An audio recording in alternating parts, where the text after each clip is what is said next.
What is up, everybody? Welcome on in to the AML Week 2 playoffs. I'm your real honey bear here with August. We're late. August, how you doing, man? We're doing good. Sorry we're late. Very late. You here? You know, when it rains, it pours. So we did our best, but here we are. Glad to be here again. Appreciate it. Now, I think this will be a good segment. I want to know, if it's raining cats and dogs, do you prefer picking up the cats or the dogs? I guess the dogs. Cats are known to be very scratchy when they get scared. I'm sure that would be a pretty scary situation to be in. Okay, and so you're not a cat fan? No, I love cats. I prefer cats. But if I had to pick up them after they fell from the sky, I'm going to go with dogs. So you know cats always land on their feet, right? Sure. You have to catch the dog. Are you prepared to do so? Oh, gosh. No. Speaking of dogs, we got the AML playoffs out here. Shots have been fired. We're gonna be starting off with a banger. We got Lobby A cracking and ready to go. August, the only thing that I need for you before we're gonna send it over to the casters to get us into game one is who's winning this lobby? 1 and 2. 1 and 2, it's got to be Not in America, and I'm gonna shout out you, Gagamao. Gagamo. Is Gagamo and Purple Pouring? There's no way around it. I feel bad for Nazrat, though. No Nazrat support? I don't really know how well he plays. I mean, I know he's good. He's in playoffs week 2, but I don't pay a lot of attention to his games. Everyone did great last week, so it's really hard to say. I rolled the games. I mean, you were there. We're so close. So I'm really looking forward to how this is going to shake out because it's going to be very exciting, guaranteed. For sure, extremely exciting is going to be happening. Are we for a second, I looked at another lobby. It was actually Tarzar's old stream, and he was at like stage 2, and I'm like, oh my gosh. No, we're good to go, though. Yeah, I think it's going to be solid. I think we're going to have quite a lobby on our hands. I think it's anybody's game. I think Lobby A is actually harder than Lobby B, which I'm extremely excited to see how tough it's going to be. But for now, August, we got to say goodbye to you. I'm going to send it over to the casters. You're going to see some familiar faces over there to get us into game 1. All right, let's go. And look, another familiar face. How did that happen? I'm over here with Sir Black P. Getting us into game 1, though. But how you doing, man? Oh, I'm doing great. Crazy to see this transition from bear into bear, and now we're going to Lobby A, which is going to be even crazier. So already into the game, already into the carousel. Yeah, feeling good. We're into the carousel. Got Shogun Eagle over here. Now, I want to pick your brain because I'm not the most intelligent. You're going to have to be the intelligent one on this cast. What's carousel prio right now? What are you looking for on the carousel? Well, I mean, we're still seeing the sure shots, obviously, going around with the Samiras and the Senna's early game, but we are also seeing so much AP coming up with Yumi. Talia seems to be doing somewhat fine, depending on what you get. So I would say either you go bow if you want AD, or you go the tier if you want AP, because most AP builds need like 2 or 3 tiers on it, because even if you use the tiers for your carries, you still want a redemption for your frontliners. Yeah, I've always been a sword kind of guy. I don't know. I feel like sword's always been that item that you can just grab, you can plug and play, you can do anything you want with it. Big fan of the Gunblade. And that is, a key unit in the Gunblade, or a key item component.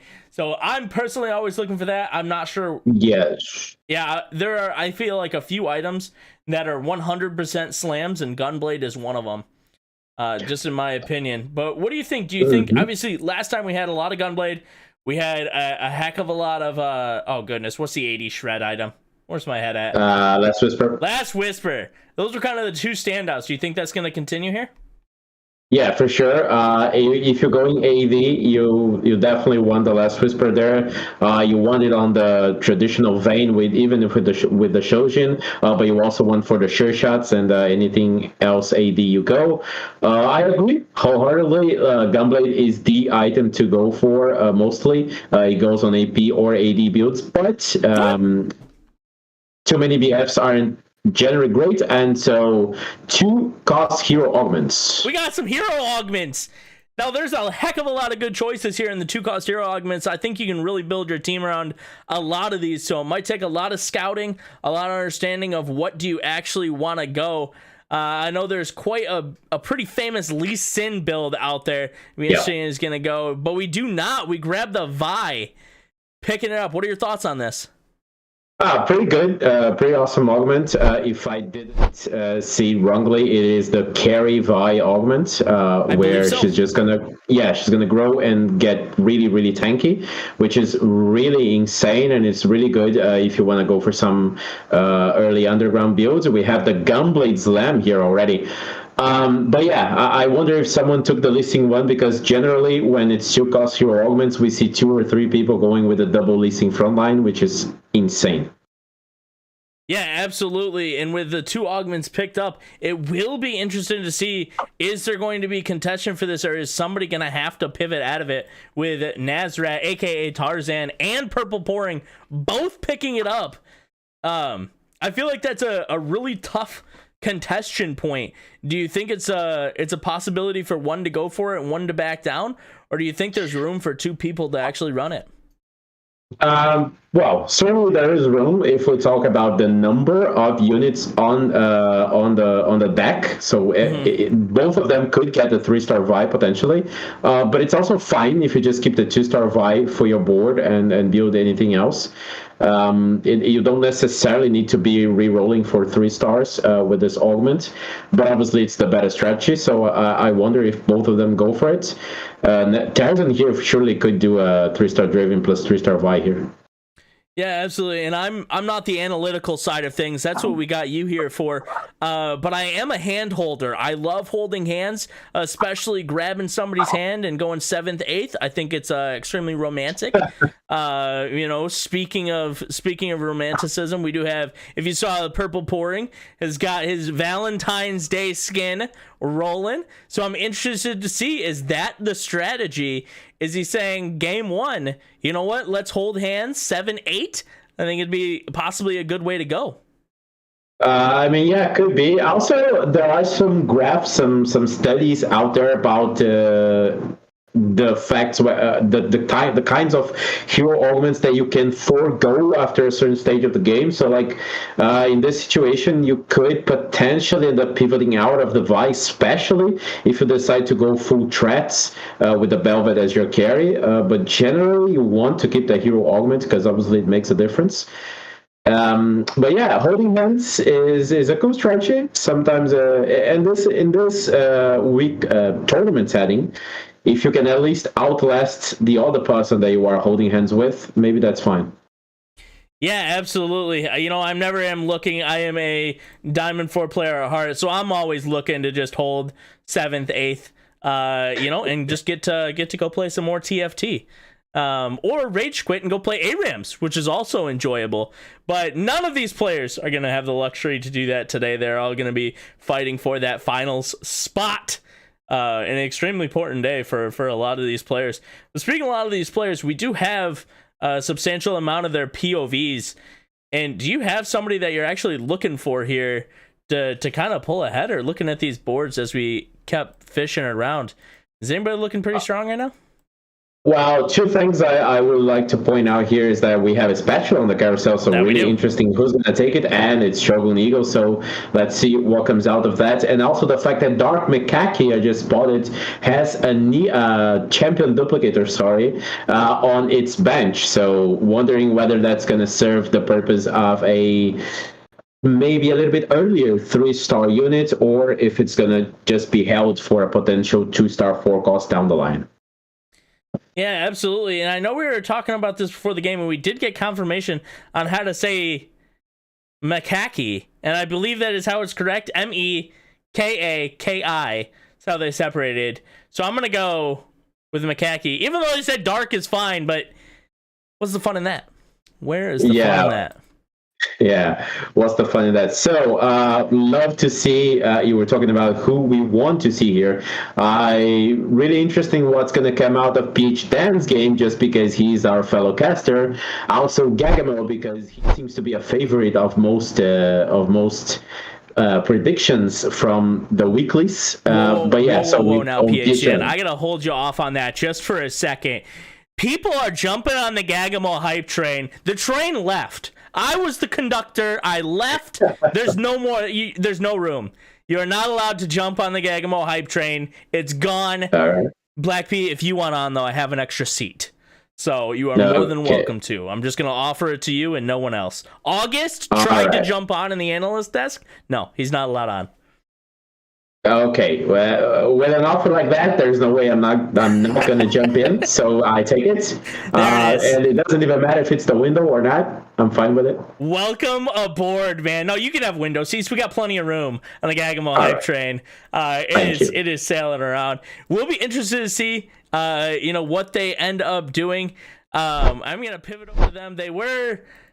And say, okay, they did send more units out. They had a quick open board strategy, so I was interested if they're actually going to open board it. They did have that 4-game loss streak, which is a huge loss streak for them. Actually, this is a weak board on the other side from Shogun Eagle. And we did see what they did with the spat. All they did with it was just put it on the vein in the back corner, just to sit there and do nothing. So it is going to be an unfortunate... it is going to be... Is it going to be a win? It looks like it's going to be a win for Shogun here. Gagamo did its job, making his board as weakest as possible. It's fine. The spat on Shogun Eagle was already on the vein from the carousel, so that's why it's there. So we got 2-star Yumi here, which is pretty cool. And so we are pretty much tunneled into the Yumi strategy here, which is fine. But 64 HP is really rough. If you can come out of it with a lot of copies of your units and at least 2-star them really early, maybe you can come back, hopefully. The items on the bench are not as great as they could be, but at least you have half the Titans, half the Spark, half the Redemption. So maybe with some lucky drops, we can get the perfect Nyla items here, which I would say is a little bit more of a star in this comp than the Yumi is. Yeah, absolutely. I would 100% agree with that. I do think it is going to be the star, unless you can start getting these 3 items on the Yumi 3-star for late game. But you really do need the tanking of the front line, and especially with the hero augment. I would fully agree with you. We'll be interested to see how they're going to start to put this board together. I feel like this is a 1st or 8th board, is what it seems like. And it's very easy to start to fall behind. He's already at the 64 HP, like you said, and start to actually just really drop off if we don't start hitting these 3 stars, or in this case, you got to hit the 2 stars, because it is looking like this board is quite weak for the time being. Yeah, I like the annotations there with the Sunfire instead of the Redemption. You would typically want the Redemption here is the strongest item, and it's a core item on Nyla, but you want the Sunfire just to make your early game just a little bit stronger, so you don't get as punished. Although you do get Xana's Urge here with the level 6, so you're going to be really, really punished. But also you get some nice drops there with a tier and now 2 rods, so you do have decent items to make. You just need to get a little bit lucky, as you said, getting the 2 stars, getting the 3 stars. Definitely, and he's going to have to figure out when is it worth pulling the trigger. When is he actually going to start to go in? Did finally hit the 50 gold mark, was what he was looking for. But with at 50 health, that is pretty detrimental. Axiom Arc's looking pretty good, though. Yeah, for sure. We rode, and we got and we get True of the Hunt, which is pretty neat. Yep. Again, I would say it's another choice in order to make your early game, your mid game actually, a little bit stronger, because we started off losing so much health. So it's good decisions in the sense that it's the right thing to do now, but all of those are decisions to get you into a top 4, not a top 1 anymore, because we already sacrificed so much. Yeah, we actually absolutely have sacrificed so much. So we'll be interested to see if they're going to be able to make it and push forward. That was a weird item bug. I didn't know what happened there for a second. not being able to get the jeweled gauntlet actually onto him. Does get on in the end. This looks like it might still be a loss. That Ezreal in the background is going to be really strong, and he really didn't upgrade the board. It doesn't feel like enough to be able to prove strong enough to beat these other boards. I may have to eat my words, though, as Yuumi is sniping that backline and the front line is starting to melt. This Sunfire Cape's actually doing quite a lot of work for him, and that is going to be the turnaround point for Gagamo, it looks like. Yeah, the Sunfire and the True of the Hunt as well, saving the Yuumi from barely dying. Purple Pouring on the other side got a underground heart, so it's at 4 hearts. If he can find the Sona, can already upgrade it to 5 really early, so that's really interesting. And now we transition into his board. Yeah, hopefully we can get some crazy underground shenanigans here. Yeah, could get some really crazy underground shenanigans. This is the heart design that I was talking about, though. I am a little disappointed that he's not actively running heart with the heart design. I think that's a missed opportunity. I think he could have a slight in-game buff if that would have been the case. Unfortunately, it's not. Yeah, could be, but apparently we want to go for some 3-star Vi here. Also, the Ezreal as the carry. Typically, you want either the Ezreal augment, carry augment, or the Vi carry augment. So we got one of them. That's fine. That's great. Now we gotta just re-roll for all of those units. Still missing the Sona there to get the heart buff. And now we're going to lose to PHDM because the mid game is really strong with the leasing augments plus so many good units hit, and trade sector getting you so many 2-stars. Yeah, absolutely is. I fully agree with that. We'll be interested to see if he's going to take on underground here soon. We haven't been following. Do you know if he's taken the underground yet? Not sure. Do not have that information. We'll see when the cash out comes up now. Let's see whether we can get a blue buff maybe for Ezreal. Is that what we're going for? Still wondering. That would make sense to me. He ends up not going with a blue buff, though. Interested to see what he's going to go with this. Is this going to be the utilization of that bow? Yeah, I'm assuming Titan's Resolve because basically you double up on the Vi with the augment plus the Titan's Resolve, so it's double the growing. Yep. And getting more powerful, which is really insane, especially if you hit the 3-star Vi. Yeah, and I think this is one of the best opportunities that Pouring has to utilize that bow. Bows don't seem like they are the most prevalent in this comp that he's running. And with Titan's Resolve just being such a strong, standalone item as it is, I think it's definitely the correct choice. Typically, you go for the bow would be a Giant Slayer on this comp. Mm-hmm. Back when Gunblade wasn't buffed like it is now, and you would run Ezreal without a healing item, but now that the Gunblade is just a little bit better, you run it, and then bows become frontline items, which is pretty great. And Titan's Resolve for sure is a really decent item. As a matter of fact, next patch we are having our Gadgetings RFC removed for Gadgetings Titan's Resolve, because it's just better, period. Yeah. And so we get Nazrat here on the other side, and that Draven is looking really neat for that.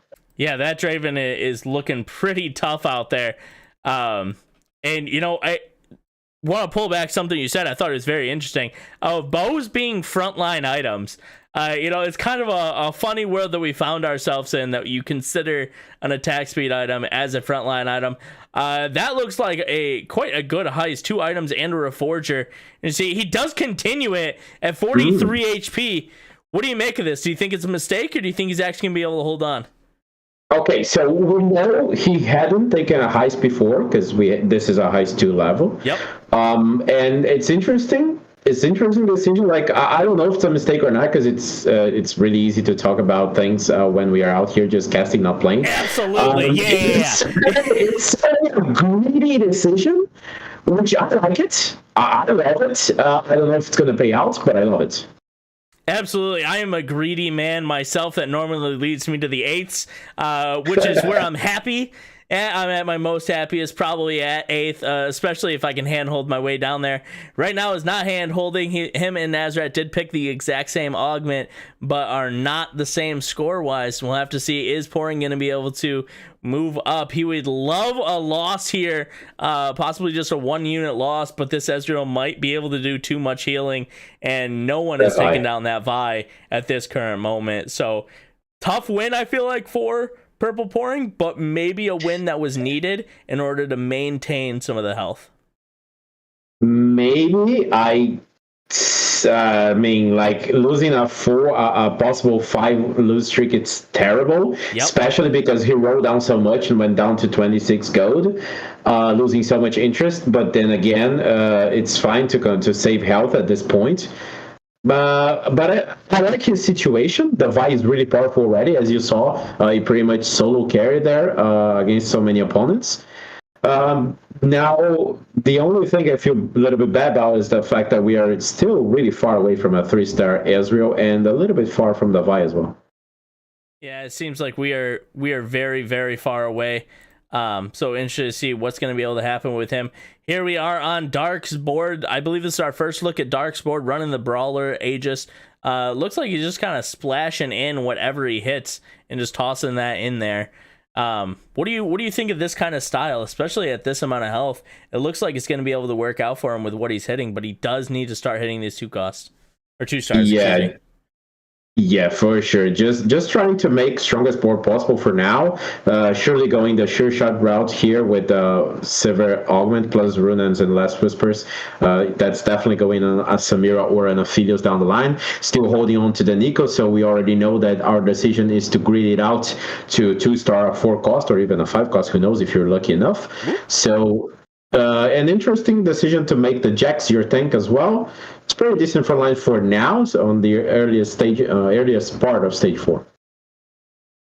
Yeah, absolutely. It's a good spot for the early stages of stage 4. Words are escaping me, my goodness. But we do find ourselves a Prismatic lobby, insta lock in there. Interesting pickup though. I wonder what his thought process is around this. Does get a really good pickup of the Aphelios though.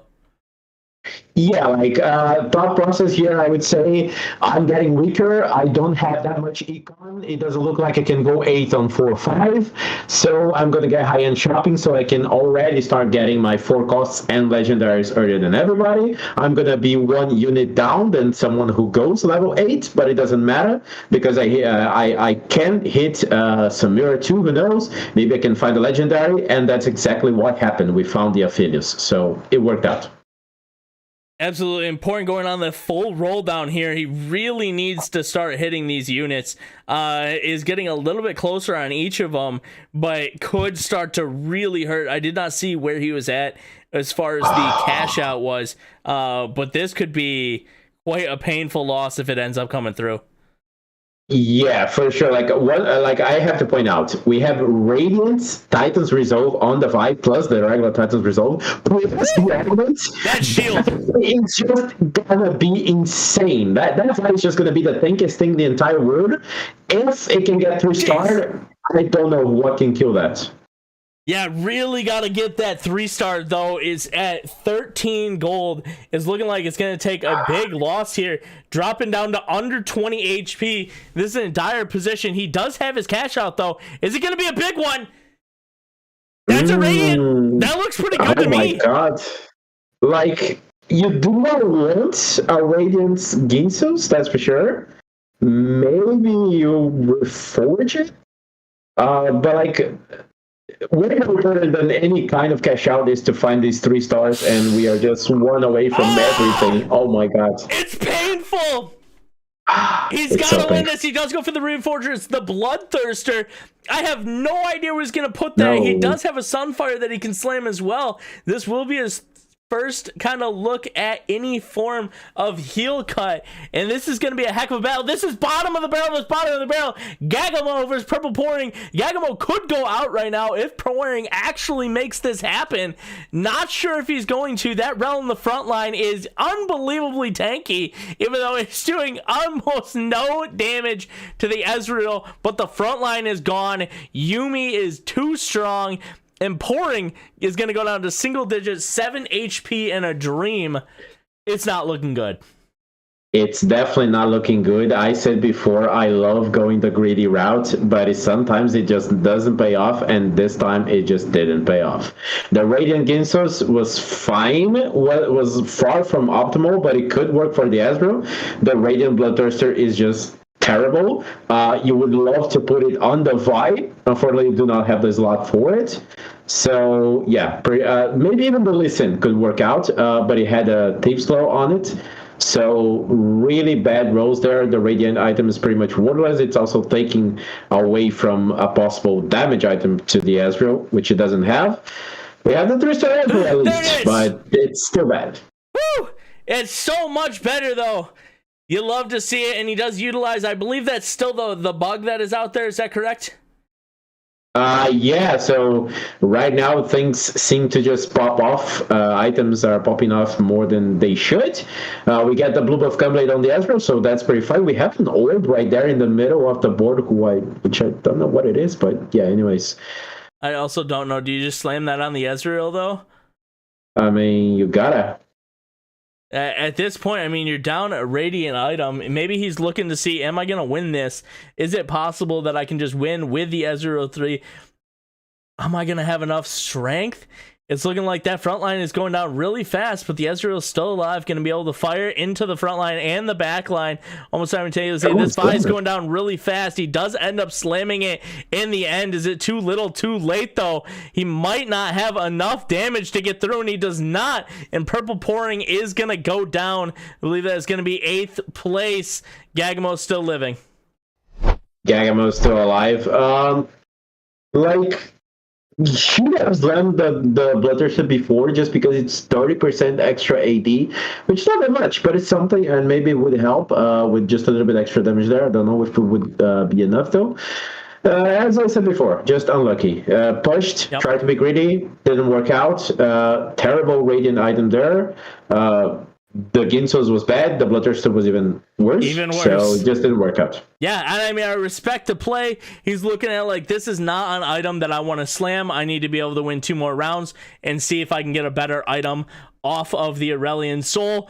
Tried to hold on as long as he could, ended up staying a little bit too long, and he ended up dropping out for him. But on to Gagamo's board. We are going to be watching this again to see, can this cat continue to pop off? That front line seems to be unkillable on the side of PHDN. Shields are absolutely massive. These heals keep coming through. I have no idea what can kill this Lee Sin, but it seems like there's no chance it can be a cat. Got it down to about, I don't know, 10, 50% HP.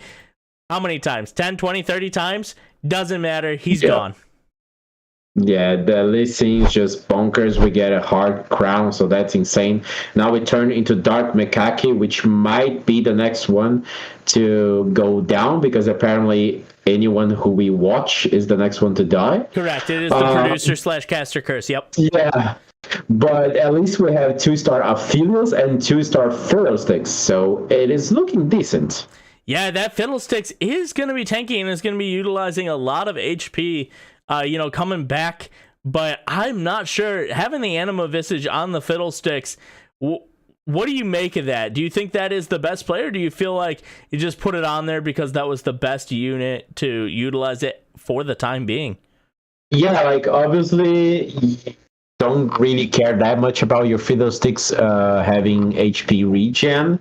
You just want it to take some damage, go down, and then just it's going to regen anyways from its ability. But in this case, as you said, just best unit to put it on, and it works out, gets the Morello in. It's far more of a utility Fiddlesticks than a damage one, but you leave the damage to the Aphelios with 4 sure shots, so that's really good. The only bad thing here really is the fact that we have so many 1-stars still. Yeah, there's a lot of 1-stars on the back line, especially. That's going to be really tough for him. The Sejuani might be able to get at least 1 cast off, but not sure if it's going to be able to do much more than that. It's going to be relying on this Fiddlesticks to do a ton of damage. This Aphelios in the back line, though, is going to be continually firing away, but without the Fiddlesticks help till maybe possibly a little bit too late, it's going to be tough, but the Fiddlesticks is going to be the 2-star. Is it going to be enough? Gets the second cast, gets a ton of healing is going to be able to clean up the fight. That is a big win for Dark Macaque. We'll have to see if they're going to be able to pull out some more.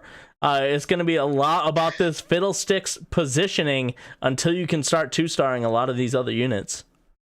Yes, positioning is key here. Needs to really know where to put the units. You see that the Anima Visage ends up paying off here. The Fiddlesticks was tanky enough to hold on and get the kills, but really unlucky not finding a third item for the Aphelios there. At least let's see whether the carousel provides that last item to the Aphelios, really be able to carry with the Fiddlesticks. And now we go into Peach Dam. It's really strong with the 6 hearts. BHN is really strong with the 6 hearts. Dark Macaque does follow us. He was not done with the stream. He said, I'm still going. Does get a Fiddlesticks reposition. Is going to be able to hit that back line a lot sooner. Going to be able to heal up as well. This Fiddlesticks is extremely hard to take down. And PHN found out the hard way. Yeah, Fiddlesticks really great against these clumps, and unfortunately there is no positioning for Dan, which will not have a clump. He needs to utilize the Janna. Also, it's pretty much just Lee Sin and everyone else's backline, so there is not like there's enough board for you to not clump your units. So just a bad matchup there, but it's still really good, still reigning, still looking really strong for a top 4. Just curious that we are not going for the double Lee Sin, but maybe just valuing the Urgot a little bit more, or maybe we just didn't find more Lee Sins to do it. Yeah, I'm not sure. You would imagine they probably found a couple more Lee Sins. Maybe they sold them. Not going to be 100% on this, but either way, that Lee Sin is extremely strong in the front line. Thankfully for the other side, Leona doesn't really care. Nazrat is going to be able to push right through. The Soraka is not going to be able to do enough healing in the back line. The 6 heart is just not going to be strong enough, and he's dropping down to 35 HP there. I believe we do have Shogun Eagle dropping on the other side, and Dark Macaque down to 4 HP. Okay, so Dark Macaque down to 4, but Shogun is down. We have our 6th place. We got 2 component drops for Dan there, and utilizing the mana Janna on the Soraka, not the most optimal thing, but still it's a decent board. Urgot is being really helpful here. It just looks like everyone is getting decently stronger. Nazareth also got an Aegis back from the carousel, so it's going to be even stronger against all these APs on the game. And now we have 3-star LeBlanc. Okay, so that's a very decent buff for Dan's board. And yes, here we go now into... so this is... Nazareth over here. Nazareth, yeah, Nazareth. Yeah, Nazareth's board. We're just going to take a quick check out of what he's got going. That Urgot does actually look pretty scary. Got to be looking for that 2-star. Interested to see, his choice not to roll down seems to be getting a little bit far into the game. With us having our top 5 and some low HP bars, to not roll it a little bit. Interesting. I wonder if they're going to try to go to 9. I mean, I think we can just go for one more fight and see. We have a ghost here, so that's pretty chill. That 2-star Leona is going to do wonders. It's really great to kill that set there. The Urgot sure shot is really good as well. Maybe this ghost fight is what gets him to go to push for 9. Yeah, this could be it. I don't know if he's going to have the money for it, though. Just have 40 gold, and he is still 68 away. So at least cannot do it this round. Doesn't look like he's going to be able to do it next round either. And these are going to be some pretty tough fights coming up for him. What would you do in this situation? Are you looking for 9, or are you looking to roll down? Or maybe you're thinking one more loss and roll? I would certainly grid this round and then see what I have to do, what the game forces me to. I don't know if I agree with this decision of taking the 4 sure shots out and going with the double Urgot plus Echo. So you have a lot more CC and defenses, but whether that's going to be enough, we'll see now. Yeah, we'll absolutely see now. This is going to be the Fiddlesticks board on the other side. Dark Macaque, 1 loss, and he's going to have to go down. This Fiddlesticks did get targeted early. Doesn't stop the Samira from pumping out the damage. The Sunfire is going to do enough to stop it, but the Samira in the back line starting to get shredded. Samira versus Aphelios. Aphelios does come out on top. and that is a good loss, if you will, for Nazrat, and everyone stays alive. Good loss. It stays in second place, but the double Urgot definitely did not pay off because the left side Urgot ran down to the middle and did not get the enemy Aphelios. So that was really awful. And maybe lacking the short shot damage was what made him lose the round there. So again, maybe if you were facing off against Dan and the whole AP comp, that decision would pay off. Against the AD Aphelios there, it certainly did not. But still, now I think I would probably roll, because one bad fight and you're done. And if you level to 9, you're not going to have enough gold to roll for anything. Mm-hmm. Although, even though we do have trade sector, it's probably not going to be enough. So rolling down for something, I think it's probably just not a decision. And that is not the decision we go for. Nezra ends up shifting it out, does get the 4 sure shot in there, so it does significantly strengthen his board, but we still didn't get these upgrades. Or at least the Urgot upgrade, the Echo is still in the front line. The 1-star, the Sejuani still up there, just the 1-star. So we'll be interested to see, are they going to be able to pull out this next fight? I think it's going to be close.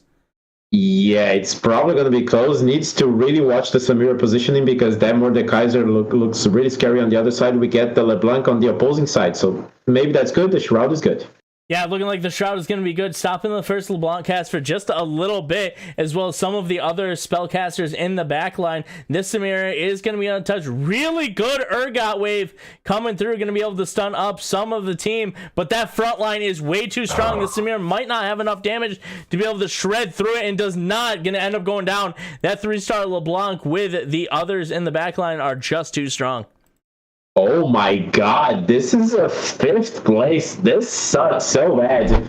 You had 4 Aegis. You had your premier AP defenses on the front line. You had Leona going straight to the enemy Lee Sin and still unkillable. Leona, true damage on the Lee Sin, and the Lee Sin took so long to die. Yeah, this Lee Sin is just bonkers. Yeah, absolutely bonkers, and that is just a really tough loss. It's a hard thing to think about in those situations, to go to 9, to start the reroll. Where do you go? What do you want to hit? It's easy on the hindsight, looking on the other side, saying, okay, we got to just roll it down. But if you don't hit, you're still in the same position. Going up against the Ghost board was PH Dan here. Ends up taking the win. Dark Makaki does drop down, and PH, we have our top 2. Yeah, we have our top 2. Now it's Dan versus Xanazurge. And LeBlanc 3, Syndra 2, pulling up units from the bench. That unkillable Lee Sin there. Like, this is looking a Zodia completely. And on the other side, Zena is really good, really well built with a lot of 2-star legendaries. But I don't know if that could kill this Lee Sin, I don't know what can. Yeah, I'm not sure. This Lee Sin is looking way too strong. There's a great Zephyr as well. The Fiddlesticks is going to go up into the air, so it's going to cut a lot of the anti-heal. There's a huge house that comes down, getting an item component from the Urgot as well. Are we just going to slam it immediately or wait on it? Gold's coming everywhere. This Lee Sin has no chance of dying from what it seems like. I don't think I've ever seen a Lee Sin be this strong. Riot, please fix that. PH Dan gets the win. HDM gets the win. Really well played there.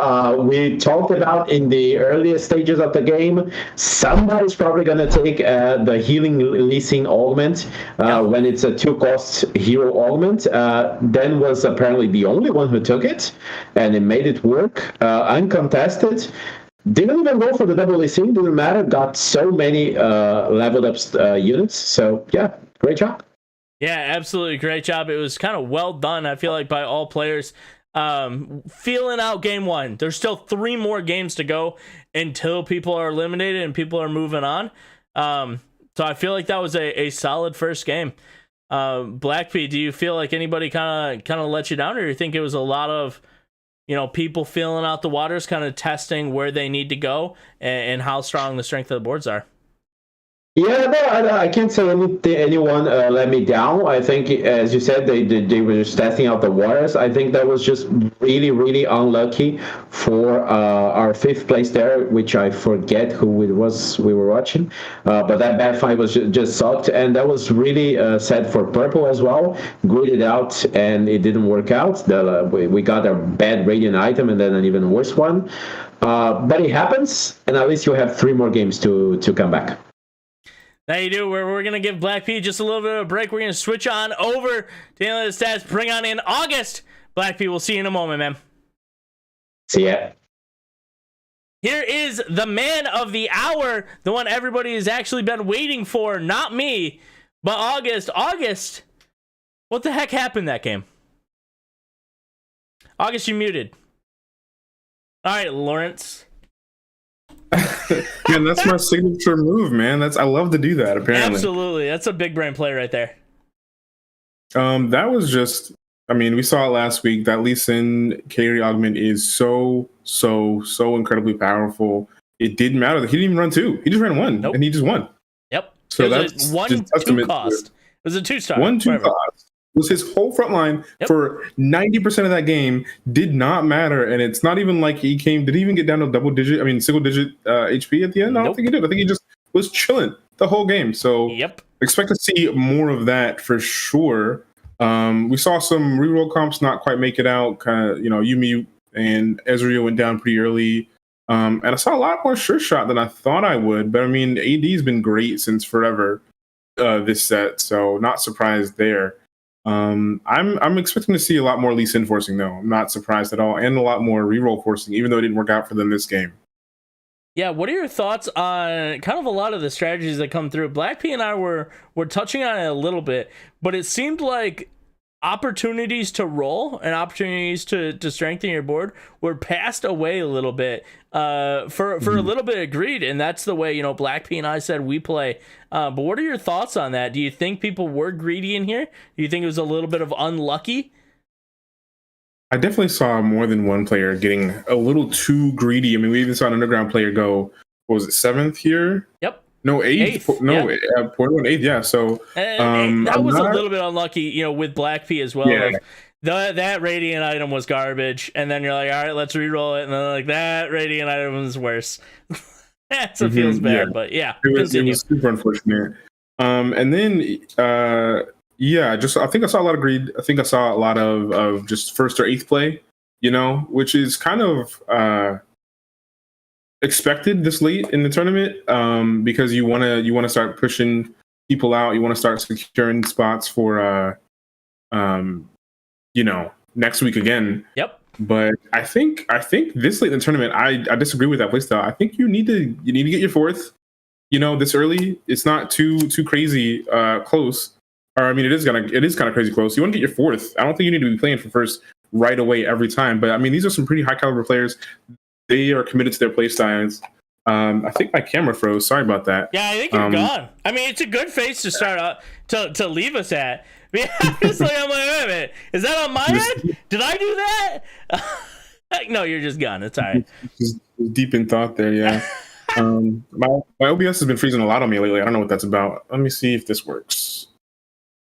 He's gone? Nope. He's back? So the same face. That's like your thinker face though. Like you were deep in thought in that face. Deep in thought, yeah, for sure. Deep in thought. Anyways, continue with your deep in thought face going. I'm not really have much to add. We saw some pretty standard stuff for this particular patch, and so I expect to see a lot more of the same. Hopefully we get some pretty hype augments, some prismatic lobbies, some spat lobbies. Really want some prismatic lobbies, and specifically I'm glad you brought up spat, because that was gonna be my next one. Spats seem to almost be non-existent, at least that game. We had a few. PH Dan did have the heart spat that he was able to put onto, or at least the heart emblem that he did put on the LeBlanc 3-starred it. That was a super important portion of it. Did go run the 6 heart build, which was extremely helpful for that Lee Sin in the front line. But interested to see if there's going to be more spats come out there. We did see a lack of Viego I don't know where Viego was at. Oxforce was completely gone. So I think there are a lot of comps that weren't tapped into it. And yeah, I'm excited to see where we go moving forward. August, you're half back, but you're gone. Yeah, this OBS is killing me right now. I'm gonna You're work on back, it but in we're in the between. corner. Yeah, I'm gonna work on it in between the next game. Well, speaking of in between, I think it's about time we're going to send it back over. August, we're going to give you a break, man. You deserve it. We're not today. We're going to send it back over to Black P here. And we're going to start getting our way into game 2. August, anything before we go? Anything? No, I saw Nada squeaking a fourth there. I'm expecting to see a lot of top 4s, if not top 1s from Nada today. So we'll keep an eye on her. I forgot to tell you. You tried. I don't know why I just got him. I think it was puppy fur. Let me see that puppy fur on me. But hey, you tried to jump on the Gagamo hype train. I don't know if you heard it. Your access was denied. You are not welcome onto the Gagamo hype train. So you can try again next set. You know what? Right. You know what? Fine. Did I give you access last week and you denied it, right? Was that correct? Yeah, that's probably right. Yeah. So that was it. You had your chance. Unfortunately, the door was shut. But speaking of the door being shut and then reopened, bringing back on Sir Black P. August, we'll see you after this next game, man. But Black P on the hype train, except for our boy kind of let us down a little bit. Yeah, he kind of let us down a level on going 7th there. Dan saying he just turbo griefed him. Yeah, that sucks. That happens. But yeah, we really saw, as you said, Viego completely gone. The Oxforce was completely gone. I guess just 2 cost hero augments. There aren't too many who would fit the Viego comp. You can do Camille, you can do any, but neither is just too good. It won't really help that much. So yeah, just the hero augment just funneled everyone down into the rerolls and stuff like that. But hoping to see a very different game here. I do have to agree with August though. You should be going for top 4 at this stage in the tournament. I think top 1 or 8th is something just for the finals.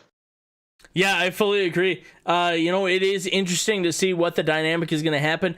I do fully stand by. I think this game was a little bit more of a test the waters, a little bit more of a, hey, let's prepare. We're just getting into it. It could be a long day for some of these players. As a matter of fact, it will be a very long day for some of these players.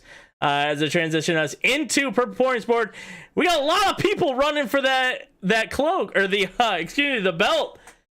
Why is belt so popular? Just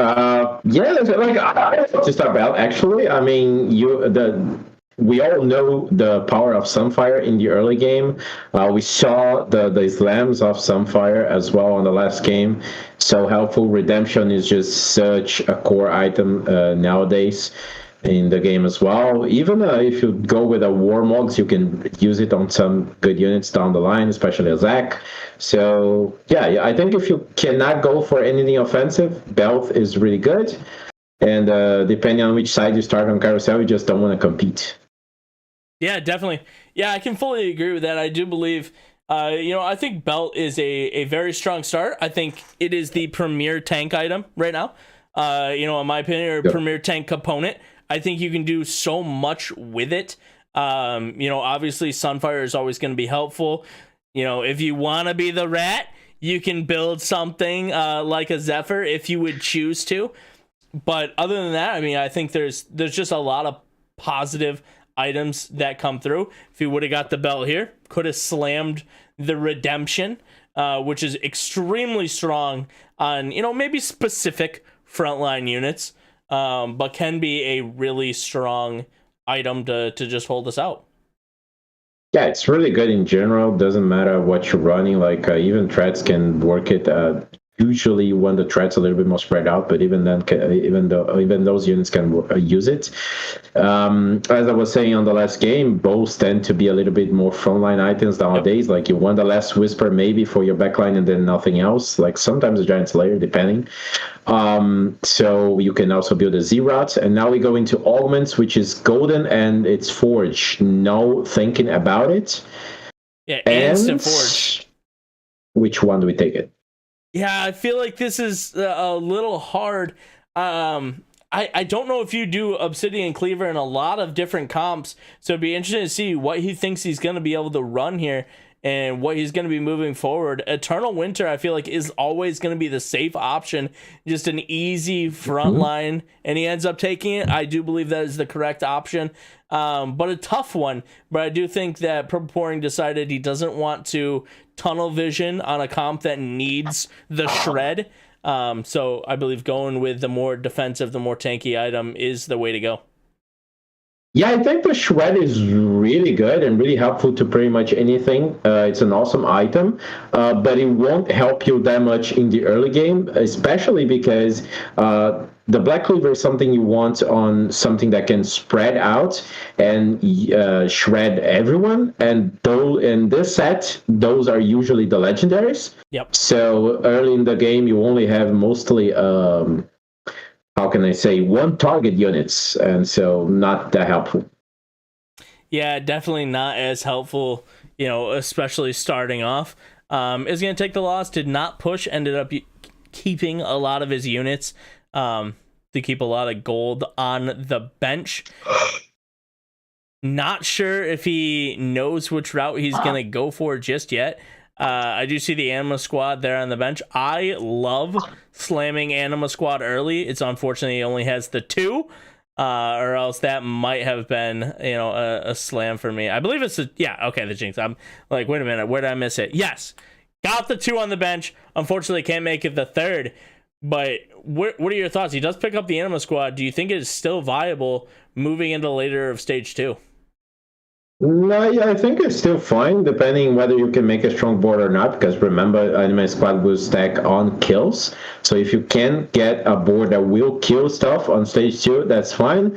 Considering he already lost the first game, the first match, sorry. Let's see whether he loses this one or not. Okay, it's going to be a win. So if he wants to start win streaking now, he could splash in Anime Squad to kill stuff, but yeah, choose to sell it. Nope, I'm actually surprised that we didn't see Anime Squads on the last game because it's a pretty good reroll. Yeah, it really is. Yeah, interesting to see why, you know, people did not choose it. Could have had it here. Has the stylist in the shop. He let it go. Just my personal want. Not going to be something that he ends up picking up himself. But we do have the Lee Sin, strongest unit in the game. Who cares about all other augments? You don't need them for this guy. Slapping a Lee Sin, probably going to get a win streak going here. Yeah, fun fact, the Lee Sin is a brawler just like Riven. It's 1 cost less than the Riven, and it actually has better base stats than the Riven, so I do not know what's happening with the balance on that, but anyways. Actually, I had no idea. I did not know it had better base stats than the Riven. That is hilarious that is the case. I mean, obviously, Riven does have, I believe Riven is one of the only 5 champions that have 3 different traits. Yeah. And so that is where some of her power does come from. But that's pretty funny. Yeah, like it's pretty splashable because it has 3 traits, but still it's so weak. I mean, it's not that weak. It's actually a pretty good unit, but it just looks weird that it has less base stats than most other units. It has actually a pretty low base HP as well. But yeah, anyways, we digress. So let's go back into what we are watching here, and we go with the Lee Sin really early, which is really good. And now we're gonna probably splash that Declaw on the Choga, which gonna make the Choga himself really good at tanking and dealing damage as well. Because remember, his damage scales with the magic resist. Mm-hmm. But maybe we don't sell the Choga to build the item. Yeah, I don't know. He might be just greeting himself for the Cho'Gath too. The board is going to still be strong enough. So I think it's going to work out for him. Is going to be holding those Laser Corp units. Interesting to see. They might be able to utilize that come towards the later stages of 4, or I was like, nope, slams it right now. Ends up taking out the Lee Sin, slamming it on in there. I think that is a wise choice, especially now you do get the Laser Corp and the Duelist started for you. Yes, for sure. Now we get Dan on the other side going with the recons, already has the Shiv on the Kai'Sa there. Shoga with not the best abilities, but it was fine, and the level up was completely the correct choice, giving Duelist for Gangplank, giving the 3 Laser Corps as well. Ashe is doing a decent job, but unfortunately the Shiv is just too powerful in the early game. So pretty good start for Dan here. Already has 3 recons, only needs the Vayne, and with his augment, which I forgot the name, is going to have a lot of econ. Yes, I believe it is Hustle is the one that he has. Is that correct? No. Rich gets richer. Rich gets richer. That's the one he's got. Hustle, it's somebody else. We'll get there eventually. Yeah, that is what he's got. So he's going to be trying to rake in as much of the money as he possibly can. Is on that 2-game win streak. Unfortunately, we don't really have any win streakers. There's that Xanazurge up there in the top is the only win streaker of the lobby. So we'll have to see if anybody can start to catch him. There are going to be some strong boards out here. Speaking of strong boards, these Cho'Gaths are quite big, and it just is not even going to be close for PH Dan. Yeah, we were talking about that Gagamo hype train. Gagamo is on Hustler, is on 6 before the Crux. So guess the hype train is doing really well this game. Hopefully it won't get stopped on its tracks. Yeah, hopefully not. It is looking very, very strong over here. Interesting what they're going to go. I do love this Gadgettine start. Big fan of it. I think there's so much that can be done with the Gadgettine start. And with that item, coming through, I think it is just too powerful to let go if you can hit it. So pretty exciting stuff from him, especially the fact that he can 2-star a lot of these units. And he is picking up some really, really strong things to put on his board. But he keeps holding the Kai'Sa. Is this going to be the Kai'Sa game? Yeah, from the items, it does not look like it. No, it does not. Still holding the Choga, though, that's really good gets, and early Echo as well. So playing Hustler to the most optimal way possible, just getting stronger and stronger as early as possible. Gets the last Whisper build, so we know we're going AD here. And DIE. Okay, so this is going to be a Samira down the line, or even a Phileas if you can get there. But yeah, I think those are wise choices. You're going to for sure pivot out of those gadgetings eventually. Yeah, absolutely going to be working our way out. Yeah, it's probably going to be that Samira coming on through.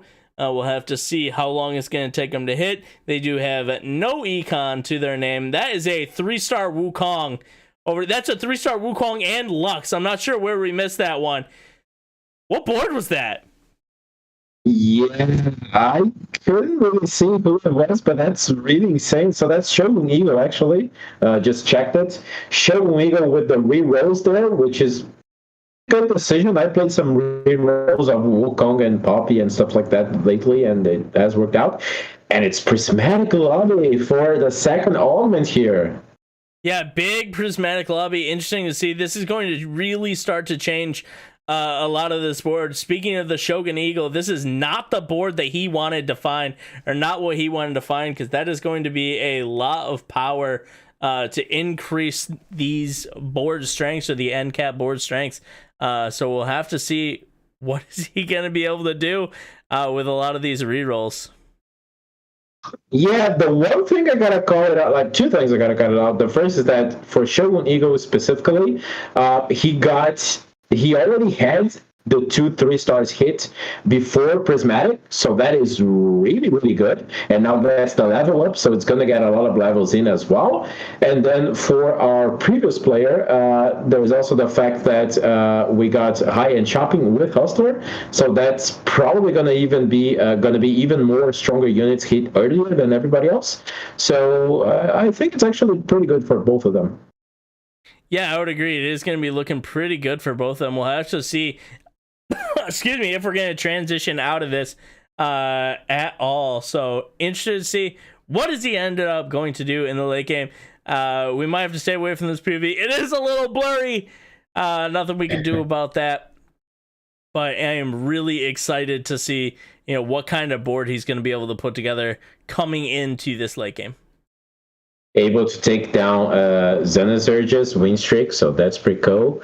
I love it. I love it. The Wukong 3. Now we're going to get the Mecha Prime in, so the Wukong gets even tankier. And now transitioning into PH10. Oh, God. Gagamo is already on 7 with Aphelios? Yeah, that's Hustler. That's high-end shopping. This is an amazing game being played by Gagamo. Yeah, I am extremely impressed over there. We'll have to take a peek on that side. It looks like they are possibly typing about that as well. What a hit there. I know we were talking about maybe the Samira picking up. You don't need a Samira if you're going to find that Aphelios just like that. So, huge pickup, but we do have the Recon Defender board over here that's looking to be pseudo strong right now. Should be able to get through this vein. It is going to be one left. Actually does utilize the cast. That is sadly going to go down. Used way too much power. That was an overkill on the Vel'Koz. What'd the Vel'Koz ever do to you, man? Well, I really wonder if it's possible for anyone to defeat Kagamo on stage 3 now. If you get Aphelios on 3-3 with great AD items, that's just truly insane. So I guess maybe everybody's playing for second now. Let's go with the high train. So? I mean, it's only you can high roll one unit, but we'll see. Is he going to be able to high roll the rest of the units? I believe he also had the Cho'Gath board, if I am remembering correctly. Yes, it was. So where are we going to be able to hit these units? Are we going to be able to start to get these 2 costs? Are we going to pick up that set? It is right there, staring you right in the face. I'd pick it up. But that's why I am. That's why I'm diamond. Yeah, the thing is, Disco side is not bad for sure, but at the same time, it doesn't really look like you're gonna get the Mecha Prime in. You don't really have anything else to put it on, sorry. And we get a Jetta, but we don't play it. Interesting choice. Yeah, we do not play. I don't know if we have gotten confirmation of the weather yet. So, do you see what that is? Is that windy? I couldn't see it as well. It was really fast. I'll try to rewind the stream when he checked it out. Well, I'm just kind of looking at her, the splash art behind or below her. Looks like a windy day. I'm gonna go with a windy day. No, it's rainy weather. Yeah, that's what I said. Rainy. Play it back. You'll hear I said rainy. Not mistaken. And that is a double Samira shop. Yeah. What the heck is going on? Where is this game in my solo queue? That is a triple Aurelian Soul shop. What the heck's going on, Black P? How do you hit these? The high-end shopping is just truly high-end. I'm flabbergasted. What the heck is he hitting? How do you hit this stuff? Okay, Black P, I don't know what to say. This man is high rolling out of his mind. I'm speechless. Yeah, I was saying that everybody else was fighting for second place, and now I think I was right. Even more. You're at 100%. My goodness. We gotta get off this board. Is this man hitting because we're here? We gotta go. Holy cow. People are just chilling on his board now, I'm sure. Looking at it what the heck? Yeah, we both jumped on the hype train for Gagamo, and now we are watching him, so all 3 of us together, this is the massive hype train. My goodness, and he's just gonna casually hit himself a Cho'Gath 3. I don't even think he cared about a Cho'Gath 3. He just keeps hitting them, so why not play it? Interesting to see he got the 2 Cho'Gaths in. My gosh, I haven't seen a high roll like this in quite some time. Yeah, this is insane. And now we get gold plus prismatic, which means it's 100% hero ornaments next. Could be an Aphelios hero ornament. Who knows? Absolutely. That could be interesting. Or a 4-cost Samira as well could work out for him too. Even if it's 3-cost, it could be the 3-star Choga because we're only one away from it. This is like this is a lot of a high roll. It's obvious. Huster and Iron Shopping helped a lot with that. But this is also, we can't take it away from the player. Gagamo is playing insanely well as well, Yes. knowing which units to pick up, which ones don't, That was a double which items to 5-cost build at shop the right as well. times. Sorry, did you see that? Yeah. Hard to even say anything. Like, I'm speechless, but like, Leona Fiddlesticks here for Nazareth on 7. Jack as well. You don't really want it, but yeah, anyways. Yeah, not looking to pick that up, but these boards are getting unbelievably strong, and it is going to be tough for a lot of these players to actually keep up right now. You see in the background, they are hitting, some good units on the other side of the map, but it's just not enough. They can't 2-star, they can't upgrade because of these high-end shoppers. Feels like if you didn't pick high-end, you're just falling behind right now. Yeah, that's for sure. Like high-end making such a difference. And now on to the hero augments. Let's see what's coming up. I think I'm a little bit scared for Shogun, but other than that. So, 3 costs. Are we getting the 3-star Choga for Gagamo? I do have a spoiler alert. We did get the 3-cost, the 3-star Cho'Gath for Gagamo. It did come through, but he went with the Alistar augment. It just happened to pop onto his board. So I have to see what Nazrat's going to go for here. Is he going to be able to pick up something good? If you pick the Cho'Gath, you're not going to find any. He goes with the Armadillo. I think that's a solid pickup for him. Yeah, definitely a solid pickup. You couple Armadillos, the Armadillo armor with the Aegis, so everyone gets a lot of armor and MR. Your comp gets really tanky. Your carry is not the best thing in the world with the Senna, but still, it works fine. And the thing to note, Gagamo actually lost a fight on the last round. Yes, he did. So be interesting to see how that kind of plays out. Faster now on to staying on Nazareth's board. Does stay up in the top. He does have an 87% chance to win. We're going to count that as 100. This board is getting really, really strong. He's got to be very happy. Still at the 44 HP, but doesn't look to be losing anytime soon. Yeah, doing really fine here. So Dan got first place last round. I wonder if we can go into them now. Yes, we can, because we are trying for the 3-star Kaisa here, but the game isn't really being favorable. And with the first place on the last round, now we are going 8th, maybe. Still 2 Kaisas away and not anything too good to build. Also couldn't find the threats for the front line. Yeah, these items are not looking the best either. Do you just slam the Titans? Looks like it is going to be the play, but not going to be able to pick up a lot of good items for him. Going to get as much strength as he possibly can with what he has, but is it going to be enough? The Ezreal is going to do a decent amount of damage before it passes away. This Kaisa is going to be dancing and dodging, but it's not going to be enough. Goes down to 6 HP. This could be a 1st versus an 8th for Dan. And that's got to feel bad after the performance that he put on last round. Yeah, for sure. Like, one thing to note is that I was checking this out earlier, actually. Kaisa has one of the lowest, if not the lowest, base AD in the game. It's just 35. So it is a unit that completely relies on its magic damage from its ability. So you really want the items that Dam is building, but you also really want the Gunblade because it comes through with so much healing for your entire team, and you have no way to make the Gunblade right now.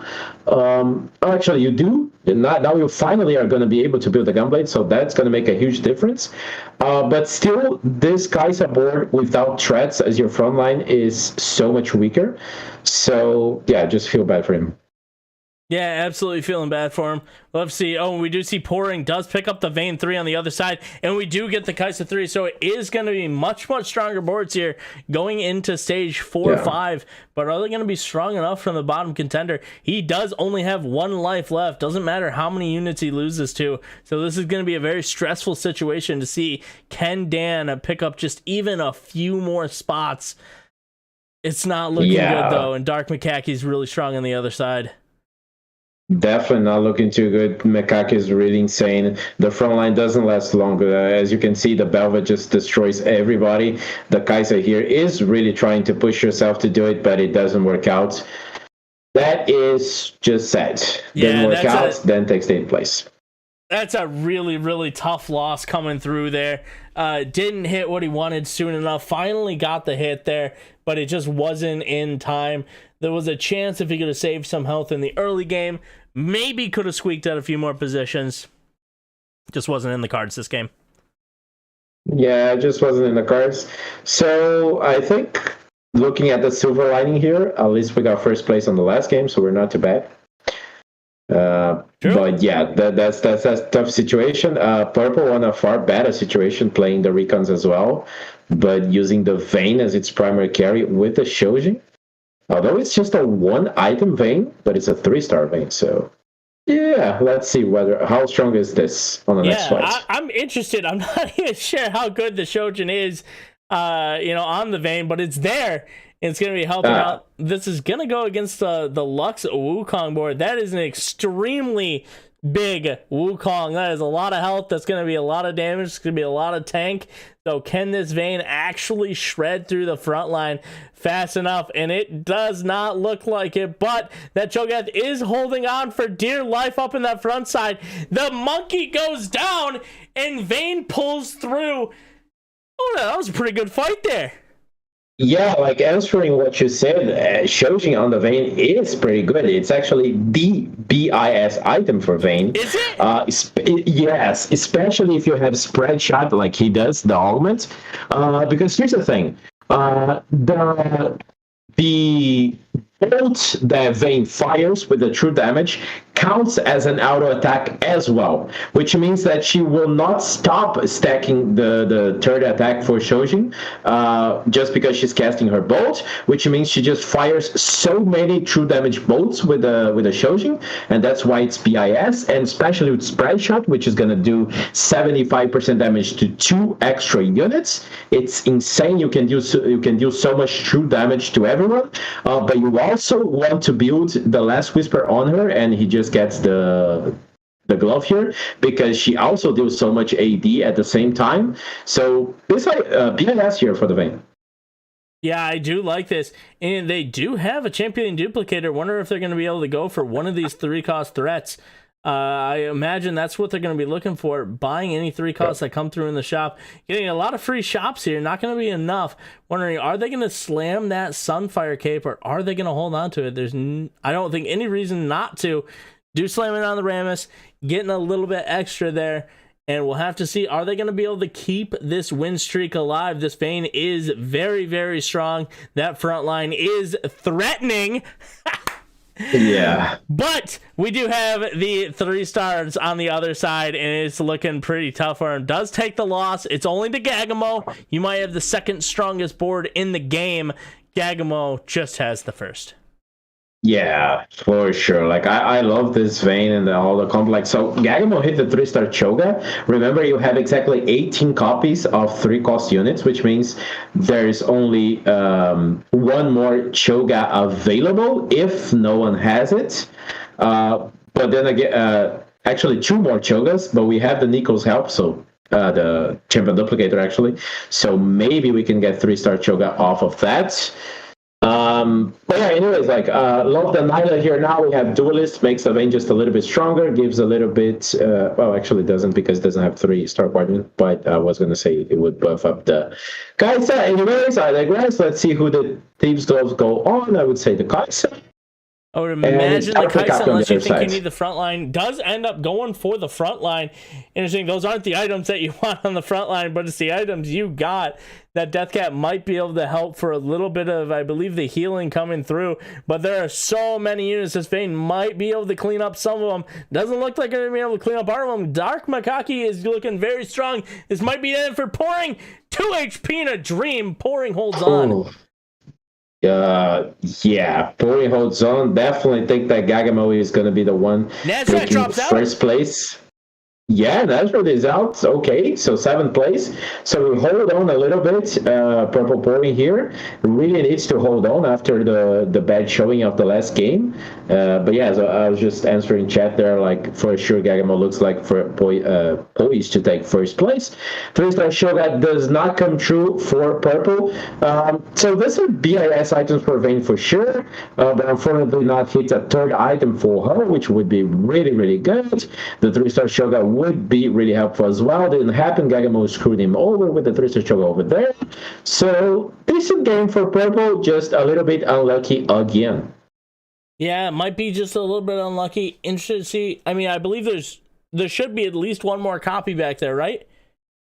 Am I correct on that? I believe so. Yeah. I mean, we need to see the other boards. Possibly going to be able to move through, but is he going to be able to survive this? This Vayne is going to be able to do a ton of damage, just shred through that front line. It is going to be plenty enough damage, just about to hold on and making it through, holding on with the sliver of HP he has, and Nada America goes down.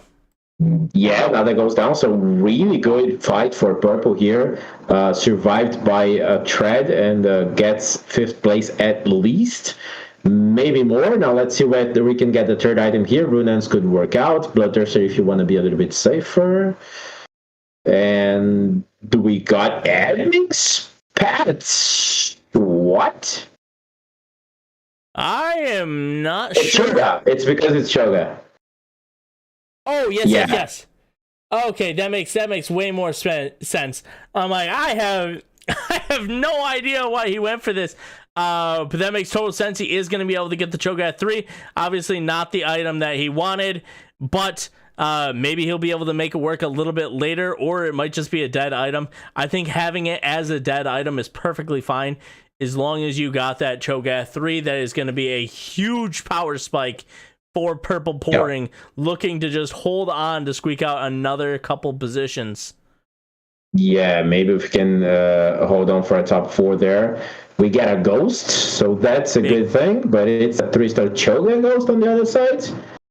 Yeah, 3-star Cho'Gath, but the Vayne is targeting the Cho'Gath, so should be able to shred right through him. Shouldn't be a problem. 3-star Cho versus 3-star Cho is going to be easy for this Vayne. On the ghost board, I believe that is Gagamo's board, if I'm not mistaken. It is. So Gagamo's ghost cannot beat Purple Pouring, but that doesn't mean the rest of his board can. Okay, so Dark Macaque goes down to 3 HP, and Purple keeps going on with the run with a real chance to get top 4. Let's see whether it goes or not. We just beat Gagamo's Ghost, and now we are 100% facing Gagamo, the real one. Gagamo, level 8 still, from what I can see, but already has a 2-star Urgot, so that's insane. We gotta be really careful about positioning against Gagamo here. Yeah, this looks extremely difficult. So interested to see, are they going to be able to do it? Purple Pouring's got to make this happen. Positioning had to be everything. He doesn't look like he got the Vayne on the right side. That Fiddle is just going to jump immediately to the back line. This Cho'Gath's going to be untouched initially, but Vayne, still alive, is going to be untargeted, is going to be able to shred through the entirety of the front line, and this one is going to look really, really good for Purple Pouring, taking out what we assume to be the strongest board in Gagamo. Yeah, for sure, able to take it down. Gagamo getting just a little bit weaker now because it wasn't able to hit its 2-star carry with the affiliates. Also, a little bit tough to get to level 9 with Hustler, since he rolled down so much to hit all the things that he hit. Dark Macaque did not go down as well, so we still have 5 people alive going into the PvE. This is a really strong board with 5 people going into strong game, with 5 people going into stage 6. Yeah, absolutely. My question is just how many of these 5 costs is he going to be able to 2-star? He seems to just keep hitting and hitting and hitting. The big one is, though, I believe he had, correct me if I'm wrong, but this is the board that he had the Aphelios for almost 2 full stages now. Yeah, so we were able to get the Samira, we were able to get the Choga, the Urgat, but we didn't even hit an Aphelios pair. So apparently our just hit stopped after a while there. Got the Hajj on the Aphelios as well, which isn't the greatest thing, but it's fine because you have 3 crit items there, which, if I'm not mistaken, it gets you to 100% crit. So that's nice. It's still a very decent board to get a top 4, but I'm not sure if it will hold on for a top 1 without 2-star Aphelios. Yeah, absolutely. And he's going to roll down to see what he gets. He gets another Urgot, is going to snag it. I wonder if he's going to utilize that, toss it on in, or if... I have absolutely no idea what he's planning here. Maybe he's just he's just setting those on the bench so he can reposition and do exactly what he needs to. We'll see if the positioning pays off for him. Everyone else is at extremely low health bars, so this is going to be a big fight on all sides. Gagamo seems to have got a really good positioning. We'll see if this Urgot ulti is actually going to come through and suffice in the end. And it does. The Aphelios is going to be free firing in that opposite corner. Fiddlesticks does finally find him, but it almost doesn't matter. That front line is just going to be too strong. And Gagamo is going to hold on, taking down Makaki. And it looks like Shogun Eagle is also going down. Do we have a triple drop right here? We don't have that POV, but we'll have to see. 4 My HP. God. Okay, Mekaki takes 5th, Shogun gets 4th. So this is already insane just because Purple managed to get 3rd place, snag 3rd place out of it all. He might get 2nd because it looks like he might just be a little bit stronger than Zan. And we know that he beat Gagamo 2 times in a row. So could this be the miracle run by Purple going from 8th place before to 1st place now with 2 HP run? This could be. I'm going to stick over here. This is the shadow board, so I'm going to actually switch on over. We're going to watch Purple Pouring's fight over here because this is the real one. One of them's going to drop out right now. We'll have to see which one it is. This looks like a great positioning from Vayne. She's going to be able to shred through and be completely untouched there in the backline, and it is. This fight doesn't actually even look close. That Cho'Gath is way too strong in the front line, and when Vayne can free fire, it's just going to be an easy win for Purple Pouring. And on the other side, we do see Gagamo is able to beat the clone, but it's going to be real life versus real life. And I'm going to be honest, Purple Pouring's board at this point might just be stronger, but it might have to do with what rerolls does he get on that front line. Yeah, like insane showing by Purple here. Just taking the 2nd place is already nuts. If he can take 1st place, it's going to be even more insane. Really good playing there, getting that 3-star Choga off the carousel, even if the item wasn't good enough for you. Now is doing really well with positioning and gets the Runan for the Vayne as well. So really insane. And now one more fight against Gagamo. So it's just the only problem is it's going to be many fights. Yeah, absolutely. Going to be just a few fights if he's able to win this. And as of right now, is looking pretty good. It's going to just 2-shot the backline of Aphelios. Are they going to be able to even walk up in time? There is no healing, and Purple Pouring goes down. Not able to finish that front line fast enough, and that was a quick one. Yeah, that was a quick one. If I'm Purple at this point, I'm like, damn, I'm so happy that I got 2nd place out of this. It was looking so bad for me, and it's an insane run to get 2nd place. And then if I'm going to lose to this guy, better be now on the first time we fight instead of going for 3 fights and then lose it.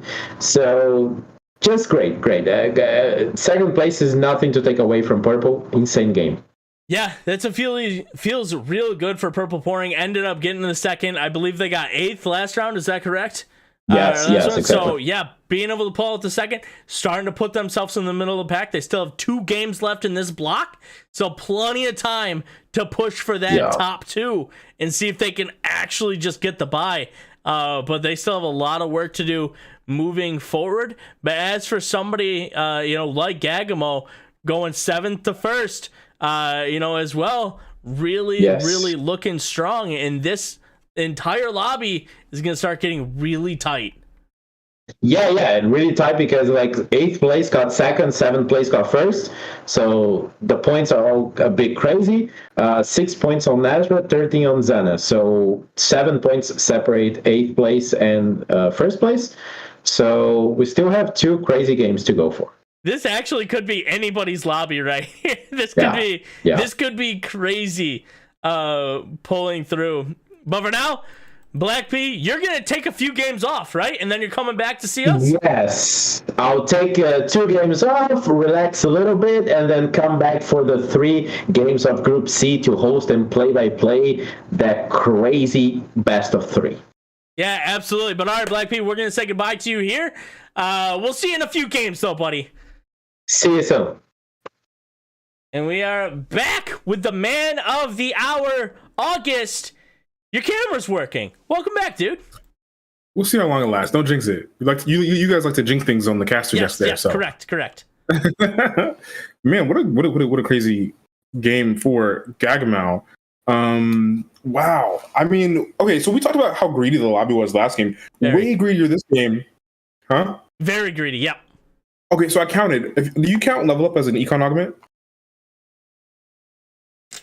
I mean, it has to be, right? But if I had to categorize it, yeah. You know what?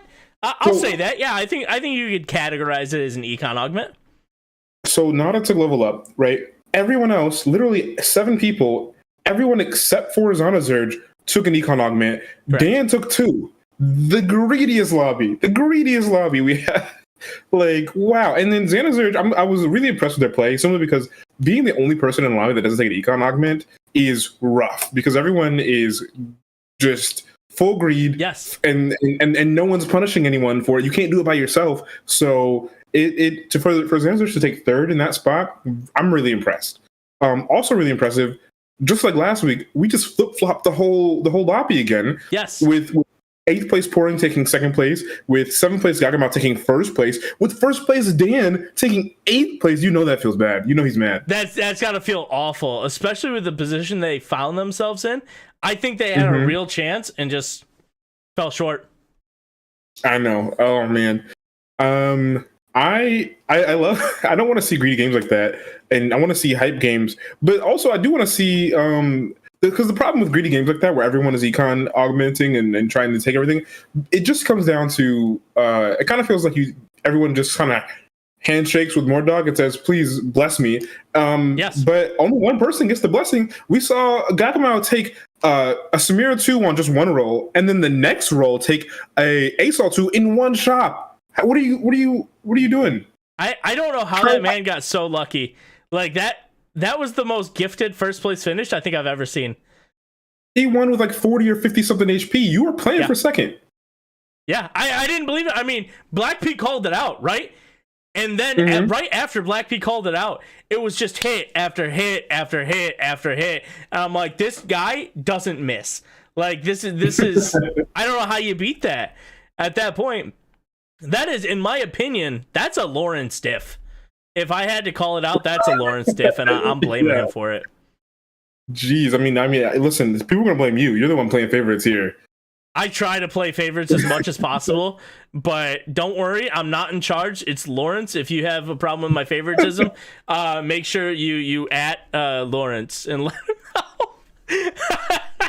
Make sure you let him, especially now, with him abandoning the broadcast, complete abandonment, had like some Giant Slayer event he had to go to. Pfft.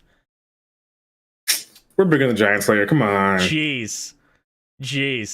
But I do want to actually bring quick attention before we make the transition to Lobby B that we're going to be going into. Giant Slayer is happening right now. Make sure you guys are out there supporting some of the AAL guys that are playing in there. I believe we have 5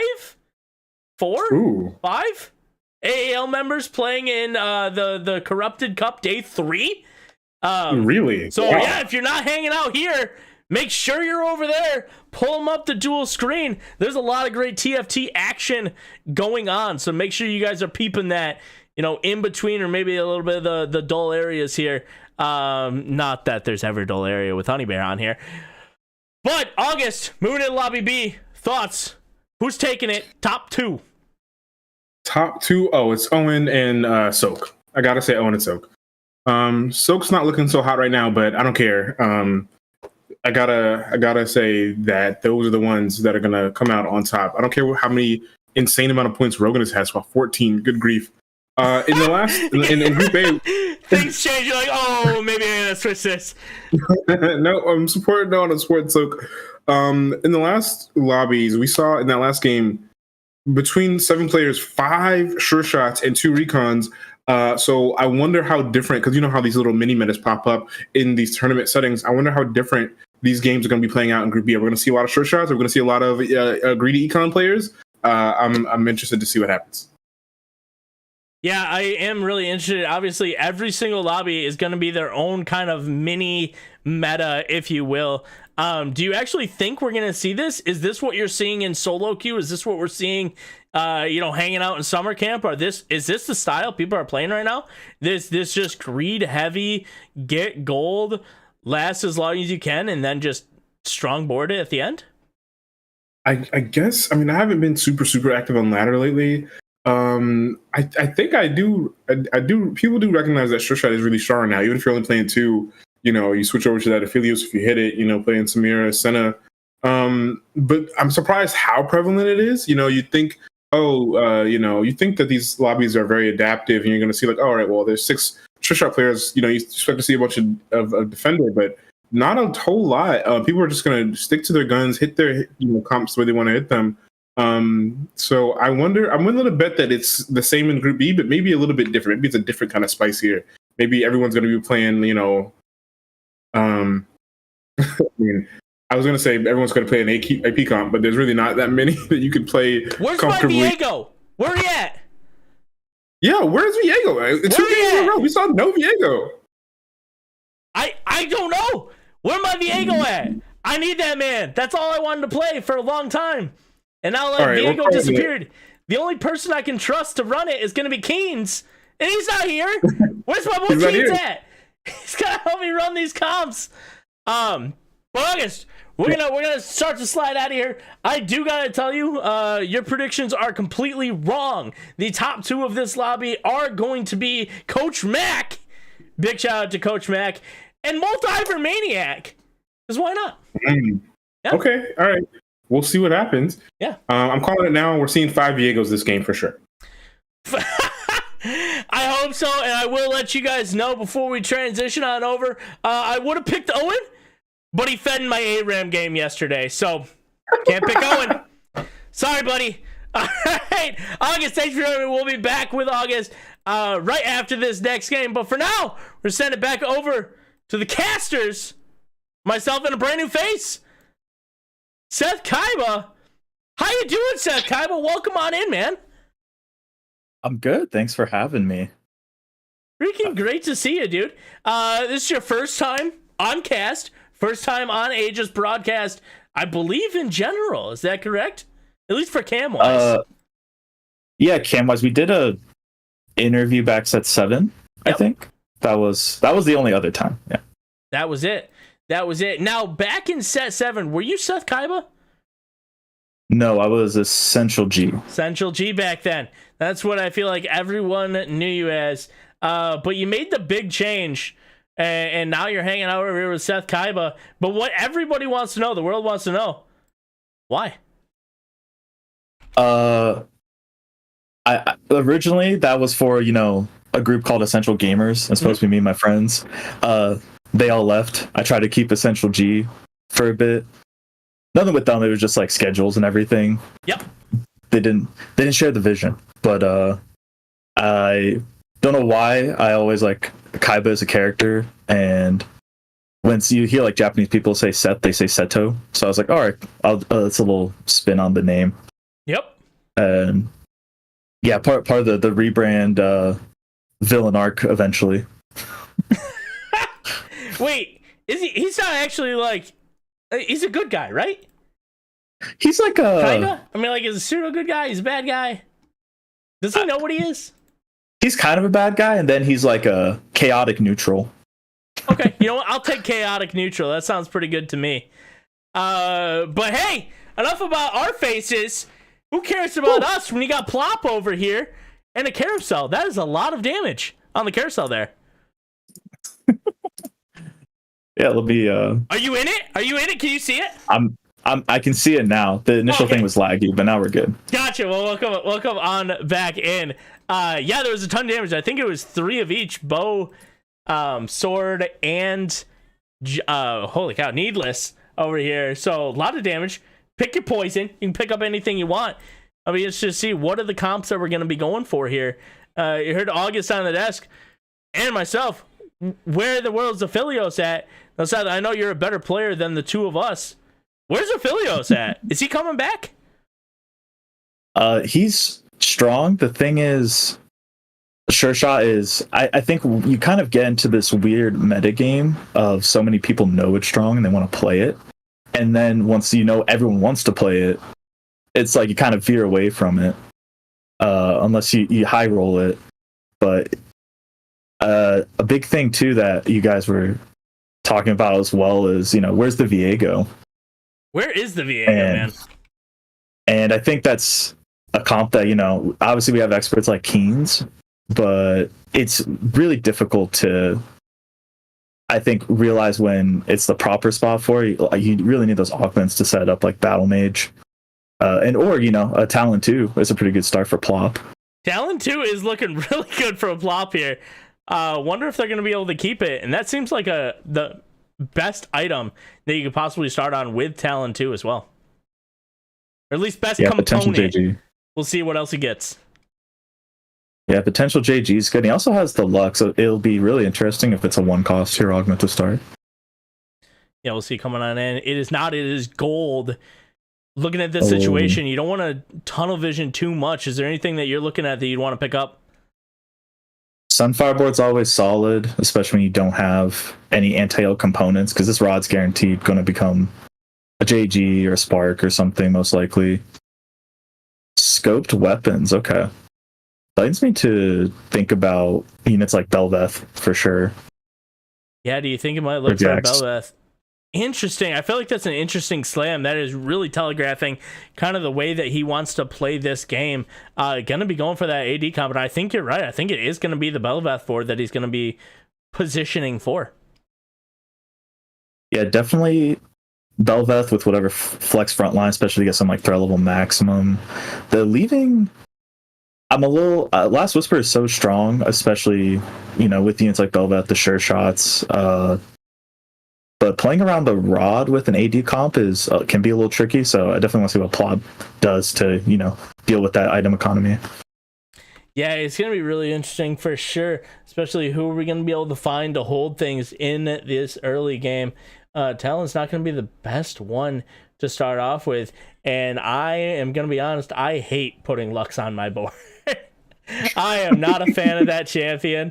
The amount of misses, It tilts me. I wouldn't put it on there if it was 2-star. It's probably the right choice, but geez, Pete's that unit tilts the heck out of me. Yeah, you want to play the upgrade units, but it's like, my God, can you play anything else? Anything else? Like, could I please just hit any other upgraded unit to put on the board? Is what it feels like. But he's just playing with whatever he was given. And that just seems to be what he was given. So we'll have to see. I'm interested. He's probably going to be looking to start running a little bit of a duelist. I'm interested to see, is he going to sell anything to be able to pick up that Yasuo, get that 2 gold, and snag it, start cleaning up a few of these units to make his board potentially stronger. On the other side, we do see Coach Mac did pick up a Laser Corp emblem. That's going to be pretty good now and for the late game, but not too strong of units to start off with. Yeah, the concern here is Plop actually doesn't want to win too much in this or first few stages, because this rod, I know they want Gunblade, and you have to sack for the sword, and now winning that, you're probably not going to get it. and killing this rod without Gunblade, especially the last of us first slammed, is tricky. Yeah, absolutely. Fully agree with that. And sword is going to be one of those items that I think everybody's still going to be pulling for. No matter what stage of the game we're on, I think it's one of the most valuable items that you can possibly pick up. We'll have to see. Maybe he will be blessed with a 4-sword carousel. I actually don't even think that's possible for this one. But hey, maybe. You know, it's like especially the one who does it, if you ever watch Setsuko's stream, or like Soju, sometimes they're like, oh, maybe like the game will bug out. Yes. The carousel is just 5 items of what I need. You never know. More dog blesses you in mysterious ways. That he does, and wouldn't that be something? Does drop down to 92. That's actually a really good loss for him. Is he going to be able to stay up there? Looks like it's going to be second carousel. Prio. And are we going to find it? Don't troll us like this. Stop it. Stay on the carousel. It's coming to him. 1 cost. Do you still take it, even though it's not a 1 cost? You got it, right? I think with the last Whisper committed, and if you think you can win streak from here, then it's fine. But this board isn't particularly strong, and you haven't gotten a sword yet, naturally. So the odds of you getting one are decent. It's hard to say because I really hate taking a 1 cost here. But if he can streak, then it's fine.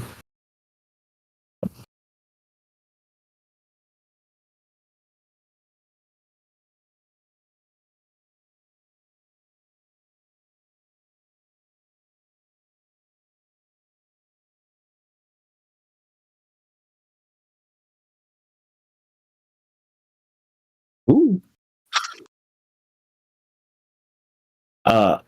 I couldn't tell you, but if they're in summer camp, you know what? They probably are.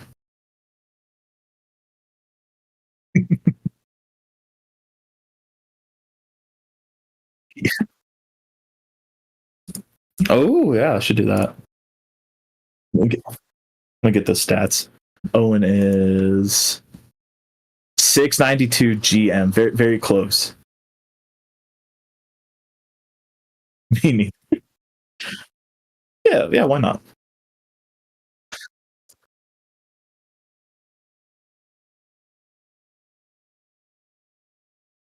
Math is hard.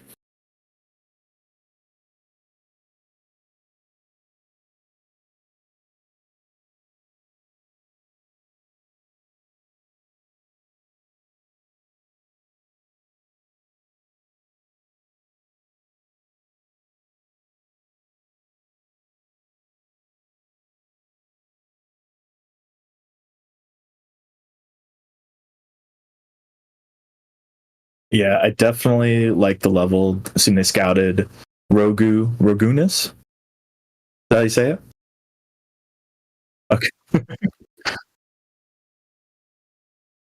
Oh, okay. I was gonna say they scout Ragunas. Looks like they felt like they needed to level these to secure it, especially with only 1 item slam being a declaw, and getting that upgrade Ash to secure the 5 streak.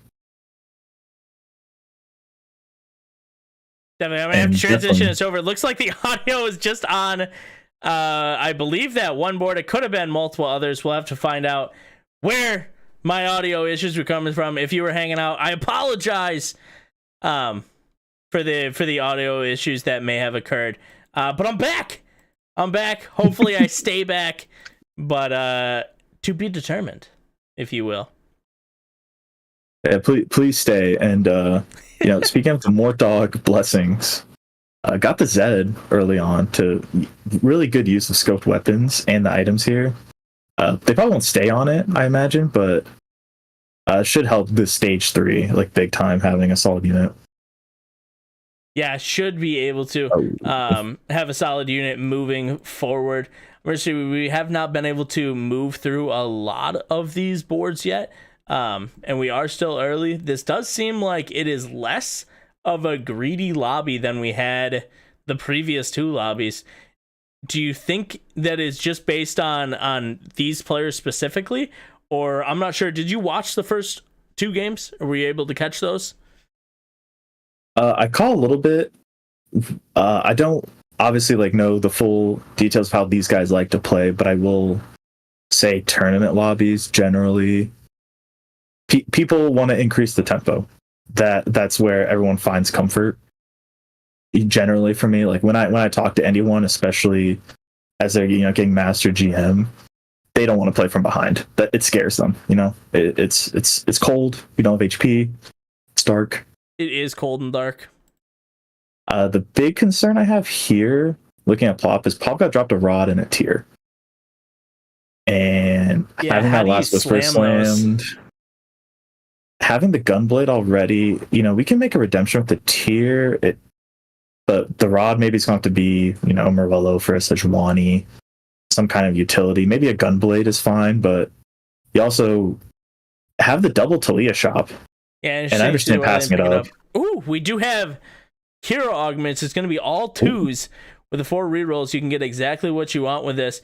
It just keeps, you can roll, you're going to keep getting Yasuo's and Fiora's, it looks like. But that Endless Pizza doesn't look too bad. I do like that pickup if he ends up choosing it, but not really the board that you want to pick that with. Boxing lessons. Always a solid, flexible choice. Definitely is a solid flex choice. We'll have to see if anybody else picked up the Vi Augment. A lot of people do like the boxing lessons. So if we can get a scroll around here from Plop, we'll have to see how many other people ended up picking up that augment and if it's going to be heavily contested or just a little bit. Yeah, luckily, it's a easy, flexible augment. That what I'm curious with is, do they really commit to that more traditional, like Aegis Sure Shot board? Or with the scoped weapons and kind of the extra AP items, do we have like a Jax carry board? Maybe with Gunblade and the rod can be a JG or Gwynzoo's. Yes, I miss the old Jax. Bring back Jax. I never thought I'd feel that way, but man, I miss that guy. I will say, while playing, I was not the biggest fan, but maybe it's been long enough. I put on the rose-tinted glasses. It wasn't so bad. Yeah, hopefully. For me, I feel like it's been long enough.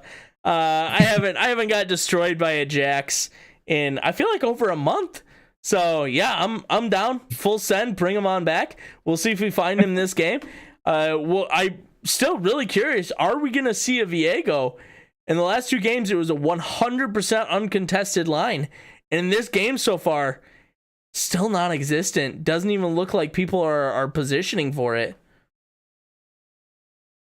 Yeah, and really, especially this game being a 2-cost hero augment, there's not really any hero augments you want for Viego besides the Camille one.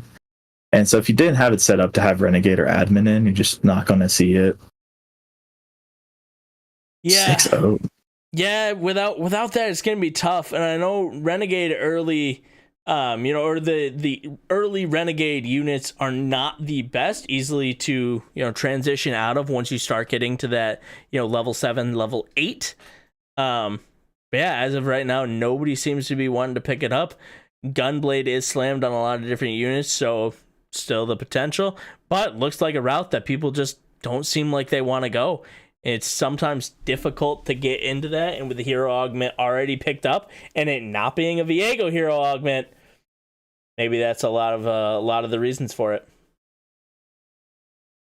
Yeah, it really needs a lot of support, especially going, if you look at any set and see those reset champions like Viego, Aurelia set 6, they're so hungry for resources. They want like 5 items. They want every augment to support them. And Viego's the same way. He needs the items, he needs the augments, he needs the team built around him, and then he can dominate.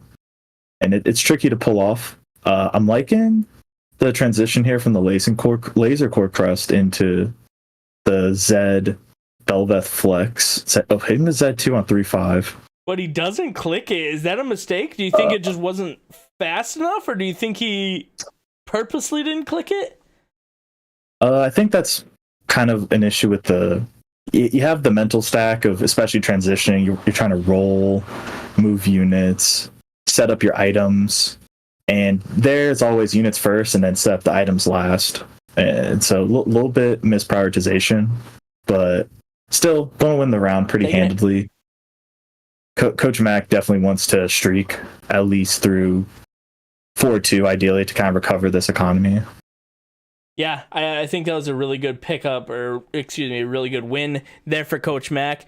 Definitely going to be looking strong. One of the first players to roll down on 7, so they are going to get some more of those premium 4-cost units. There's going to be just more available to them. Ends up picking up the Samira as well, getting the 5 underground. Did just take the underground cash out, so chances are good they're just going to take the cash out every single time it rolls through. But with these units, do you think this board is going to be able to hold on long enough? No, it goes for the 5 laser corp right at the end. Yeah, I think they have enough to at least stabilize, hopefully through 4-2. We haven't seen enough of all the other boards, but the Unrelenting Force 3-item aircraft carrier Vi, yes, and the Z2 should be enough. I'm curious how they plan on transitioning this board. They do have a lot of extra items from underground, so that's going to go a long way. Yeah, that is going to definitely go a long way. It's going to carry them for a little while here. And it looks like they're pretty happy being at 46 HP. Not really a big concern. Didn't lose too much health. Still pretty healthy. Definitely healthy enough to push them forward towards the later stages of the game. If you're looking at these wolves, though, is there a specific item you're looking for? Yeah, we have a lot of AD items set up and no Last Whisper. So I really want a bow or a glove here at least. We have a Reforger to kill this other tier. There it is. Now, if we do kill the tier, do we end up getting the bow? That seems to be what they want to look for. I think you're 100% on that. But is it time to reforge it, or is it just time to wait? If I feel like if he slams it on the Z, that's going to be pretty telling. Doesn't get it.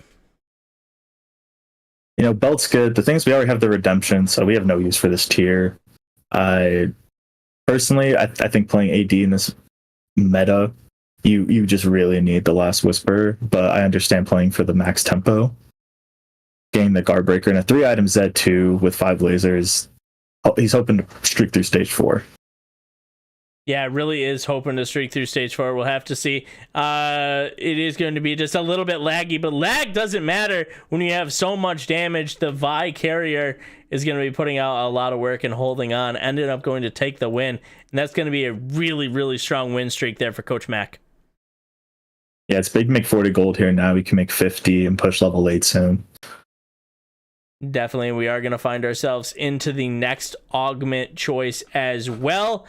I'm always rooting for the Prismatic lobby. Not sure if these players are, especially with the 2-cost rerolls. We get the gold. I believe it was a much higher chance to. CB is always looking like a strong choice, and he picks it up. Yeah, CB's good. Civilian Crust can sometimes be useful in a niche spot, especially if you're playing something like an MF, but has, the sure shot setup, doesn't need the mana gen. Celestial's always good so that these units can take that backline access, soak up the damage, and heal up. Especially having I was about to say Samira 1, but hit 2 in the shop, so that's pretty good. Yep, that feels real good, man. Anytime you can find that 4-cost carry and get the hit, that's exactly what they were looking for there. Yeah, they have a solid setup for mech with the upgrade Jax and Wukong if they want to pivot to that front line. Rod, glove, spatula. Hopefully, maybe they get a fawn. There's not a whole lot of spats you want for the sure shot comp. Mm-mm. So I'm curious what direction they want to take it in, especially with their front line if they want to go towards the mech with the endless pizza and the dragon claw. Yeah, they're not in the greatest spot to get a spat off carousel either. However, at this late in the game, you're really not going to care about a spat on carousel unless you have a very specific use for it. So we'll have to see. There is going to be that potential. And that would be almost a win con at this point to be able to get the fawn. Yeah, I really want them to play Viego and just make a renegade spat. You have the open rod and the gunblade. But upgrade Belveth, upgrade Samira, it's too far off realistically. But I mean, you never know. No, I'm a huge fan of this. I want to roll with that because that's what I want to see. I want to find myself the Viego, my favorite premier carry of the set. I want him back. But I don't think from this spot you're gonna actually see it unless you get the random 3 Viego shop. But going into this fight, I do believe that this backline is just going to be a little bit too strong. Bel'Veth is just going to be shredding through everybody if they can. They're still untouched. The front line is starting to get shredded. However, Bel'Veth is not going to be able to put enough damage in just yet, and that is going to be a huge pop from the LeBlanc in the backline who's going to be able to clean it up. Owen lose their win streak. Yeah, as someone who's been playing less recently, hearing about the cleansing safeguard combo of just running 2 Lee Sin shielding each other with the Ascension, it's kind of disgusting.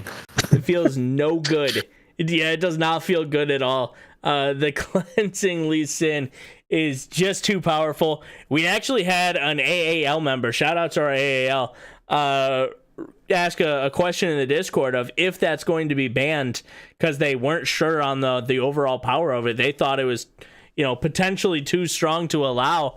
It's like, man, unfortunately that's not on us. That's on Mort Dog and the team for messing that one up for the rest of us. But be assured there is no bug here. It is going as intended for the most part. And wow. They messed up on that one. Yeah, you don't like to see such game warping things, but especially on a patch where you have 4 hero augment rerolls, so if you're in the spot for it, you're gonna get it guaranteed. Yep. But I think it really does excel from what I've seen is when you are in the setup to run that like 4 heart, 6 heart, things with like Phony Frontline, the Ascension, to where you're just going infinite and building up hundreds of AP. Versus, I just have a random cleansing safeguard and I'm trying to play sure shots. It doesn't quite work the same. So even if something is really broken, you still need the setup for it. But looking at this fight, I'm seeing Kai'Sa's been really popular in the bit I've seen of these few games in AML. Yes. It's a comp that when you can pull it off, it's really strong. But I'm concerned with how many people want to play it because it's not one you want to contest. Yeah, it really isn't. And so it's going to be interesting to see, are they going to be able to hit the 3-star? Without the 3-star, it's not a good comp. So you are going to have to really hit that. But speaking of comps looking for 3-stars, that we did get it. That's our Jax carry. Yeah, with the double rod start, it was, and the scoped weapons, it was something I was thinking about, but they slammed the last whisper, so I figured, okay, we're just going to, lean towards a Bel'Veth scoped weapons or some sort of flex line. But I mean, actually, P. Adams having the Soraka Jax duo carry, it's a good combo as any. They got 50 gold here with the Exiles, lots of frontline. Yeah, is this something you look to stay 7? Are you staying 7, trying to hit, obviously, get the Soraka 2? You don't need to push any further past that. But are you going for this Jax 3? Are you going to try to start to pick up these units and see possibly even a Riven 3 if you can start hitting them? Or do you think you try to push levels and just accept your 2-cost carries or 2-star carries? I think with only having the 2-star Jax and none on bench, we're probably looking to push get the Sedge 2, the Soraka 2. Looks like they're going to opt for rolling, which is rolling. Oh, we're still going. Perfectly fine. We're still. Oh yeah, which, forget your analytics, man. They don't care. They're not listening. Plop's got his own ideas. Plop's going for it. Yeah, and I mean, this is something that if you don't hit early enough, you're at 22 HP. You got to make something big happen here. If you roll all the way down and you do not hit, you just lost the game. It's going to be over for you. So it's going to be really, really difficult to kind of move through. Interesting item choices. They are going to pick that. Probably going to slam the Sunfire Cape, and he's got to hit now or never. Yeah, looking, to contextualize the decision, it makes a bit more sense when, Plop is has 6 points right now. Kind of needs to make a big push for that top 4. You don't, going level 8, you might be better to secure that 6 or that 5th, but if he wants that top 4 or potentially push for that top 2, you need the Jax 3. You need the highest cap you can get. So, it definitely makes sense. Haven't hit yet, but we still have another round to sack. Yeah, I got one more round to go. Wondering, are they going to be able to beat Moldiver Maniac over here? They look like they do have a decently strong board. Sejuani ult does come through, but in the back line, that LeBlanc is going to just continue to shred it through. Jax is going to be firing, but it's just not going to have enough damage. That Jax 2 cannot cut through these Lee Sins in the front line, and Soraka is just death fodder. Down to 5! It hurts. Yeah, we have to hit now, or else it might be a bot 2. Yeah, it might be a bot 2. It might just be a straight out here. Oh, this does not look good. Okay, there's one. Okay, there's a Soraka. Feels good. Okay, we got the Soraka, but we didn't get the Jax. Is that going to be enough? It's definitely a big upgrade, because not only did we get the Soraka, we also got the Sejuani. So hopefully it's enough. We didn't quite see the other boards he's about to go up against. That's an 83! That's not what we want to see without the Jax upgrade. Oh, this could be extremely painful over here for Plop. I'm not sure he's ever going to be able to break through this. That Annie is unbelievably strong. Shout out to Crazy Pete. This is one of his favorite units in the entire game. And those hearts in the back line are just going to shred through. Plop! We didn't want to see it go like this, man. But that's the way it is. Annie's just too strong. Yeah, I was going to say maybe we'll have the Lulu RFC bug where she just stops casting. Yes. Maybe the Zoe gets bugged out, but it's just not enough. And it's unfortunate, too, when you see, Owen here has, the Jax 2. It's going to be harder. There's only so many in the pool. I respect the choice, though. I'm not sure if, going to 8 and maybe trying to secure that 6 would have really been enough to stay in contention and move to finals. But, it was a good effort for sure. Yeah, solid effort for sure. We'll have to see, are they going to be able to win another one? They're following us on this board. That Samira got a lot stronger. There's going to be a ton of damage coming into the back line, but those are not 3 pure damage items. Those are 2 healing items and crit, and it's just not going to be enough. Owen going down, and Vjorborn is looking very, very strong here, but we might have our top 4. Depending on it, we do have Ragnas going down. Well, our Maniac, we do have our top 4 moving in to the last carousel. Yes, so going 6, we're going 5th. Big. This is a huge game for Vor, currently 8th in the Group B standing, so they can pull out a win here. That's going to be huge for Game 4. Yeah, that would be absolutely massive for Game 4. Reminder, these implications are huge. Your standings, there are 2 games down. We are on the 3rd game, and there's just going to be one more game after this to solidify your shot of either moving on or at least trying to get yourself to the 3rd lobby, to Group C, to play the 3 more in the final games to try to push yourself on through. So even one position is going to be absolutely huge here, and Owen is going to have a massive fight here against Moldiver Maniac. There's a chance that one of them drops out right now. Moldiver on 1 health. Owen might be at 1 health, depending on how many he can get. Looking very strong. The front line's holding on both sides. That was a massive Aphelios cast, but does not do enough damage to the back line. The healing is going to be coming through. That Lee Sin gives absolutely no cares about your damage, and it's going to be a big win, but it's going to knock him out. 4 HP in a dream. We still have our top 4. Everybody survives. Yeah, the big thing here is when you have a four sure shot backline, this board 100% scales with frontline, not just these carries. It's stage 5, and we still had our defensive items on a Galio, so I'm glad to see that move off. Looks like we're going to head towards the Mech Wukong, which is definitely a bit stronger. Yeah, absolutely a little bit stronger there. We'll have to see. Is it going to be strong enough, though? It looks, I don't know, with the 3 items there, it's going to be pretty thick. I think you'll be able to push through Coach Maxi and do their best they can.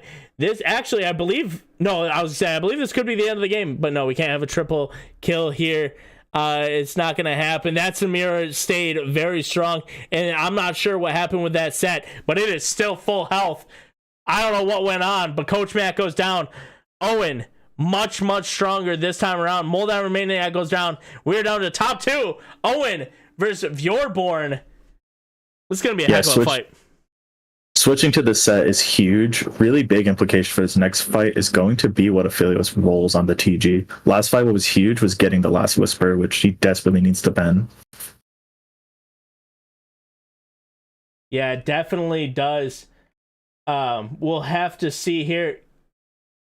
Give me a little bit more. I apologize. Something's going on in the back end. I got to snag real fast. Yeah, no worries. Hopefully, it's not a lot of gold, but if we can get a Sejuani 2 here or an Aphelios 2, that would be massive. Vor's board is really strong, though, so hopefully this items we're looking here too. Some utility, maybe a Shroud or a Last Whisper for the back line. What do we get? Oh, it's Ornn items. Okay, Cleaver is huge.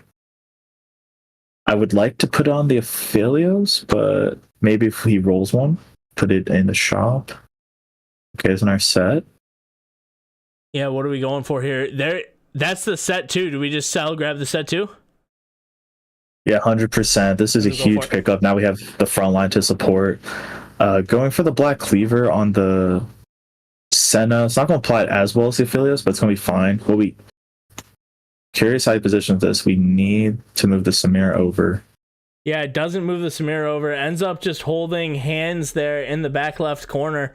Might not be the greatest, but the Samir is going to add just a little bit of shred. Set is holding on. There's going to be a lot of damage coming through. The set is just shielding and healing. It's going to be a very good front line for him. They go down. The Lee Sins are gone, and we have a fight on our hands. Owen takes the first win convincingly.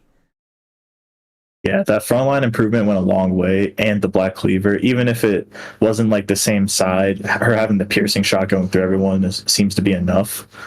I'm really curious to see how Vor, with that much HP and gold, was win stream for a while, is going to transition this board, because an IE Shiv isn't going to get it done against this D-Claw set. He is a beast. Yeah, he is extremely strong there.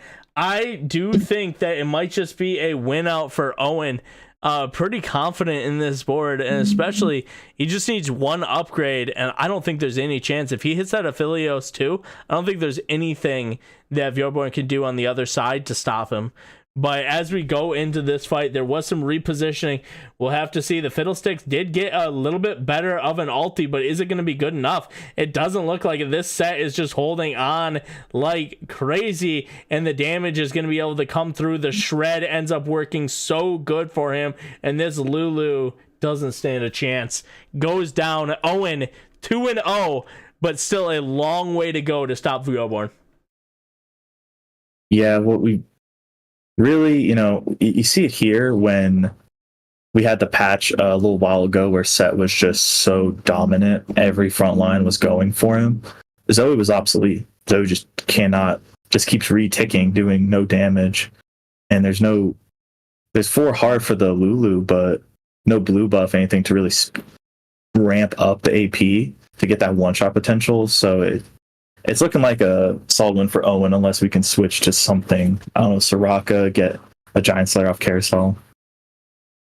Yeah, possibly a Giant Slayer off Carousel. Possibly, just another damage item in general would be good for him. That Fiddlesticks does come through again, but that set is just unbelievably tanky. We do drop in the backline, though. That was a lot of damage coming on through. That Lee Sin did get to the backline, and this is going to be it. Vjorborn was able to change his positioning, and it was going to be just enough to get the one win needed. Owen ends up going down. Yeah, that was really smart positioning there. Saw the angle. That's the major con of playing Set sometimes is when we had Set as being super dominant initially when the set started, Jax became super meta because he just walked around.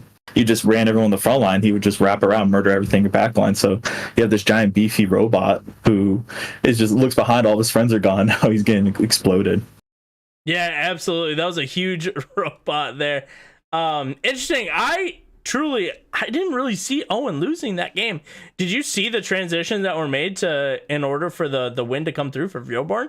I'm not sure what big change was made, but something happened.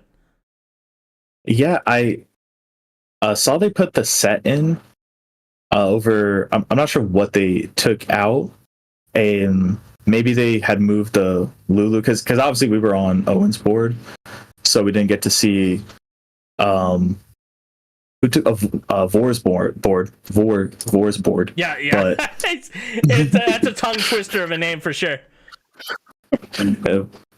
Vordorn's board. Vjoborn. Say that fast. Yeah. No chance. I stand no chance.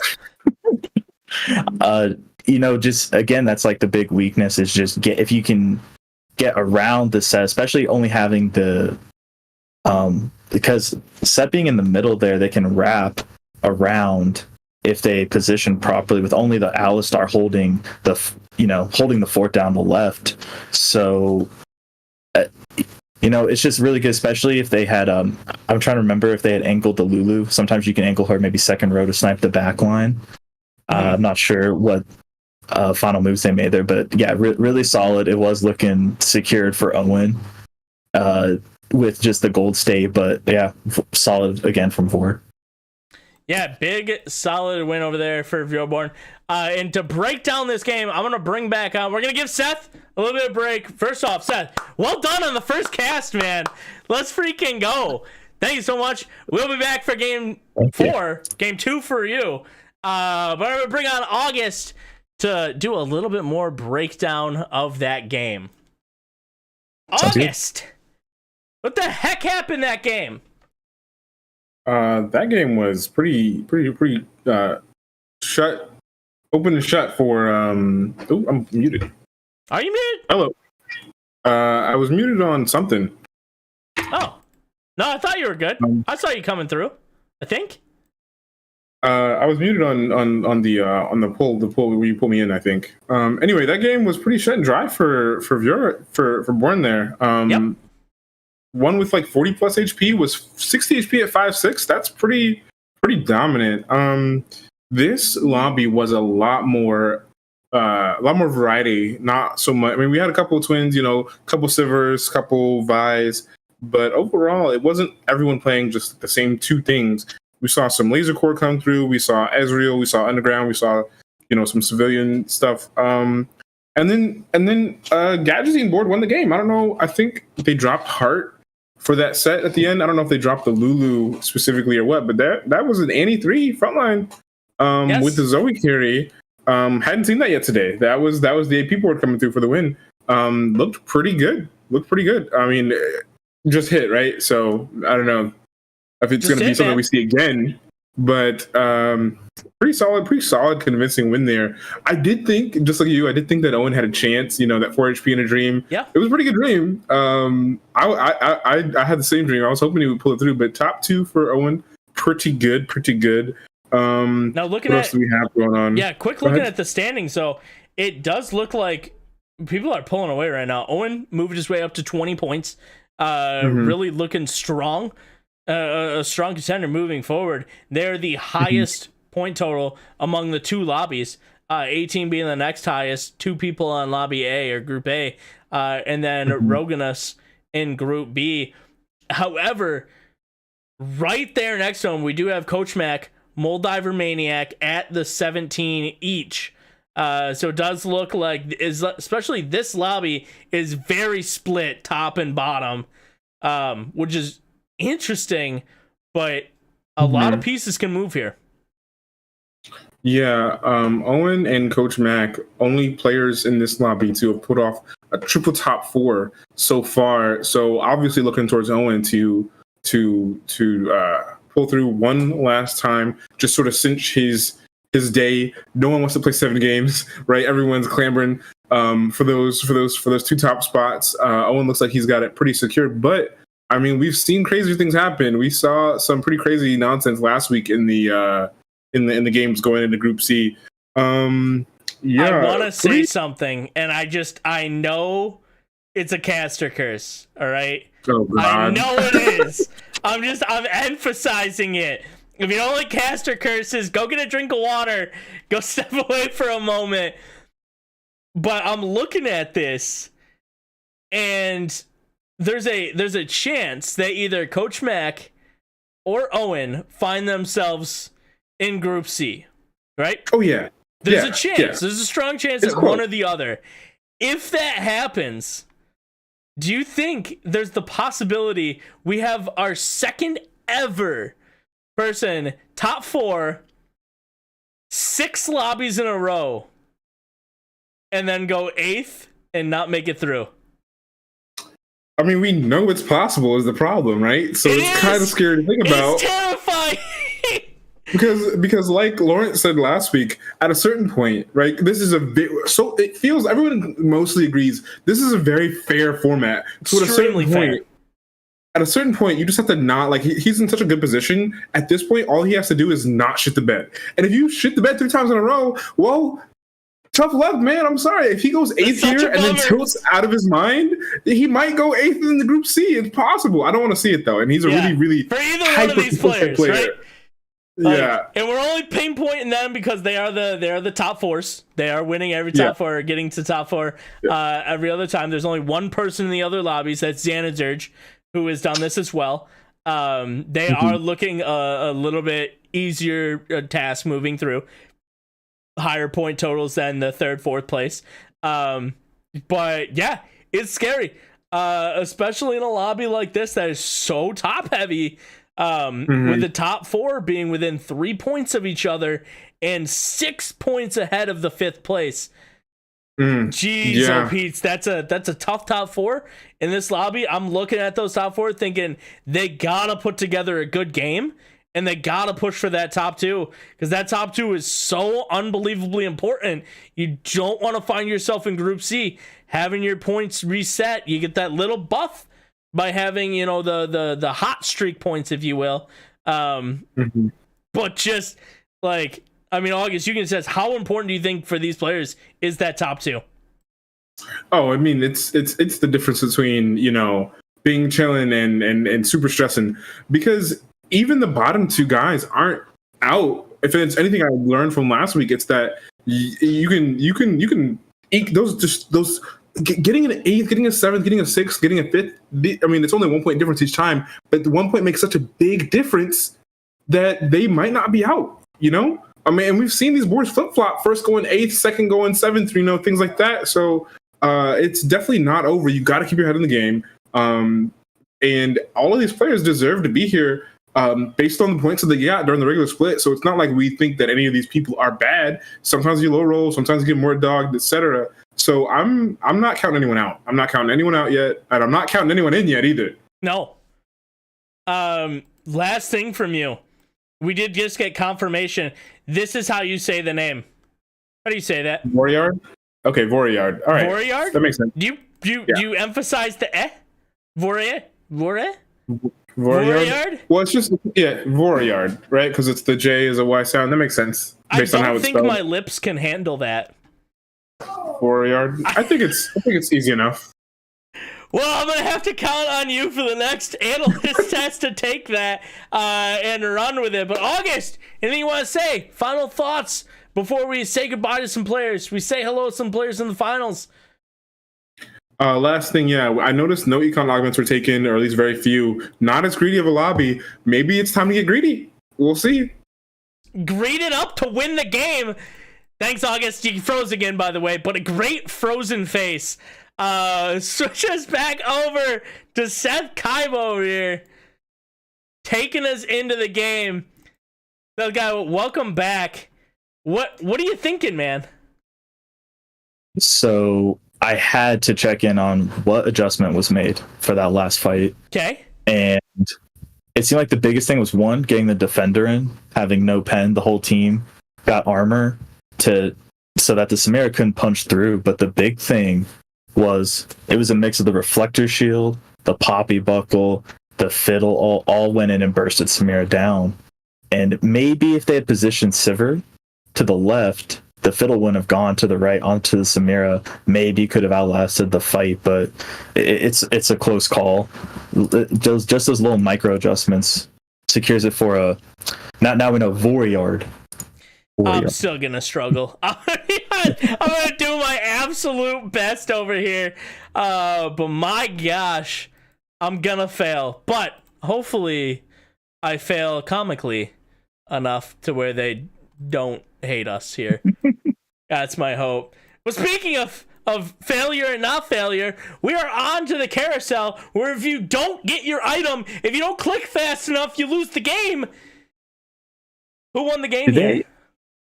A lot of going for the bow. Who got the bow? Mole Diver probably won. They got the bow.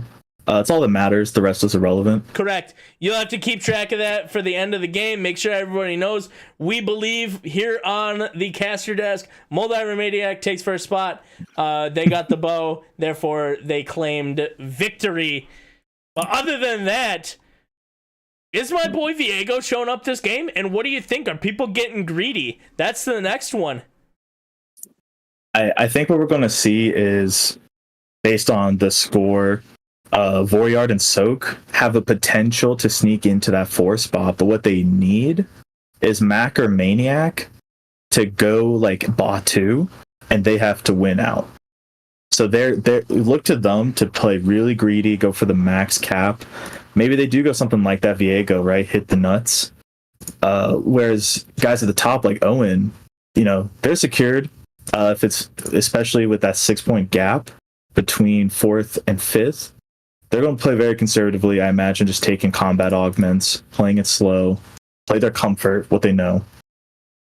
Yeah, that's what you would imagine seeing. I know a lot of these players are extremely competitive, so there is that chance that no comfort is played whatsoever. They're going for first or last, which is not always the best case scenario, but could be the scenario they find themselves in. This looks to be a really good start. I think they want to find that extra Laser Corp. Obviously not the items for it, but Laser Corp start I feel like is always a decent slam. Yeah, getting that flat damage early can save a lot of HP. Gets the double Lee Sin shop. Maybe we get the cleansing safeguard. Not this round, but there's potential for it on another round. We do get the silver augment. This is one of our first silver augments of the day. Or is it the first? That's the first one I've seen. I'm not sure about games 1 and 2. I don't believe there was a silver, so this might be the first overall. Take AFK! It's always worth it. Oh, he's taking it. He's taking it for sure. Yeah, just switching up his units. Are you going to put any items on? Doesn't matter. Take it! Well done. I feel like you just won the game there. Yeah, I really like AFK here, especially with these items and the units we have opening. We want a sack here for a bow or a tier. So we need that item prio. And I was going to say consistency would be a solid choice here to lose streak, but someone else also has consistency. And I know that can cause a lot of mayhem, because if that gets broken stage 2, your game it falls apart, your mental goes boom. Yeah, it feels really awful. Do you think it's more of a mental boom than it is like an actual game is doomed, or do you think the game is doomed? I think it depends on the other factors. Especially in this meta, you really want to push level 7 or 8 as soon as possible. And taking an augment like that and now being down, you're essentially down an augment, and you can't get to those levels, and you probably sacked a lot of HP. Your game's not over, but your margin there is very slim. And so I like the AFK here because we don't have to worry about the other guy. We're just going to have our units here. We can't even position them. We're going to get the guaranteed monies. Yeah, definitely. Big fan of guaranteed monies all around. Yeah, overall, I think it's good. I know we had Skippius on. This was probably a few months ago talking. I don't know if you heard this portion of the podcast, but he broke down his thoughts on stage 2. Just in general, not specific to any patch, but how detrimental it can be moving forward, especially in high elo lobbies such as this, to break streaks or to not econ correctly, to not put your board out there. He went as far to say that stage 2 is probably the second most important stage of the entire game, which was an interesting take on it. But what do you think of that? Would you put stage 2 as that high a value? I would definitely put it as either the most important or second most important, because it sets the foundation for everything that comes after. Chances are, if your stage 4 didn't go well, it probably was rooted in your stage 2, unless, besides RNG and whatnot. But I will say, I don't think, you don't need a 5 streak. You don't need to have perfect everything going for you. I think you just need to play smart. And what sometimes you'll see people do that, from my standpoint, it's sometimes incorrect, is they really prioritize that 5 loss streak if they don't even need like the item, and they cost themselves a lot of HP. And especially in big moments like this, if you're not as comfortable with your game plan, it can, things can go downhill quick when you enter stage 3 and you're 40 HP with a little, like 10 more gold than the other guy. So I would agree overall that it sets the foundation for everything. It's super important. And now that we've seen them sack here for first pick, I want to see what they go for. Yeah, there is a spat on Carousel. I wonder if anybody's going to pick it up, or if it's going to take a little while for somebody to pick it up. Is it going to go over to Soak? He's looking at it. It does. That's a 3 cost spat as well. I think there's a lot you can do with it at this stage of the game. Maybe you don't have the item for it now, but can hold on to it. You have a great 3 cost threat. I think I think that's a great pickup, assuming they can utilize it a little bit later on in the game. Yeah, I actually really like the spat. As we said, Soak needs that. He needs to get that top 2. And getting a spatula, have the potential for a fawn, or maybe, a renegade spat. Something that we really need to boost that comp. It's a really big pickup. And we also see here that Plop getting the bow, sacking 4 is really huge. Now they have the last whisper if they want. Probably won't slam it yet. They want 5 streak most likely. And Grief the consistency player. Yeah, it could be Grief and the consistency player for sure. This is going to be interesting moving through. I actually do think this is crazy. The Plop already has 40 gold. That's some of the highest gold I've seen at this stage. Yeah, you do love to see the gold advantage that you can achieve just by going a silver augment. I think this could be game changing. And finding themselves at 74 is a heck of a lot lower than they want to be. But man, I think they're in a great spot to keep moving forward in this game. Really solid. The lowest, they'll probably be around 66, 68 HP, which is perfectly fine. And what I really like playing stage 2 with the AFK is you saw the consistency and the tiny titans. So if those guys are looking to loss streak, you're going to throw them off, and it's going to mess up their entire plan. So Plop kind of playing lobby disruptor and in a great spot themselves. Yeah, they really are in a great spot. I'm kind of looking at. Okay, all right. I didn't see that coming initially. But yeah, he is not messing around. I think he could have kept his board, but wasn't sure with who he was gonna go up against. But does end up selling and is going to take a 5-unit loss here, going down to 64. But did maintain that 5-game loss streak. I don't know. Some things like that, they're always pretty funny to watch. It just looks a little jarring when they insta-sell all their board.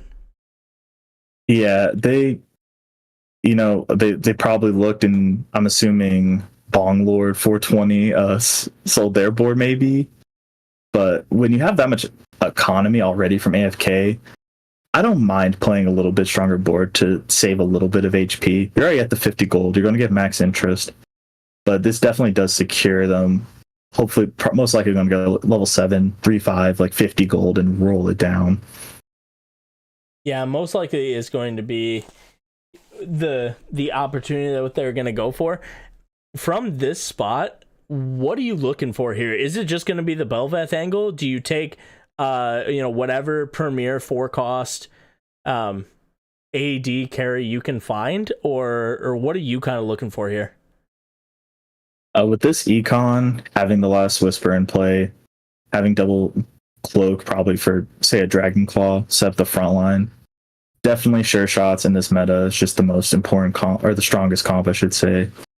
Belveth is also perfectly fine. It kind of depends on the lobby, too, depending on what frontline they're playing.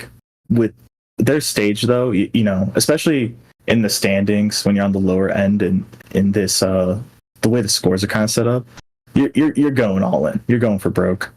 And so you're going to go for the highest cap, which is definitely those sure shots. Yeah, I fully agree with you on that one. Gonna be looking for the sure shots. Obviously, he'll probably slot in whatever units he finds first, and then kind of work your way into that sure shot build. But this looks like it's going to be able to break the loss streak. Probably a great time to break the loss streak at level 6. You can start upgrading some of these units. You're still at that 50 gold mark, and just a really good spot here for Plop to be able to move forward in this lobby. Yeah, I really like the direction they're playing this game. And now, yeah, we see 3 cost here. Okay, goes for the mirror image. Oh, I mean, I was going to say maybe with the Renegade, they're going to play towards that Viego, but having the Shojin slammed, it's looking more like an admin or maybe a Talia. I'm not sure what Soak prefers to play. I know most people are staying away from that line. 3 cost, I'm curious how many people are going to grab, you know, a Senna augment.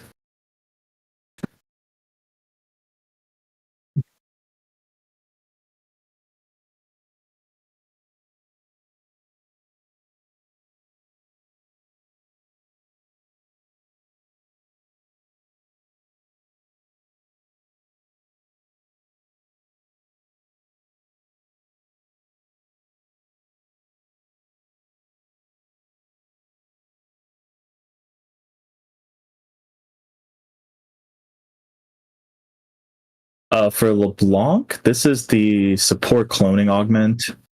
So you get that increased front line, or if you want more utility, like now we're getting the double Ramus slam on the front. Has the Ox Force spat slammed. So, you know, they probably are committed to some sort of a Viego duo carry.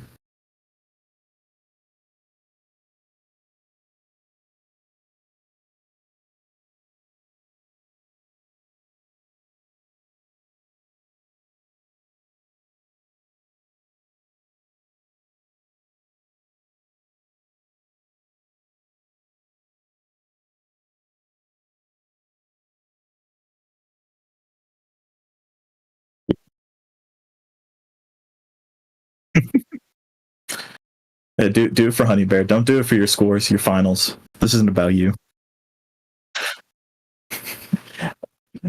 I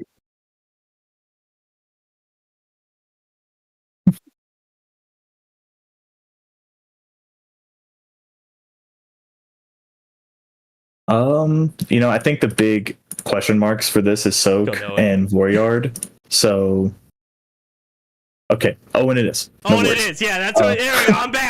I'm back. Oh, my audio keeps cutting out. I apologize for that, guys. Every once in a while, the scenes cut my audio. So if I go to a new scene, do apologize if the audio is cut. But you heard the soothing sounds of Seth Kaiba taking us through a lot of that. But Seth, as I was saying, because I do need to bring this up again so that people can actually hear it, go for the Viego, because I want to cast it. Let me have the Viego, please and thank you. Yeah, we could see something. Could see LeBlanc changes a little bit. Could definitely see a LeBlanc Viego duo carry. Could see with the Shojin. Maybe they play a random Misfortune or an A-Soul to pair with it. It's a decently flexible item. I'm really curious to see how they play the line, because they can get it going. Soak needs this top 2. So this is huge.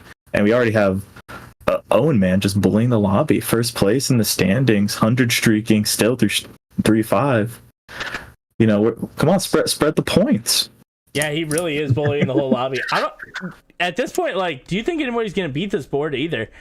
With the 5 laser core, solid front line, I don't know if anybody beats it. That's going to be doing a lot of damage, but more so, that Renekton might be the highest damage dealer in the comp right now.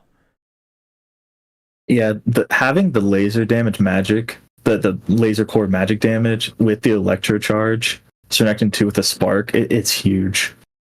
And I'm going to be curious to see if anyone can end their streak before 4-2, because if he's able to go through that point, I mean, Owen's probably guaranteed a top 4. The spot is insane.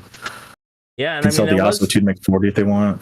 That was the other top player. They did take Tiny Titan, so it would be a lot lower than they are right now.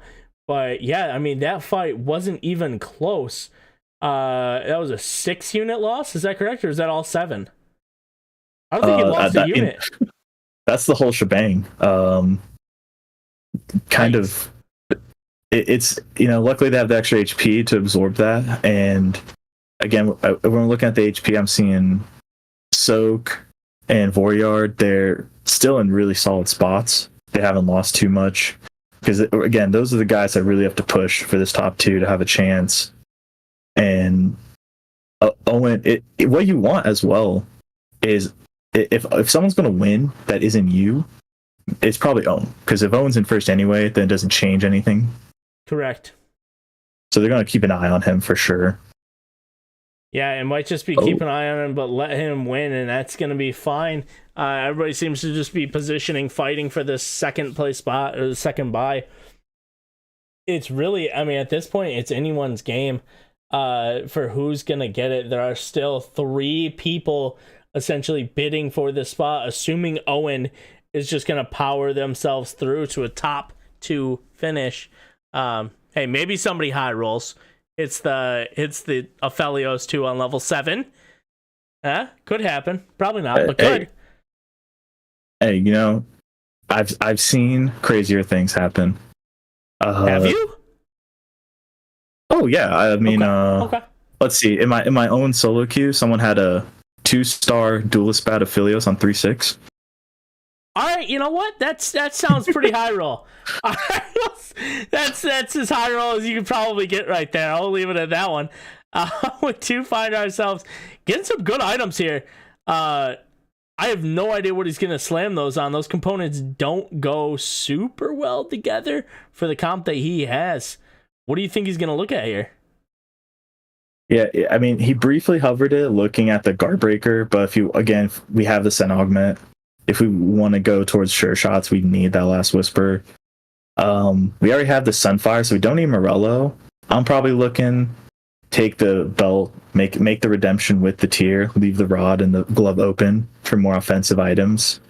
But Owen, based on their spot in the standings, they can't really go wrong. Could just slam whatever for tempo like a Hodge. There it is, yeah. Which is what they're going to do. Just, again, keep streaking and probably, try to secure that top 4. Yeah, I was looking at the Hodge. I am interested. I do think it is a subpar item on Zed, but subpar is just fine when your board is this strong. It doesn't matter. That gave him possibly a little bit of an edge he needed to keep a few extra units alive, and that's just going to be another big win. And at this point in the lobby, you're looking at everybody and just praying that you don't have to face Owen. Yeah, if you're again like Soak and Voryard, you want him to just kill off the other guys up top.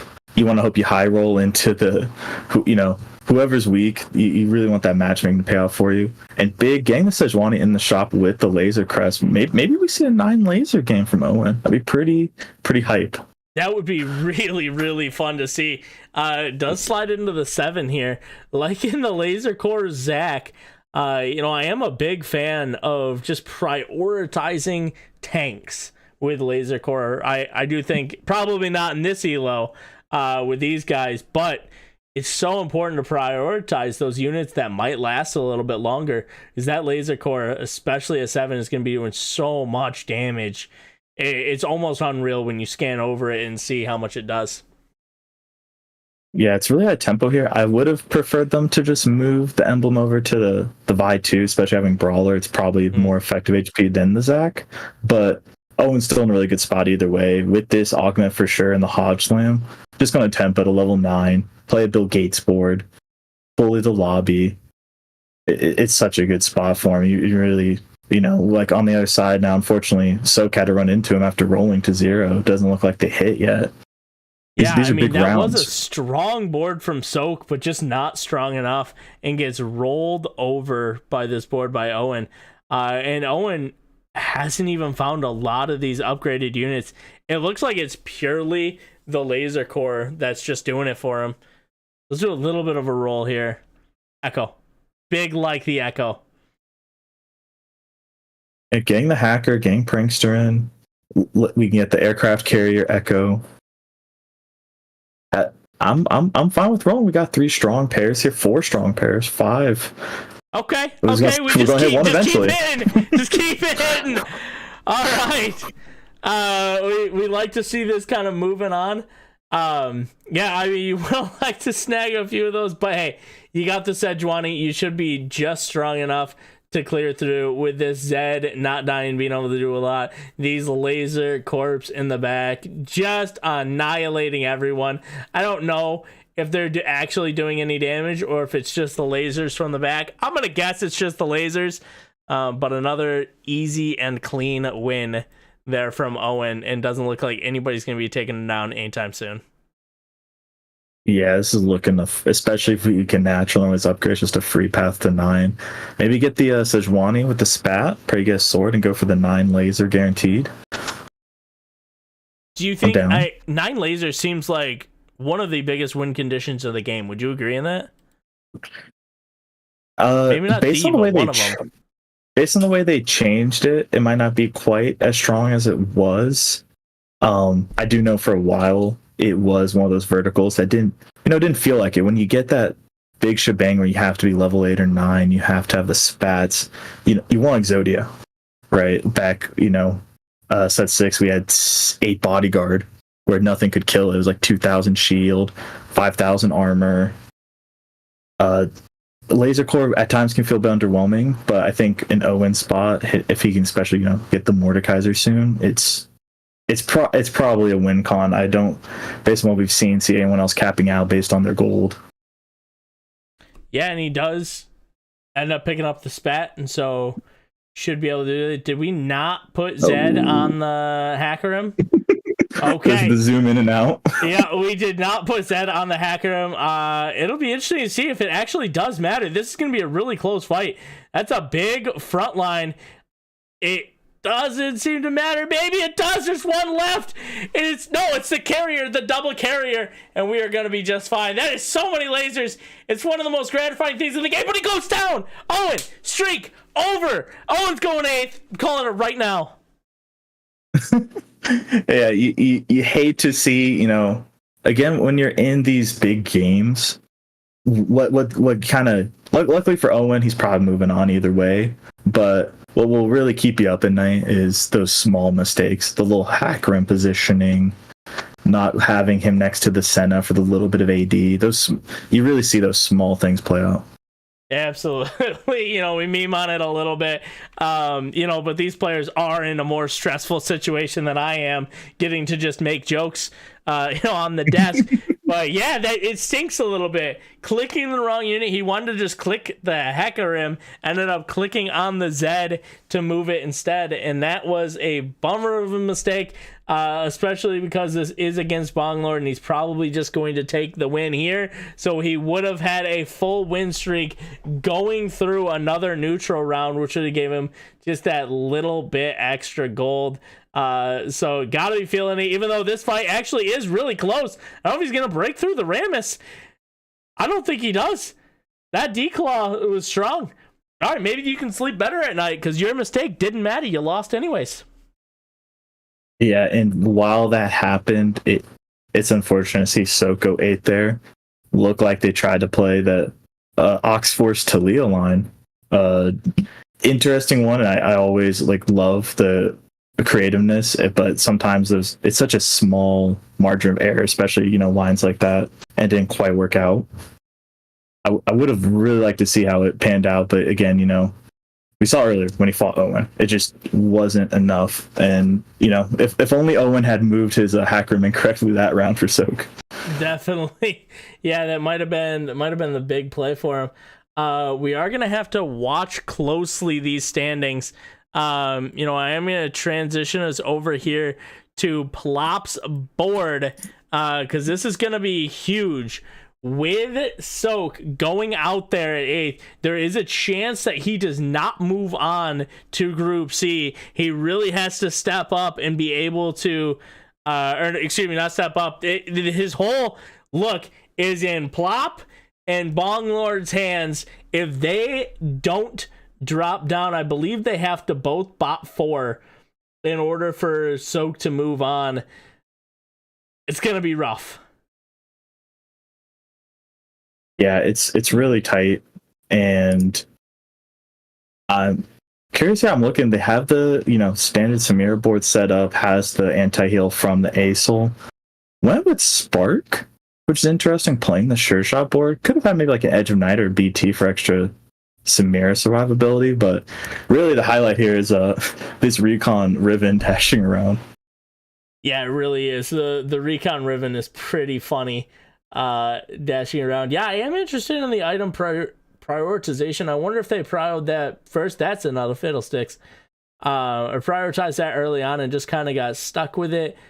Not 100% sure. Or was this the board? Was Plop the one that we thought was going to go Viego? We saw Plop's initial spot was thinking about it. We also had seen Soak had the Gunblade Talon and the Oxforce spat. Unfortunately, you haven't gotten to cast your Viego yet. Nope. So kind of went out there, but maybe that's why nobody's playing it, because you try, you look at it, and you go down relatively quickly. On the opposite side, it is going to be, looks like an easy win. This Rammus is probably just going to be too strong. Belveth can't shred through it at all.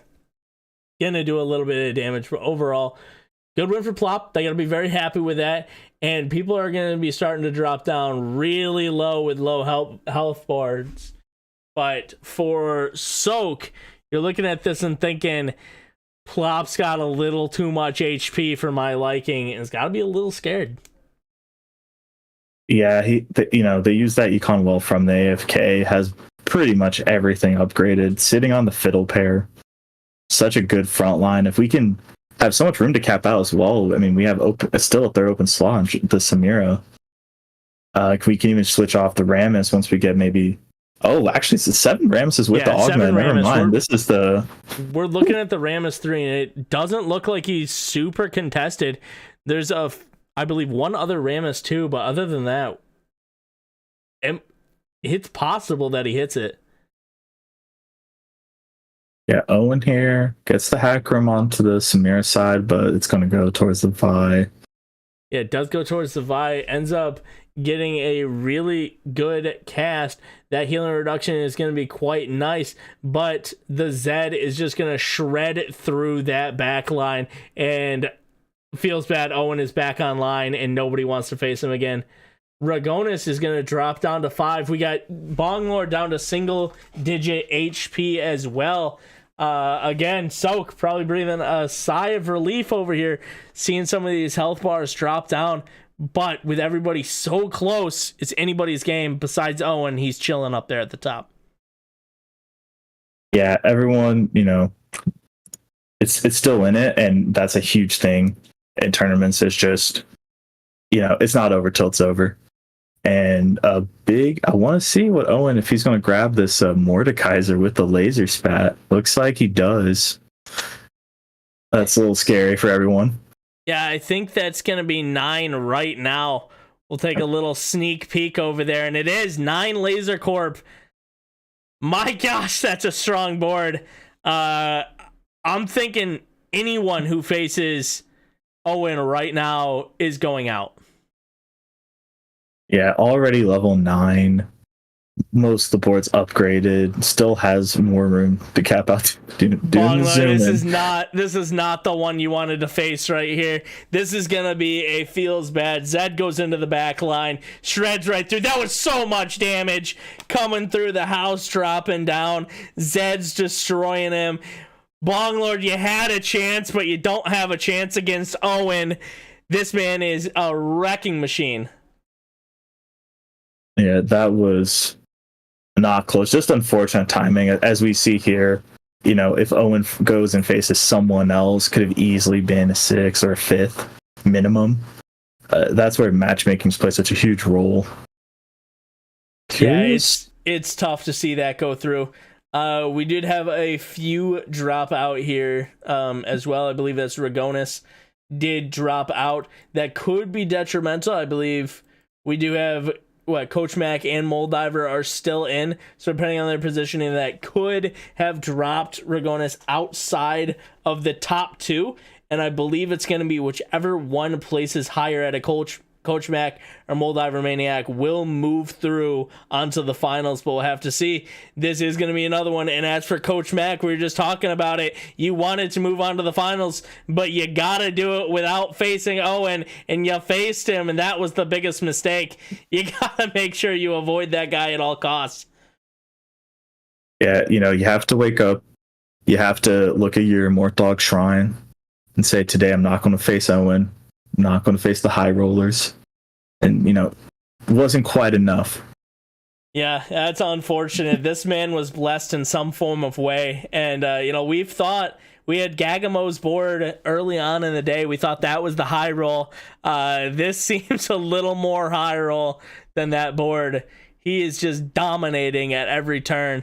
Took 2 losses in stage 4, and that's it. Never turned around, never looked the other way, and I don't think he takes another loss this game.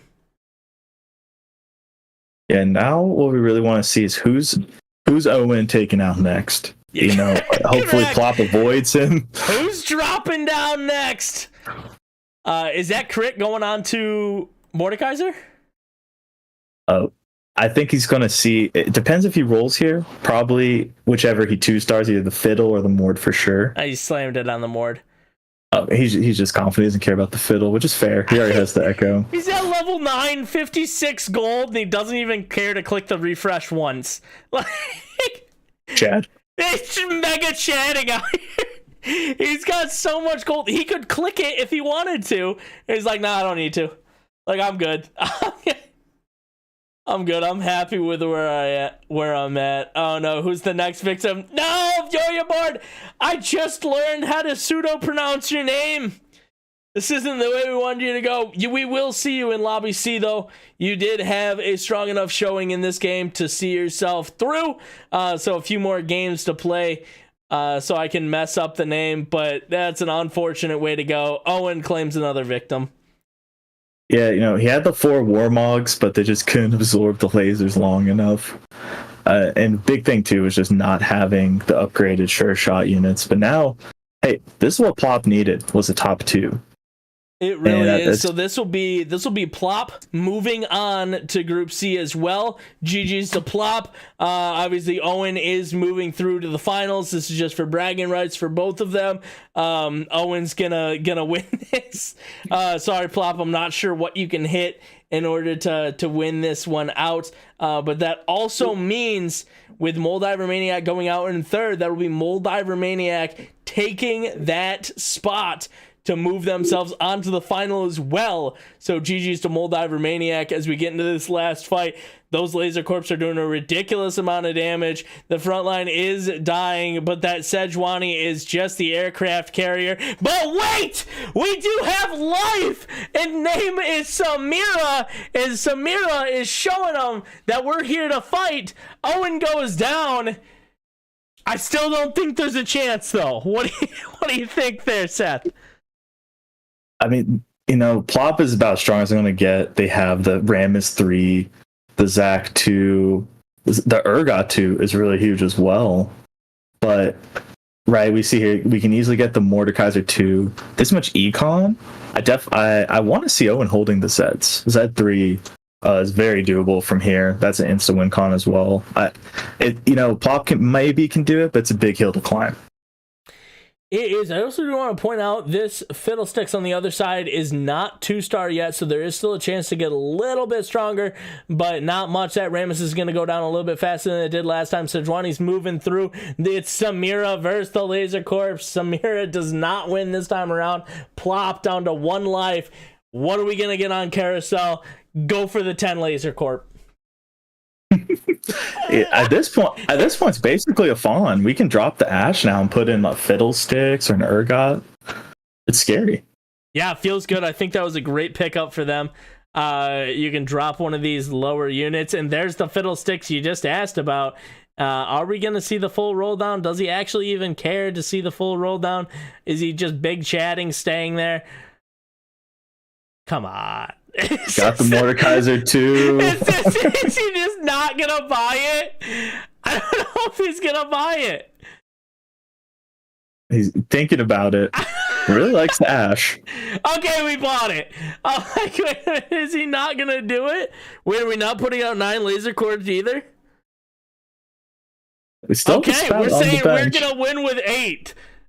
Let's see if it works out for him. Fiddle 2 did come through on the other side. One board got weaker, one board got stronger, and I don't know if this is going to be close on the other side. Absolutely destroyed was Owen.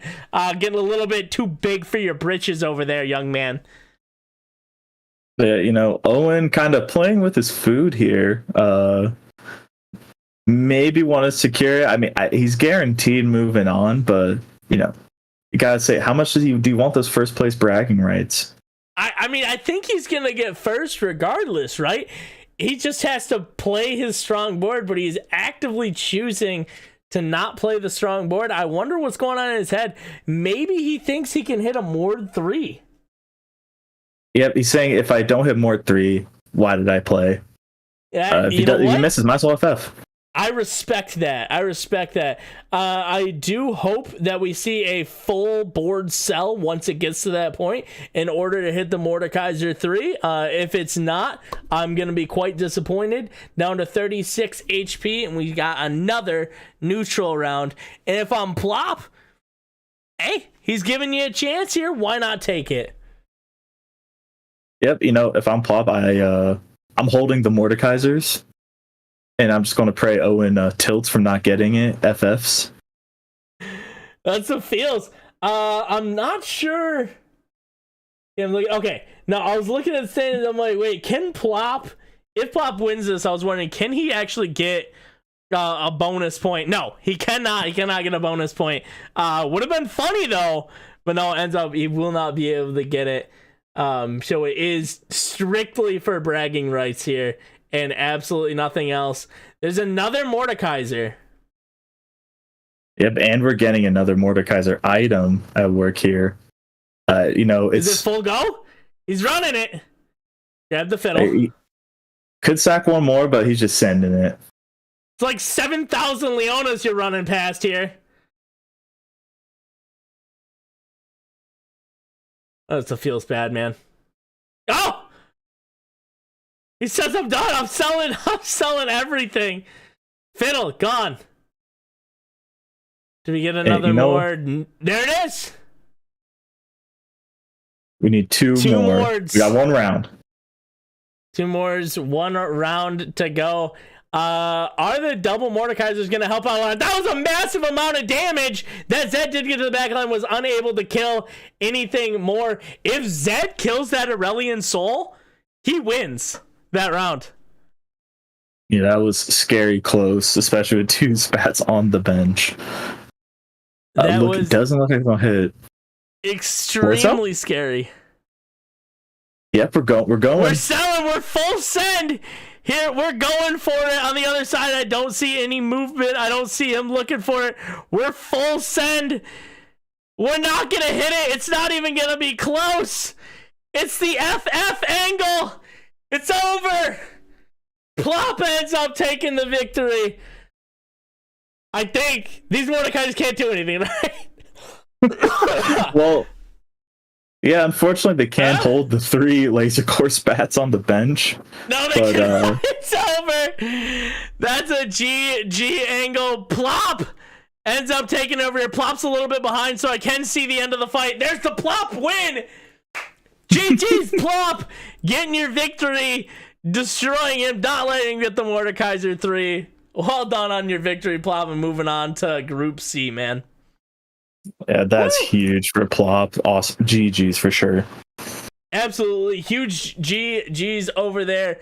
And what just an overall good lobby. I feel like it was tough for a lot of people. I feel like I am unbelievably blurry. Not sure why my lights chose not to allow me to have a clear face for you guys. That's okay. I got some acne coming in, so I just don't want you to see it. Anyways, more about these games though. Those some tough fights all around. I think we had some really good storylines that started to come out there. Do want to give a shout out. We are losing Bonglord. We are losing Soak. They unfortunately are going to be dropping out there. It wasn't enough for Soak to move through. And then on the flip side, Seth Guy, we're actually losing our number one rank Nazrat and Nada America are both dropping out. They went bottom 7 and 8th. What do you think about, Soak Bonglord and Nazrat and Nada America departing from us at this time? Especially when you have guys that were dominated, the group stage being number one on the leaderboard like Nazrat, and then kind of falling a little short. I've been there. It leaves a little bitter taste in your mouth, but that they're going to just come back stronger next set for sure. Yeah, absolutely. Player like that, player that I think we all respect, we like. So it stinks to see them go. Same with TA Soak dropping out. I do want to give just the overall shout out to Team Ambition for sponsoring players in the AML. That was unfortunately the last player from Team Ambition that is going to be dropping out right there. So again, just we won't be able to shout them out as much. So huge shout out Team Ambition. Thanks for stepping up, sponsoring some of these players and allowing them to move through. And what a hack of an organization move. And these players were nuts all throughout the league. Even though we have to say goodbye to them right now. And speaking of saying goodbye to people, Seth, that's going to be it for us here at the desk. Man, where can we find you? What do you want to shout out? And or any final thoughts on these lobbies? Hey, real quick, GG's to everyone. That last game was really close, besides Owen, but everyone else was fine for their life. And putting up, it's always fun to see really good TFT and see these developing players where, maybe you'll see them next at an ACL in the future and they're playing their hearts out. For me personally, going to Colorado soon when I'm back, hoping to try and pick up the stream again, playing some casually. So if you're looking for somebody to watch who's plays TFT, I'm not going to say good or bad, we just play it. Very good. Don't let him fool you. Yeah, don't let me stop you. Seth Kaiba TFT, twitch.tv/Seth Kaiba TFT. Yeah, and thanks for having me. It was really fun. You were coached by Coach Mike himself, right? Oh yeah, Coach Mike 69? For sure. Yeah. I'm Coach Mike's best student. Big shout out to him. I don't know where I would be in TFT without Coach Mike. Coach Mike is out here. Guys, make sure you're tuning in to Seth's stream. Go follow it now. Don't miss out. Absolutely dominant TFT player. But Seth Kaiba, thanks for joining us. Thanks for stepping in last minute as well. Because I know this was, more of a crazy broadcast where you had to jump in last second. So appreciate that. But for now, we're going to head on over while we get Group C set up. We're going to transition on over to our boy August over on the analyst desk. August? All I know from that game. Are you here? Yeah, I'm here. Can you hear me? Yeah, I can hear you. All I know from that game, August, Owen sucks. Mm-hmm. Dude, the most BM disrespectful player in the entire league. Holy crap. BM! Who let this man in here? He said, why did I even play if I'm not going to get more than 3? While he casually takes 3 seconds in a row. Could have been a first. He didn't care. He threw the first away because he knew he was chilling just so that he could look for the more 3. That's crazy. It felt good that he didn't hit it. For everybody here at Aegis. Well done, Riot, to not let him have it. Yeah, for sure. Just could have ended the game, I don't know, 4 rounds ago. Just said, nah, I'm just gonna play with my food for a little while, really flex on him, Like really, really terrible. Really flex on him. Really love to see it though. That was pretty fun, especially, you know, in a circumstance where nothing was on the line. There was no implications whatsoever. Owen was moving through as the first seed regardless, and Plop was moving through to Group C and was not going to be able to work themselves into, you know, any extra points. So no harm, no foul. Pretty fun game to end it on. Yeah, I really enjoyed it myself anyways. Yeah, absolutely. It'd be so easy to talk about all the shenanigans that went on with Owen that game. Yes. I mean, he was 86 HP on 5.4, level 9 on 5.5. I mean, 9 laser core with the new laser core, really just dominant performance. That dude is super gone out of the ML next split. Yes, he is. I mean, he is very gone. Cannot get rid of this guy fast enough. He's just stunting on us, just left and right. 6-7-7-7 is the amount of points he took today. Really just greedy with the points, to be honest. Yes. Glad we're moving on out of his lobbies into Group C. Fun little fact about Group C. Again, Owen's performance didn't have any impact on this, but apparently PH Dan and Gagamau went to 5 tiebreakers to determine who got first seed or tiebreaker points, and Gagamau came out on top. They went through all of them. We only have 5. That's what he said. He said in the chat, 5 tiebreakers, and it only makes 1 point of difference. Is the sad thing. Gagamau gets 2 points going. Actually, it's a big deal though. That's a huge deal. Going on with 3 games. Yeah, I mean that could be a difference. We'll have to stay tuned and kind of watch through. That's something to keep in mind. I don't know, casters, if you're listening to us, but keep that in your head. That 1 point difference could be absolutely everything. We'll definitely be interested to see, you know, if that comes out to be the truth. But looking on the other side, are you shocked with the 2 players moving on? Not at all. I mean, everybody and their mother knew Owen was just literally dancing on the graves of everyone else. I was a little bit. Roganus had it again. You can't drop games at this point.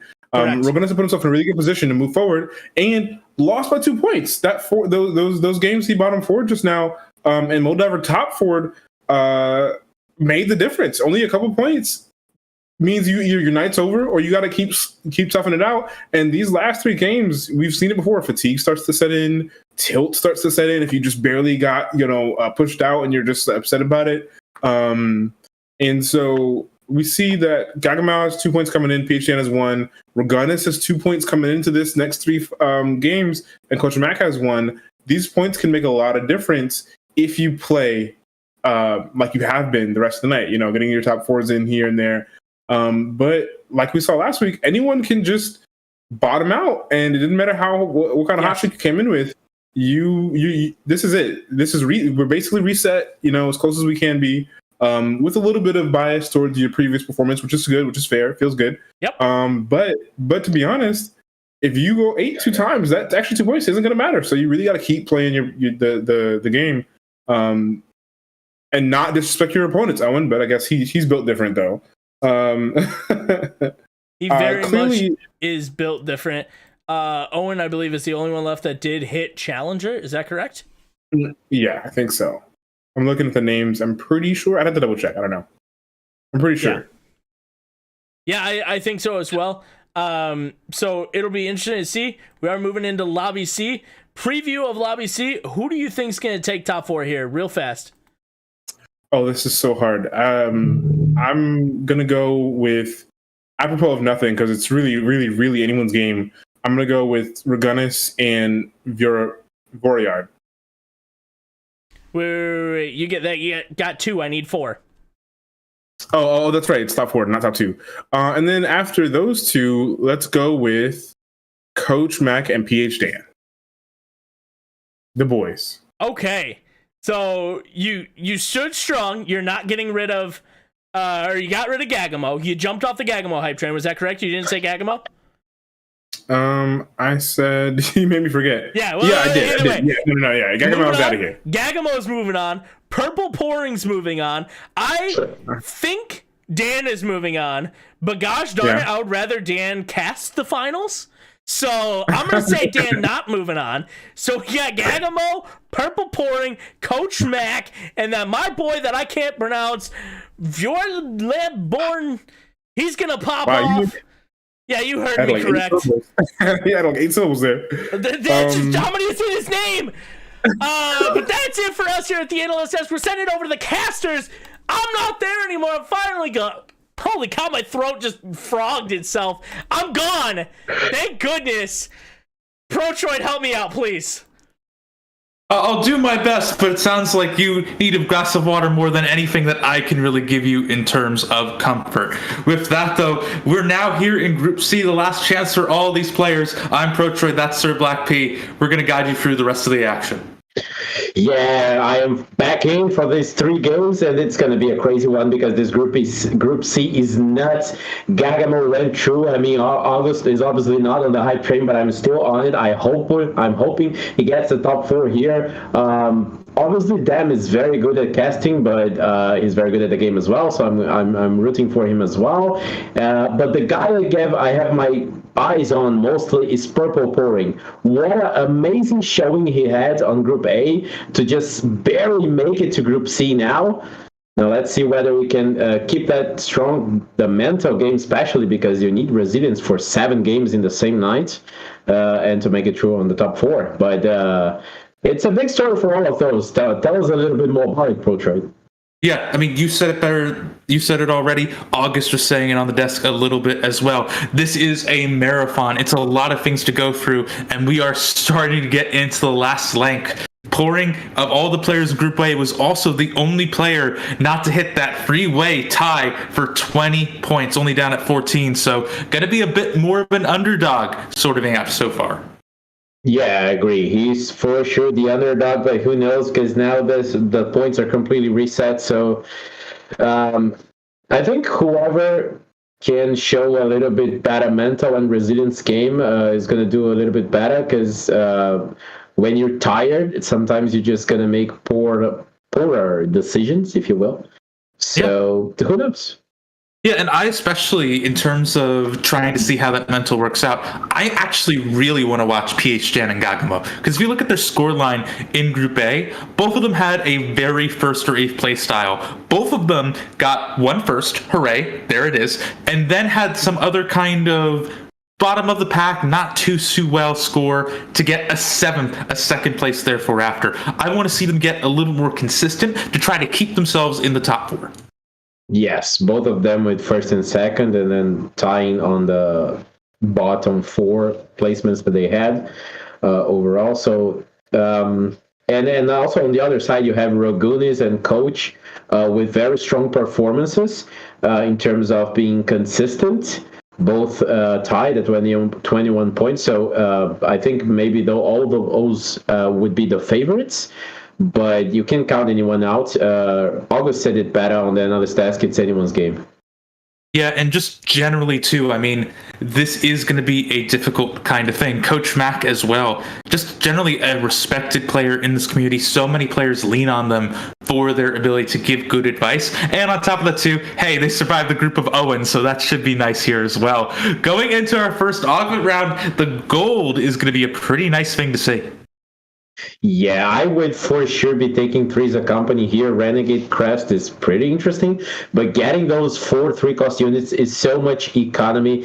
You also have so many 3-costs who are core to endgame builds, and so yeah, you have the 2 threats here with the Ramos, with the Shoga, so that's an insane start with plus the 2-star duelists, so them with a very, very nice early game and still can make decent economy as well if decides to sell something.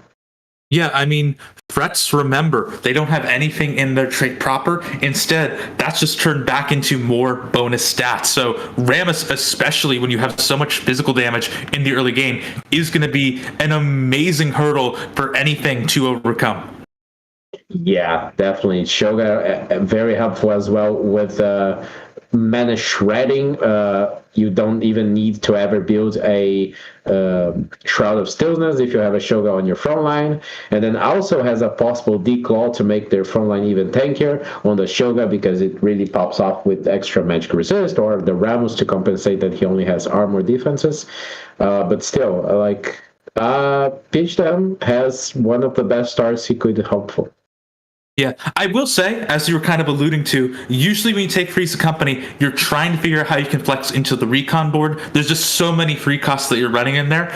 It does hurt a little that you mostly just hit the frontline tank, so you can't start building up that early game carry. But also, this does mean you can stay flexible while having a good shot at your economy. Yes, for sure. And also, threats are they might be a little bit more important. I mean, obviously, the recons are your carries, but at the same time, we have more defensive items, so it makes it a little bit better to just build the front line for now. Obviously, we can't because we have the cloak stuck on Kaio. But also, the recons won't really get online until you have all four, and they can crit. But to do that, you also need some frontline. So I would rather have the frontliners at the beginning of the game. Yep, fair point as well. Looking across the board really quickly, Coach Mac picked up the Sure Shot emblem. That is one of the higher performing emblems on this patch, just by virtue of the fact that really I added an extra Valo in there. Samira and Aphelios are both incredibly strong late game carries.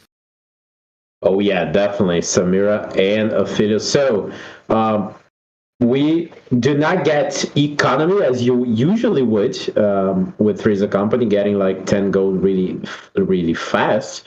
But we do get a strong board at least, although we did not get a Winder, so sad thing on them. And well, now hopefully he can get some decent carry items because for now only defensiveness. And we have an Aegis Shoga on this lobby. That's a lot of damage from that Shoga. Yeah, absolutely terrifying. Same way that you want to try to run the Defender Rammus, purely getting that many defensive stats in the Cho'Gath also buffs up the power of that ability beam. I gotta say, Dan has to be in a bit of a tight spot here. As you were kind of saying, when you were picking up things like Frieza Company, you want to try to either win streak or just generally make a good economy. And right now, Dan hasn't really been able to do either. They need to see if they can turn this win out from the waffle back and forth that they have so far into a streak of some form into the Krug round.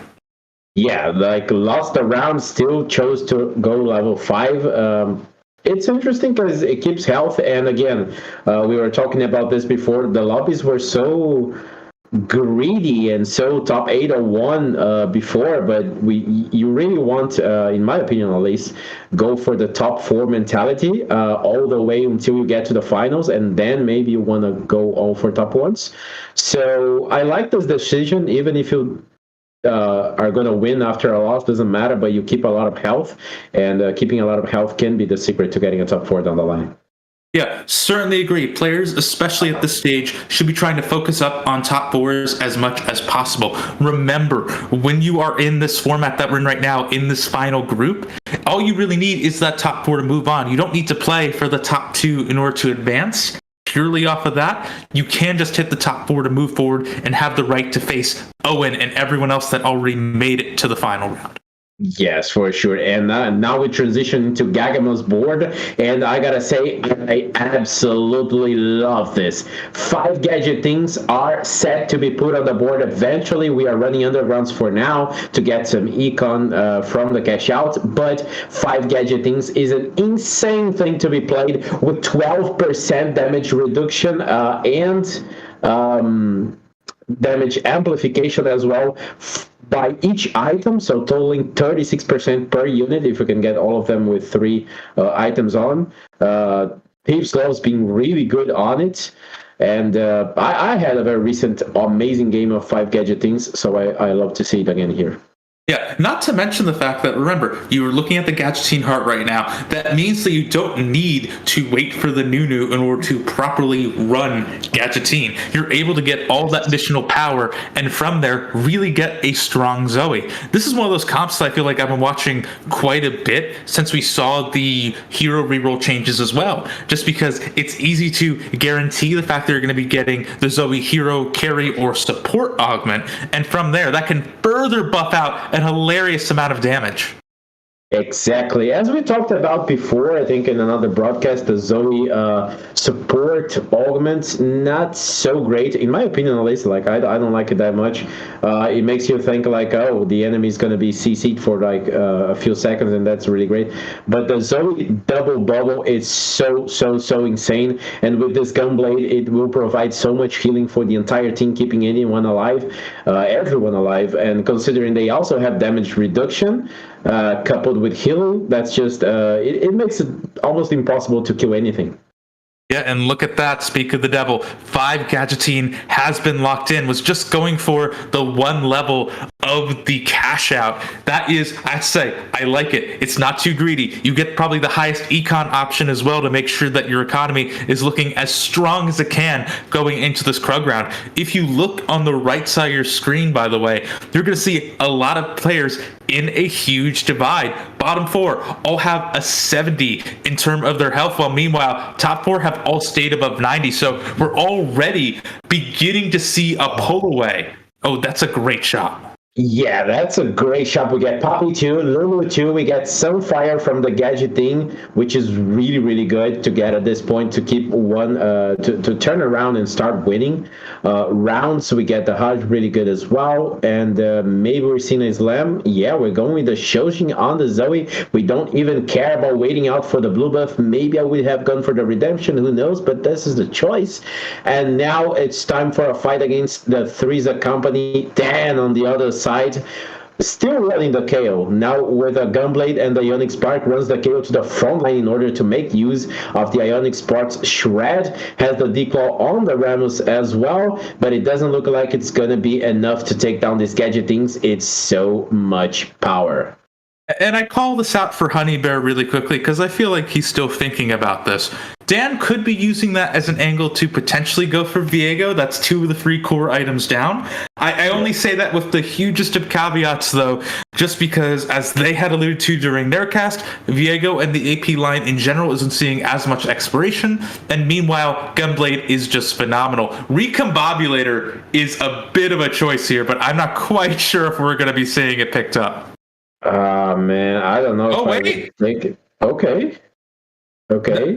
Now what they're doing is they're trying to force up their board to make sure they're only getting some high level stuff. I love this, just generally. We get Zoe 2, we get a whole lot of economy, a Sona 2 as well, which can be used on the board if they want to. Zoe 2 is on the shop, so that was great as well. I mean, yeah, like you for sure did not want to lose your Gadgetings, but this was the right move. And this is one of my favorite ways to see people play Recombobulator in generally, because people just sort of think, oh, it's Recombobulator, I lose my entire board. Instead, you really should be looking for those one-offs. I recently had a game where I literally just used it on a single 4-cost I had on my bench, turning that into a pretty strong finish. So I love seeing these kinds of adaptations like we were just able to watch Gagamo do. Yeah, for sure. And considering it's a silver augment, you don't really lose that much if something goes kind of wrong there on what you plan. And also, obviously, not much of a stronger choice there. You also get the 2 removers, which is really nice because you can do some moving around on your items in the later stages of the game. Yeah, it means there's still hope for that blue buff Zoe yet. So I think there is still a chance, but it is fleeting by the second. We have moved over to Purple Pullring's perspective. They are looking like they're going to be looking to run that smear line that we were talking about earlier, have a fairly strong start using the Senna as an item holder, which I feel like is just generally strong. The thing that throws a wrench in the plan, though, is the silver augment. Yeah, well, we get Laser Corps emblem, so we are focusing a bit down the line of the Laser Corps, but too little on the front line with the 1-star Renekton and Vi makes it a little bit hard. On the other side, 4-yard Born already has the 3-star Lulu with the trade sector and the Ludens Echo that provides so much damage, just looking for one more tier to get the blue buff there. So insane start with 3 gadget things, not the 5 that we saw before, but it doesn't matter, still really, really good. And now the Lulu does so much damage, also heals her own team, but unfortunately lacking just a little bit on the blue buff there. And the win goes to purple. Yeah, Lulu is an incredibly strong unit to reroll. However, I feel like she is slightly more reliant on the hero augment to do well. You used to be able to run her alongside supers in a terrifying display that I think China was popularizing while we were experimenting with Yumi around December. However, it still does have quite a bit of power once properly itemized. Yes, definitely. I wholeheartedly agree. Also, I have to say, just checking the charts here, the next augment is going to be gold. And because of that, anyone who is re-rolling doesn't have to worry much about the fact of getting a high-cost hero augment that might throw their game off. So, yeah, that's a neat little thing. Yeah, certainly is going to be something that these players will have to keep in mind. I'm sure Voyerborn is pretty excited about that as well, just because, again, that could be a little bit tricky to run with any form of reroll. Purple pouring here, still just trying to feel things out. Scouting around, we are starting to see some interesting things too. Plop and Dan both running incredibly strong front lines, with Dan looking to finally start transitioning into that Kaisa board. What Plop has instead found the... Excuse me, why am I forgetting Belveth's name? There it is. So, Fuller Bird is already 7 on 3-5. I think it's the only one. Plop with the Belvet, as you said, with the Aegis Choga, with the Bramble West Ramos. So, really, really powerful front line. The Belvet already with 2 of its best in-slot items, healing everybody, shredding the armor on everybody as well, making its own job easier to kill anything that is in front of it. And now the Senna tries it, heals a lot of its own team, but it doesn't look like it's going to matter because the Belvet's just a tad bit more powerful. And we've gone from having these joke conversations of, oh, Belveth is just a discount Samira, to a lot of players really recognizing her power. Yes, it took a bug fix, and yes, it took a few other number tweaks here and there. But once all that has come through, we have seen that Belveth, in these mid stages of the game, is an terrifyingly powerful unit to slot in that might still get overclassed by Samira as we really start getting later and later thanks to Ace. Yes, I still feel like there is a massive gap between 1-star and 2-star Belvet, but definitely on stage 3 she's pretty fine. On stage 4 she starts to fall back a little bit. Samira 1 seems to be a little bit better, but Belvet 2, if you can end up getting it, it's insanely good. Now on the other side we have PH10 again one more time, gets the Kaisa already with the Gunblade to start healing a little bit of the team, but it's, as far as I can see, doesn't have the full recons just yet, so doesn't get the guaranteed crits, but it's still a decent board who at least is going to lose by just 1 unit. Yeah, a very close loss here. I'm really curious to see how Dan's streaks are kind of going here, because when you are trying to run those kinds of free cost rerolls, you really are trying to hit 7 as quickly as you can, build up the economy to be able to reroll, and if they are still waffling a little bit, if they're getting a win here, lost there, back and forth over and over again, that could spell a lot of difficulty for them in terms of that later game roll down. Yes, exactly. We've seen Dan before. He himself played recons, got very bad result. Was top 8, if I recall correctly. So, like, you need to hit a lot, and sometimes the 2 stars will, let's say, stabilize you decently, but it will not be enough for a top 4, even sometimes, depending on how stronger the level gets. And we get a little pro trial.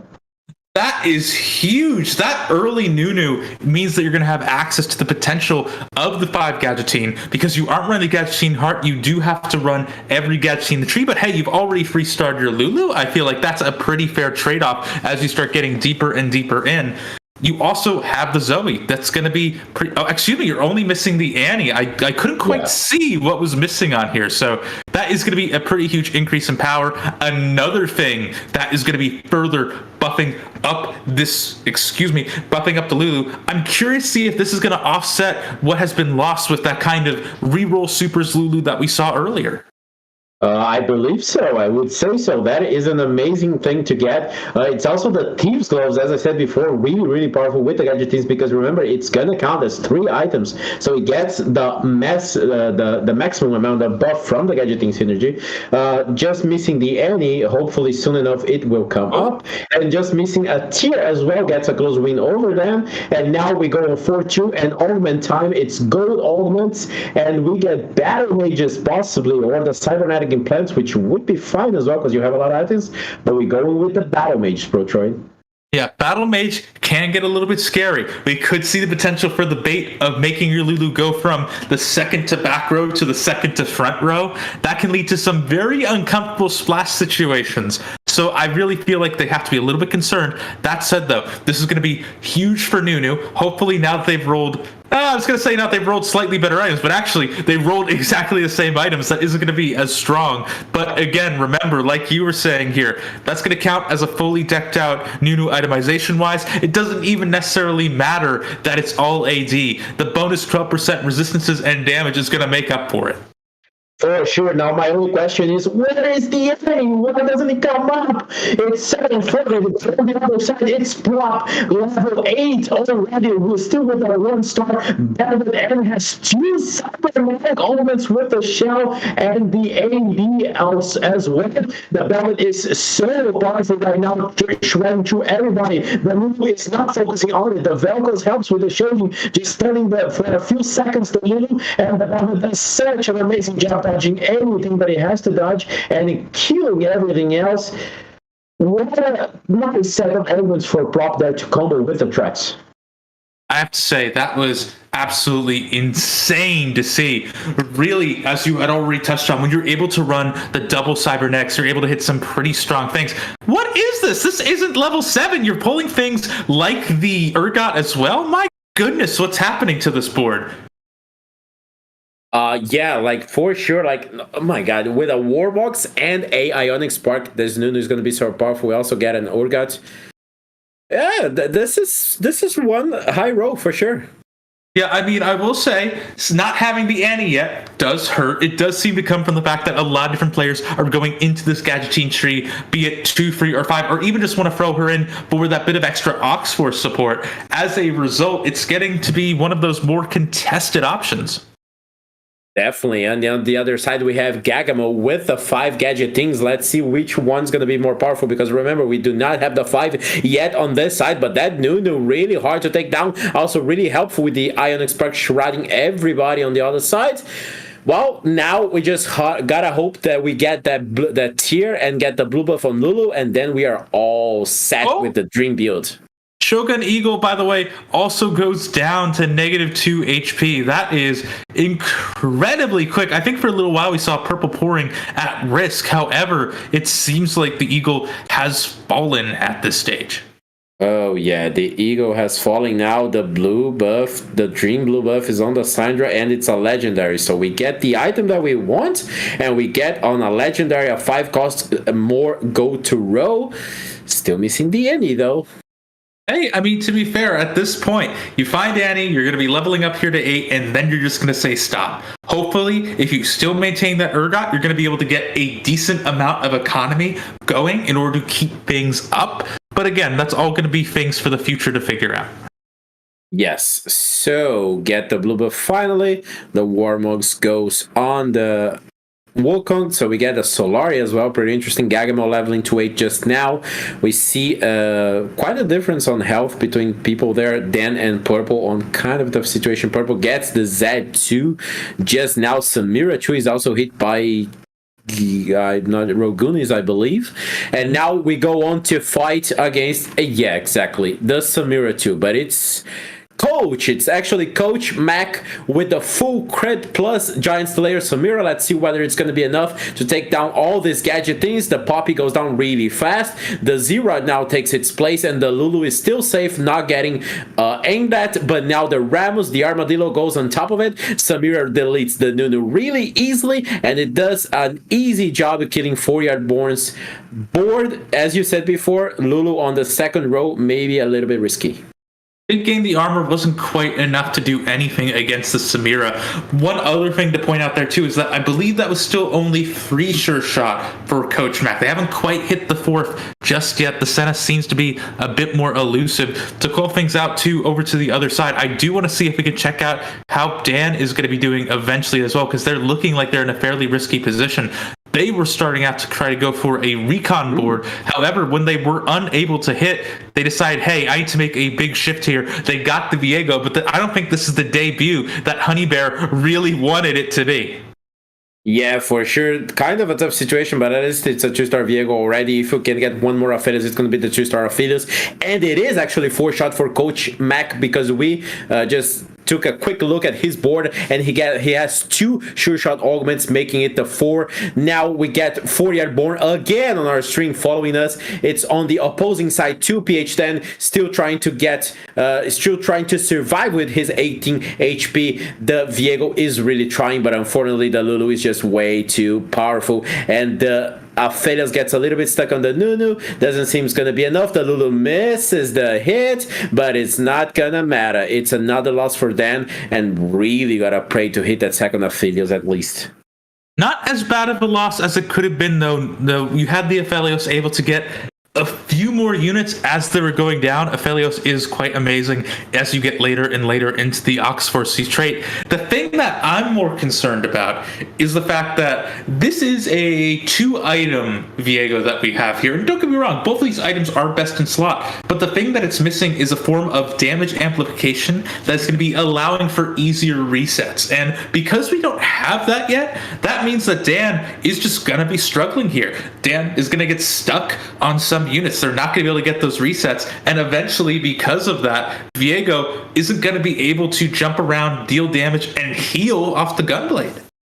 Exactly. Let's see which item drop do we get here. So maybe we could see the Hajj. Could use an Edge of Night as well that he already has on the bench. It's decent to protect a little bit. Maybe. Call me crazy, but I feel like it actually was the glove there. Run IE in order to make sure you're able to get the spell crit for the Viego. It's one of those conversations I think people get hooked up on a little bit because, Jewel Gauntlet is the AP crit item and IE is the AD crit item. However, really, you're just talking about the base stat that goes along with the thing you're really looking for being your ability can crit. And that's something that this Viego really needs right now, apropos of not being able to have perhaps the perfect stat attached to it. Yes, and on the other side of the Viego is the 5-star Guardians with the Talia there, but it's a 1-star Talia, suffering a little bit, was able to kill the Aphelios though. The Viego is kind of stuck on the front line, so that does not look good, and it's gonna be a fine fight for Gagamo, and it might be the end for them. Yes, it is the end. And just to go a little bit about the crit items that you were talking about, us veteran players sometimes forget the fact that now both items work pretty much the same way aside from the base stat. I believe the monkey's paw has also just curled a little bit for Honey Bear, as they were saying they wanted to see Viego in this tournament. However, unfortunately, Dan is taking that to a 7th place finish. Not exactly where you want to be. By the way, these are 2 of the people from Lobby A that were tied here for 20 points. The fact that Purple Pouring is win streaking ahead of them does mean they're trying to make a stronger case for themselves in this final lobby. Yes, and so far people from Lobby B doing a little bit better overall, and gotta call back to August who bet on 3 people from Lobby C, which I think seems interesting to be confirmed. But anyways, we get Samira on the other side with the Ginsos, maybe not the most optimal build, sorry, but anyway, still working really fine. The Velcos helping a lot as well with the CC on the biggest damage unit, and it's a win for the Samira. The 5 gadget things does not do the trick here. I do like it as an option at the very least. Obviously, as you said, Ginsu's is not the first thing you want to build on your Samira. However, it still can be useful as a way to make sure that you're able to get to those ultis that little bit quicker and just generally get more auto attacks out that you're going to be benefiting off of Ace. Sure, you'd rather have a deeper form of damage amplification, but it's not the end of the world. Oh yeah, for sure. Like sometimes you just gotta make it do with the least optimal option. Is still decent, and well, you play with what you get. On the other side is Rogunis. We escaped the Zephyr here, but there is a massive MF on the other side. Let's see where that bullet ring is gonna go. Some Talia, sorry, still trying here. The Zoe tries to do a little bit of a job here, but it does just heals, doesn't have that much damage. Escapes with the dummy, doesn't do that much for her because the MF is gonna cast once again, and the bullet ring is gonna kill everybody. Gagamo's board unfortunately seems to be on a downhill.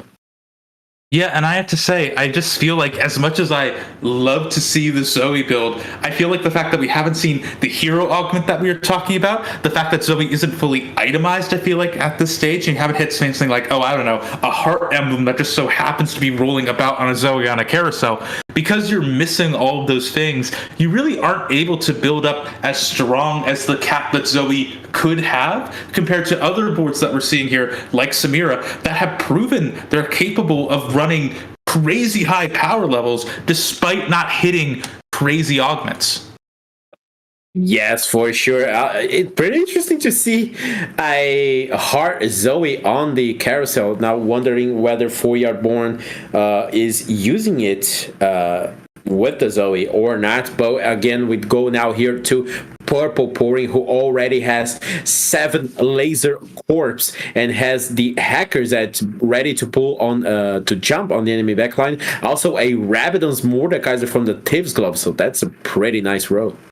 Yeah, really like, by the way, very fortuitous that you were able to get that on the Fiddlesticks, just because Fiddlesticks also really loves having a ton of healing, and that's what Hacker is going to provide.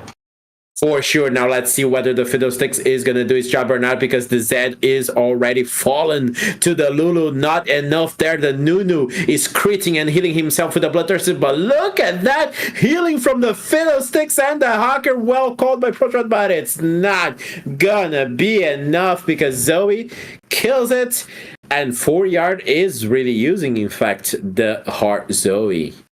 Yeah, I gotta tell you, when you see that Fiddlesticks there in such a huge clump, that means that you are able to slow down the fight, get up some stuns. The problem was, though, as you said, you had the Zed die fairly quickly. Lulu just charged him down and he was dead. As a result of that, you have to be a little tiny bit more careful. Switching over to Plop, though, who is going to be running that suboptimal Samir board that we were talking about a little bit before. They're now fighting for their life to make sure that they are going to be staying out of the bot 4. Yeah, and the 1v1 is against 4-Yard, so that's a pretty important one. Plop might end its run of the first game here. Shojin Urgot not on the right side, not gonna pull the enemy Lulu, but the Samira is. Maybe the Samira can turn, but it needs to go through the front line first, and it seems to be a tough job because it doesn't happen. The Warmogs 2 doubles easy rot Poppy is just unkillable. And you missed as well. No, it missed, but it doesn't really matter. It's not gonna work for this Samira. 4-Yard Born is has a massive board. Plop goes down. Gagamo 2 set for the Gagamo hype train, but yeah, 6th place for Plop, 5th for Gagamo. Gagamo goes deeper, though, down, so that is going to give Plop a little bit more power. And I gotta say, Plop is the first player from Group B to go down at this stage. And on top of that, too, with Gagamo finishing 5th, that means that Group A has finished in 8th, 7th, and 6th place so far. I mean, I kind of understand. If you have to play against Owen over and over again, you are pretty deep on your game right now if you're coming off of Group B. Yes, agreed. So Group B overall showing a much stronger showing, again, to be redundant, on Lobby C. And now on to the item choice here goes with the Gargoyles. Interesting. Maybe I would have gone with another Gunblade there, but it doesn't matter. Gets the Gadgetings Giant Slayer. So now Coach Mac, Rogunis, Purple, and 4-Yard Born are the 4 ones still going. Yeah, and again, this is the place that you want to try to make sure you're ending up. Being able to top 4 consistently will mean that you have the best odds of getting into the advancing players for the finals next week. So really, these players not only want to be here now, they want to stay in this top 4 position as much as possible. Definitely. Very good. Shroud of Stillness here gets the 3-item buff for Zoe. Also shreds the enemy MF. Let's see whether that's going to be enough or not. The Echo is on top of the MF, but it's already dead. Now the MF turns onto the Lulu. The Lulu is not focusing on the enemy carry. The Jinx also helping a lot with the Collector and the Executes, basically having 2 aces on the board because of the item, and it's gonna be a win for Rogunis. 4-yard is done and 4th place. I mean, that is one of the tricky things about the Lulu that you see, where you have to be able to frontline her in order for her to effectively hit any of the backliners, and Miss Fortune was safe for most of that fight as a result. Yeah, definitely. Now we get the Laser Corps, the 4 Sure Shots, and the Miss Fortune alive. Interesting to see a Miss Fortune again. Yeah, it's not something that we've seen have as much power since the nerfs that she endured. But remember, a reason why she can be seen as a little bit stronger, or at least a little more consistent, is the fact that so few people are playing her. As a result of that, it is easier to 2-star her. It is easier to find those itemization lines because she is less contested. Agreed, and also she seems to be a little bit better with the anime squad now, but you want it really early to start stacking up that health. So on the other side now, the Samira from the Zed. Samira gets the Q on the Zed right before it would die, but it doesn't matter. We still have the hackers, we still have the Fiddlesticks and all of those units going on. So Purple gets the win, and Purple not only makes a massive run, a massive comeback on Lobby A, but now making a great comeback on this game as well. Yeah, Purple is the sole representative left standing for Lobby A against Rogunis and Coach Mac, who both had very dominant performances early on this game. Coach Mac, I think, was Mr. 100 just up until Wolves, maybe a stage or two, a round or two before Wolves. Can't quite piece it together in my head right now. That is a lot of economic power that it looks like should get them to this top 3 at the least. I'm not sure if they're going to be able to maintain it, though, especially as they're now going to be fighting Rogunis. Yeah, fighting Rogunis, the Ghost gets Zephyr on the Velvet there. Let's see whether that matters much or not. The Zed at least is on the right positioning there. Is almost getting, yes, gets the kill on the Jinx, doesn't get on the MF though. Oh my god, that was not a close fight at all. Purple Pouring ends its run, gets 3rd place. Now we get Coach and Rogunis on the 1v1. Coach is on the losing side, but not on the end side, because you still have one more fight to go, at least Rogunis and Coach. Yeah, and yeah, we transition. Yeah, the carousel could allow for a last chance for Coach Mac to try to see if they can find that boost in power to take them over the edge. But Rogunis beginning to win streak, I think it's going to be more difficult to do. Another quick thing to call out right there, Zephyring the Belveth so early on is huge. Remember, Belveth's power really does come from the number of times she ulties. If you slow her roll, if you prevent her from getting that kind of effective power, you are going to be in a position where really you're just not going to have a good time. Yes, and unfortunately missing the correct POV here to be able to watch the last fight between Rogunis and Coach Mac. Rogunis on fire, maybe getting the last win. Finally, now we are on Rogunis here versus Coach. The fight starts with a Zephyr on the Zek, holds on to the enemy front line. Now the MF, almost ready to cast, ready on the other side. The bullet rain comes in and kills almost everything there is to kill. The Rabadon Fiddlesticks helping a bit here, but not too much. The Collector, Jinx also helps with all the executes. The MF gets killed, and the Samira just survived enough, so the Rogunis loses, and we still have another fight to go, but it's 2-star Fiddlesticks now. Yeah, I have to say that 2-star Fiddle will be a pretty big buff here. Coach Mac, again, has found a little bit more life left in the tank. Really, that Samira can do amazing work when left unchecked. I think it is going to matter if you're going to hit any more high-impact units, and definitely that Aphelios with those items coming off of the Thieves' Gloves. That will be a huge boon. Yes, I am on the Gagamo hype train. Did not work out, but at least he's helping us out with the POV here to watch the last fight. Coach Mac on the other side with the sure shots, with the Urga sure shot against the MF here. Let's see if the positioning this time is correct or not. The Fiddlesticks with the Rebellion sees everybody. The bullet ring comes in, kills almost everything. The Samira is barely alive. It almost gonna die, but it survives. It gets a little bit of survivability there. And Rogun is this down. Coach Mac gets the win. And that was close.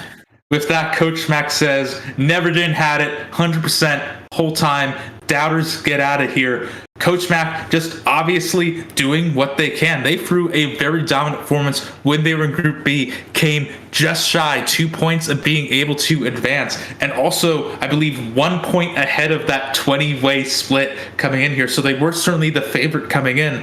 They're now looking to prove that. Yes, looking to prove that, and what an insane end of the game there. It looked like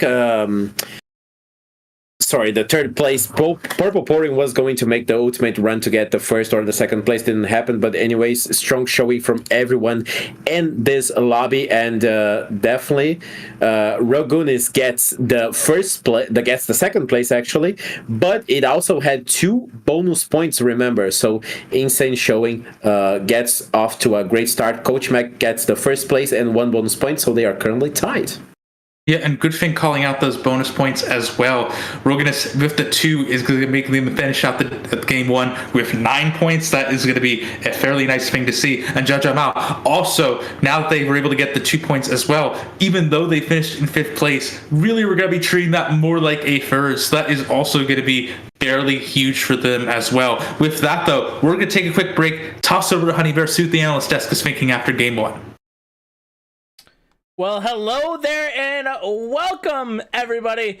I'm joined by August. We got a new face on the desk. Long Lawrence is joining us. Long Lawrence, how you doing, man? As I thought, August, how you doing, dude? I'm doing pretty good. These games are getting pretty spicy as we get down to the wire. Last 3 games, last chance to make it into the final week of playoffs. Yeah, these are getting real spicy, and having a look at it, as things are starting to kind of come together, what are your thoughts on the standings right now? It seems a little top heavy, in my opinion. Well, I mean, it's only just the first game, so it's pretty standard distribution of points, but well, kind of. I mean, when you have the points coming through, the bonus right? points. I forgot. Yeah, my bad. Yeah, that's a pretty deep split as a result. Regunas with the 2 bonus points coming in second puts him in a tie for first because Coach Mac had the 1 bonus point. Yep. That's pretty bog. And then Gagama with 2 bonus points also tying him for third technically. Yeah, this is pretty top heavy. The bonus points do make a difference when you're winning out. Wow. These games are so close now. Yeah, it really is. It's anybody's game, and like we said before, it's top 4, right? Top 4 move on. Yeah. Top 2 doesn't matter. Just get that top 4. So everybody is positioning themselves, trying to get these top 4. But getting yourself into that position is so important. And I think it's really helpful for a guy like Agamo, or someone like Agamo who struggled this game. Didn't struggle any of the other games, though, right? So didn't struggle a lot of the last games. Got themselves 20 points. And earned 2 bonus points, and those bonus points are what's keeping him in the game right now. Is that 6 points in that top 4? But without that, he'd be looking at the bottom, looking in. Yeah, definitely. That's the importance of, even though we have like this soft reset coming into Group C, having a strong standing coming in Group C still matters a ton. So that's a really nice feeling. These games are really funny to watch for me because, well, just like in Group B, we saw like a lot of variety. They're bringing that variety to Group C. 2 people played 5 gadgets in this game, completely absent from the rest of the day across 8 games in Group A and B, at least from what we saw on stream. And only a couple people playing Sure Shot, if my notes here are correct. We had 2 gadgets in, we had a Laser Core, a Renegade player, and then Regunas with the 5 Anima squad. Yep. Yeah, people I think the 5 Anima squad was a little hype. We didn't really see that, right? 5 Anima squad wasn't kind of around. Big shout out to PH Dan. Roasted me in some discords, for calling him out. I called him out. He went my build. He failed me. So I'm not sure how I'm feeling about this, Dan. But this is a tough relationship so far. I'm gonna stick to my guns though. Dan's not moving on because he's casting. That's what I'm saying. He's casting next time. Watch, he's gonna spite me and just be like, "I'm moving on," and I quit casting. He's gonna go double first now. You reverse cursed him to go double first. There we go. Reverse curse him. All I need to do is just say bad things about my, the players that I would consider my friends, and they'll move on, right? That's what it is. But somebody that specifically needs to move on, in my opinion, is Roborn. Oh my gosh. We lost you. You're gone. I'm gone again. If you want me, I can just reboot my OBS. You're good. Go ahead and stay gone. No, I'll fix it. Go ahead with your point, though. Okay, cool. What were you saying about who? Vjorlaborn. Oh, Voryard. Yeah. Yeah, that guy. Let's see. Yeah, him. He's moving on. They're moving on. Yeah, just squeaked into 4th place with their 5 gather team board. Hit a Nunu on 4-1 level 7. Incredible.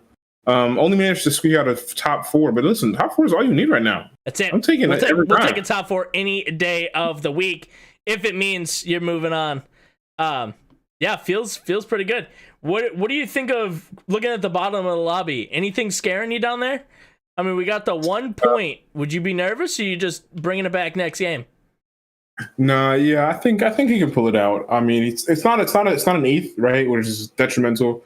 I know Eagles feeling some pressure right now, but again, I mean, it's a pretty reasonable spread. The people with the points obviously pulling out a little bit farther ahead than when you don't get the points, but I think it's still anyone's game. No one's super out just yet. I'm looking forward to seeing some upsets. It's always fun, but I'm also looking forward to how crazy diverse these boards are getting. People are pulling out Anima Squad, which we haven't seen yet. People are pulling out 5 Gadget Team. People are pulling out all the stops to make sure they just squeak in to next week. I'm looking forward to seeing more of that. Yeah, absolutely. 2 more games to play, and with those 2 more games, that's going to be it for us here at the analyst desk. We did turn in August to Thin Lawrence. August, do you feel thin? I feel like I lost some weight. This is good. Looks pretty good, man. I like your new hairdo. Thanks, man. For sure. I'm trying something new. Back to you guys. Pro Troy, Black Pete, take us into the next game, guys. I'm racking my head for how to best have a transition from that. And quite frankly, I'm coming up blank, so I'm just going to keep on moving on like nothing happened. And with that, we are now here getting ready for Game 2 in Lobby C. All the chips are down. Everything's on the line here. Sir Black P, what are you thinking right now as we're getting into Game 2? Well, I am thinking that this analyst desk is one of the best things possible, and I'm also thinking that this is still anyone's game. Rogunis and Coach tied for first place, 3 points ahead of everybody, so that's a nice advantage for them, but it's still 2 games to go, so that's they still really gotta be careful there. I think Shogun Eagle is the one that needs to make the comeback and make the first or 8th kind of play, because with just 1 point there, we know in the system of 1 to 8 points is tough, so he needs 2 good showings now, so really gotta go all in.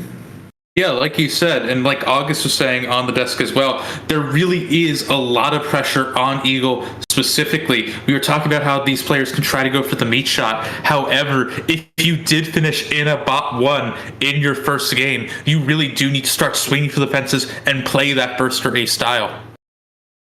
Yes, exactly. Now on to the game itself, and we start on Gagamo's POV. Let's see what kind of thing comes out of this, which kind of augment are we gonna have. But it was a nice thing to by the analyst desks were pointing it out. You know, we had only 2 sure shots, but we had 2 gadgeting players. We had an anime squad player. So Group C is really changing things up as far as the chosen paths as to what we saw before on groups A and B.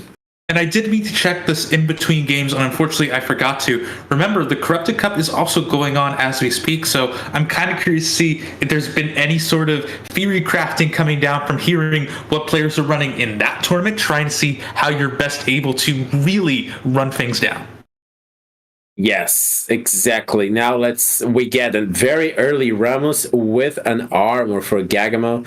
So okay, that's exactly what I love to get when I get a Ramos, a Bramble Vest to start it off, making a Ramos really powerful, and we get a 3 ashes on your shop with also a 2-star Wukong. That's really good early game. Apparently you don't want to level it up just yet though. Gagamo's looking pretty good, and to be honest, I think this is one of those situations where you do start thinking about trying to level things up. This is when you're able to say, hey, I already hit most of the 1 cost I'm probably going to want to run here. Maybe if you're looking at Laser Court, you do hurt the fact you're not going to be hitting that Renekton. However, you can pretty easily hit something a little bit deeper. Pandora's Bench, or the items, or the traditional Celestial Blessing, and that's what we want. The Celestial Blessing is the one. I gotta say, I personally would have wanted to see Pandora's Bench there, but that's just because I feel like I put entirely too much emphasis onto Pandora's Bench. Celestial Blessing has a lot of great power in a lot of situations, so it is just generally good to have. However, Plop, I need to call this out really quickly, picked up the Star Guardian Heart there, which is a tree that we don't see players really go down too much right now. So Plop could be looking at trying to run something uncontested.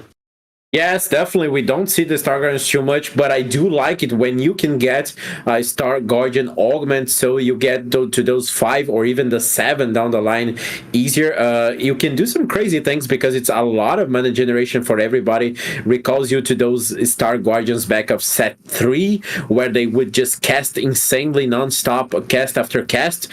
But on the other side, we have Gagamo with the Celestial Blessing that we just saw, with the Sunfire Ramos plus the armor, so really powerful. The Lux is gonna help a little bit her team with the Gunblade healing, but misses the caster, so that's just unlucky.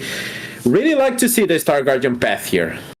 Yeah, I have to say, Lux can be either the best early game 1 cost or the worst early game 1 cost. Remember, when you are running Lux, her ability is also going to be reducing the AD coming in whenever an enemy unit is hit. So that's pretty strong. When the early game is so AD based, you're able to really make it so your frontline tanks have even more effective HP. Cool. The problem, as we just saw and you put very eloquently, the ability misses a lot, especially when you have these situations like we just saw, where a unit dies, everyone in the backline begins to shuffle around. It just hurts. Wasn't going to be enough there. Plop is going to be hurting a bit as a result.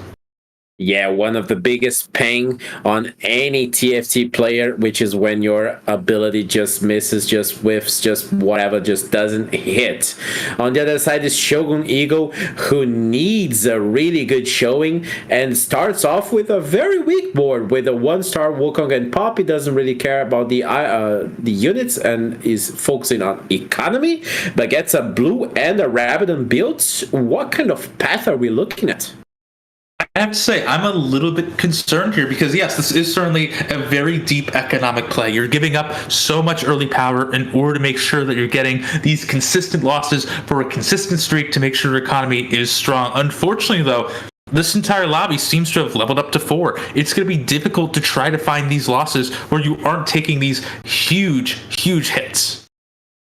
Yes, precisely. Now we get the Nyla and the Vayne in for keeping the 3-star Guardians, having a little bit more frontline than we did, and the 2 duelists in. So Plop seems to have what it takes to get the win on 2-3 and get 2 wins in a row.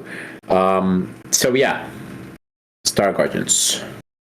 Yeah, and to speak really quickly about the item slams as well, I do think that was their solution to try and make sure they weren't going to be losing that much health. But when you are going against boards that are starting to 2-star units and you just are walking up with only a bunch of 1-stars at your disposal, you're going to be in a pretty rough position. Pouring, meanwhile, take a look over there. Not only have they 2-star units, they've also been able to slam an early Sunfire on their Blitzcrank, which is absolutely insane in terms of the stall potential.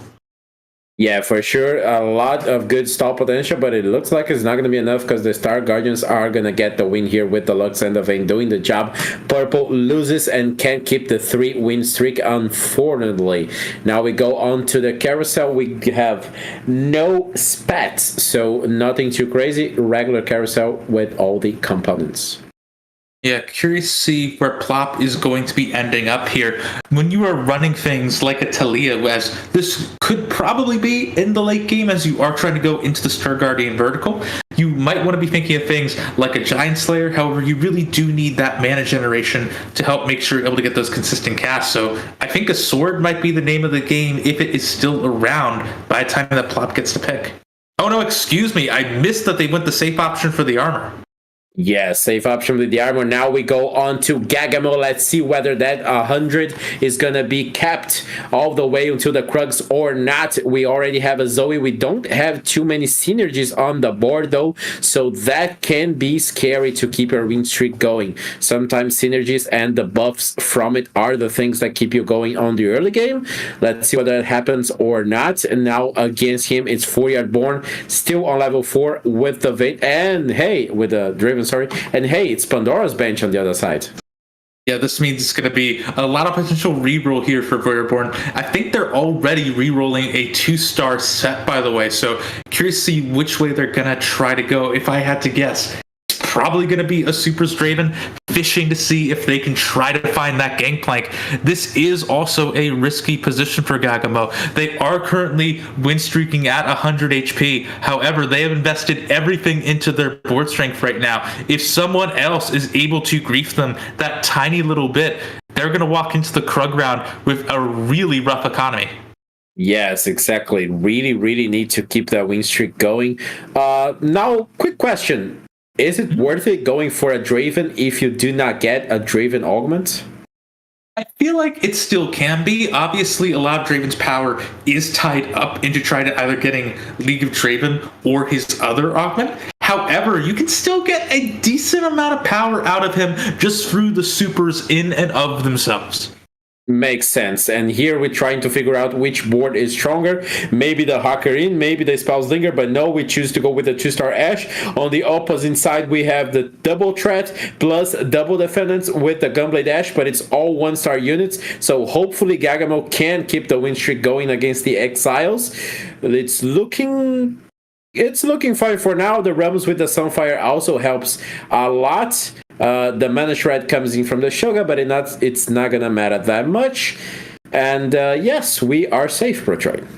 Yeah, I had to say, I was holding my breath a little bit there, specifically because of the Exiles. Yes, it was all 1-star units, as you were talking about. However, with the Exiles providing so much extra shield, it becomes a little bit more difficult to properly ascertain if you're going to have the metal to stand up to it. Yes, and we have the 5-win streak going, and we also were able to get to 20 gold, so we are fine with the economy.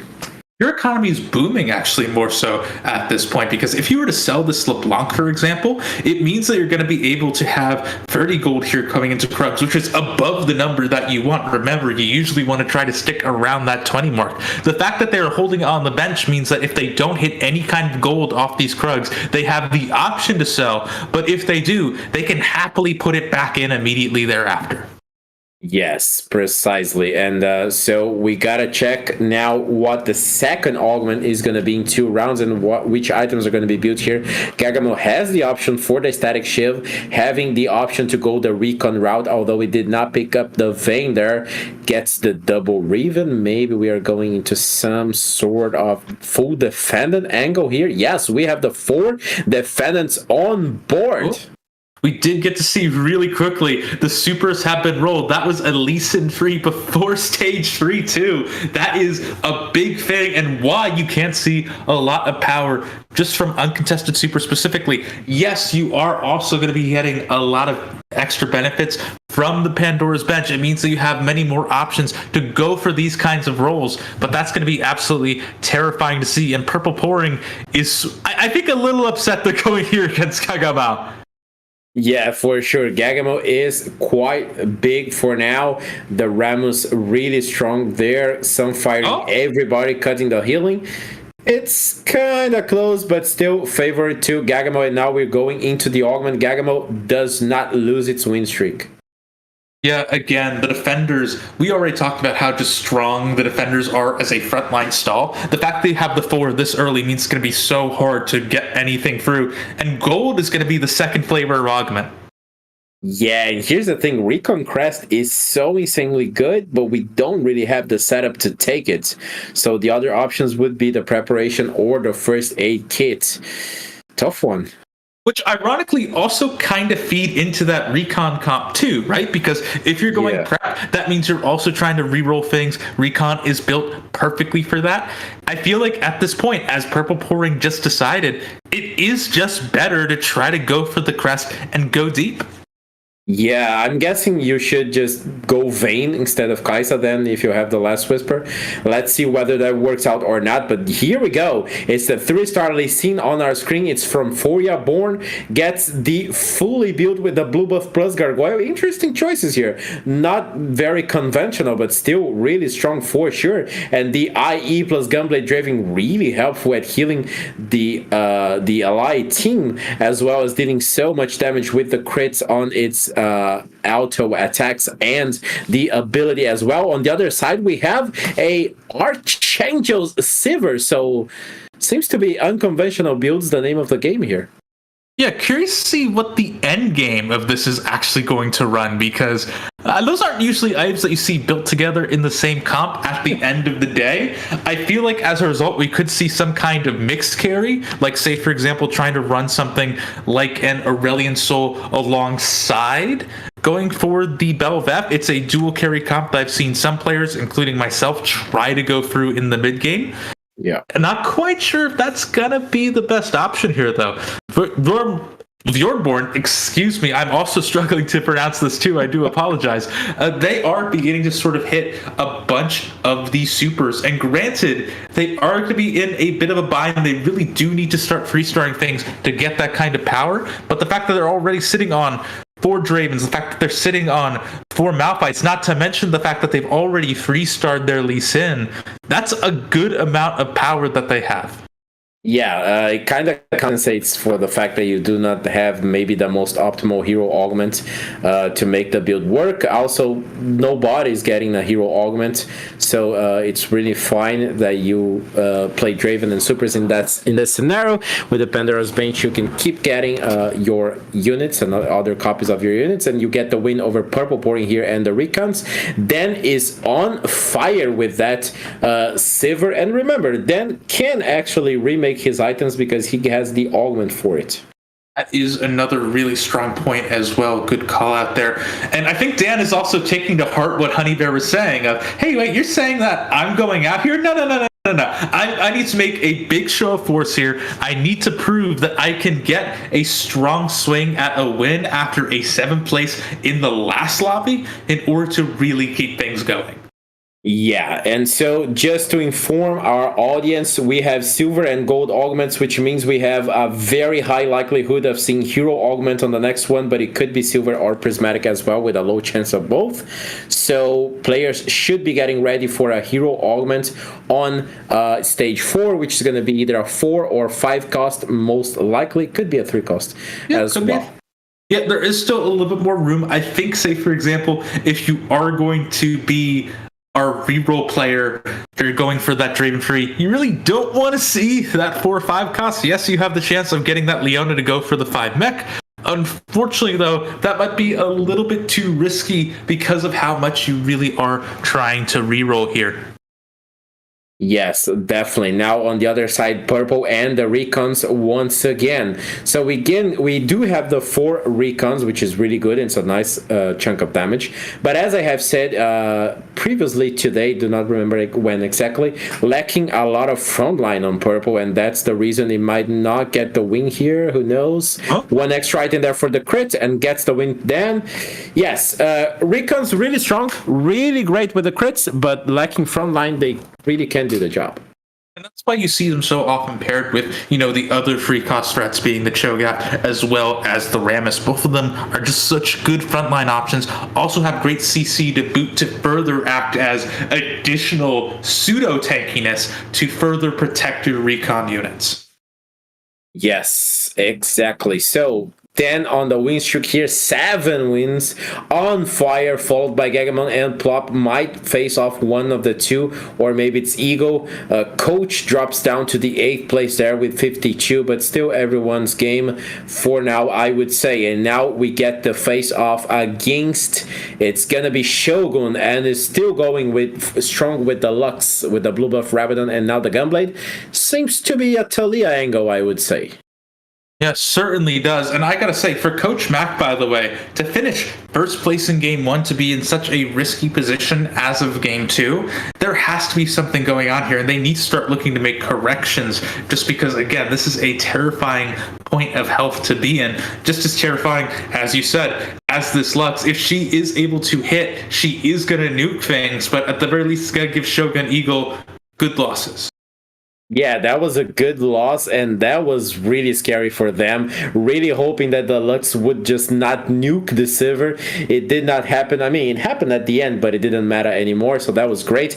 Keeping the 8 wins here, then is gonna have one of the strongest games possible with so much economy. Already above 50 gold again. And here we see, again, it's 4-Yard Born, the guy whose name evases everybody, but thanks to Maloney, I know how to pronounce it, so call it out to our other caster, and let's see whether this 3-star Draven is gonna come up or not. And it needs to come up soon. Pandora's Bench does give a nice little save there, but really we're at a point where you need to start hitting it, or else you're gonna begin falling off like crazy.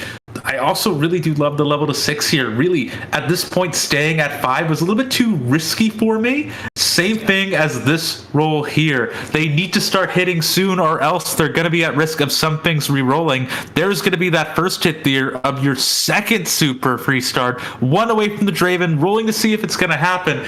Isn't going to be just yet. Oh, wait, yeah, wasn't able to hit the mecha. Did not put the Mecha Prime in. That's so bad. It's still a very decent board though. Let's see whether it's gonna win or not, because the Lee Sin is really, really tanky. That Soraka 1 doesn't seem like the kind of thing that is gonna be able to defeat the Lee Sin. The crits from the Draven are coming in, destroying everybody. The Talia holds on a little bit, but the shoot comes in. The 3-star Malphite was already hit as well, so helps out with the tankiness. Draven kills some things there, and yes, it is the win, although the 2 gangplanks are going to be rolled there on the bench. Yeah, I mean, to be fair, you are also looking to try to go for the Wukong free just to further buff up your free start. And oh my goodness, it's only going to be 4 costs here. This is the worst case scenario for Bjornborn. I mean, it's the set one, because it's gonna be able to be used to increase your Draven, as well as regenerating the shields on the Lee Sin. So yeah, best option possible here. Certainly, and with the Draven free finally being hit, Bjornborn is hoping that the beginnings of this win streak that they hit on 4-1 can continue deep into here, despite, as you said, now only being down a 4-cost hero augment that is really just here in order to buff up the Draven. Yes, Lee Sin makes excellent use out of those regenerative shields, but it's going to be that 1 less unit until you're able to try to sneak something out later. Yes, pretty interesting that you also have a full mana Lee Sin who is gonna start out by shooting an ally, not actually shooting himself, because no nearby allies exist. PH10 on the other side is on level 7, but it's a 3-star Draven and 3-star Lee Sin to go against. Let's see whether Dan's streak is finally going to come to an end. The Belvet's still trying to go on the Lee Sin there, but the thing seems almost unkillable with so many shields regenerating. Now there's also a 3-star Malphite to go round 2. It's not going to be enough. The Draven is finally going to turn on the Belvet, and Dan's win streak is going to end. Belvet tried. It really tried, but it wasn't enough.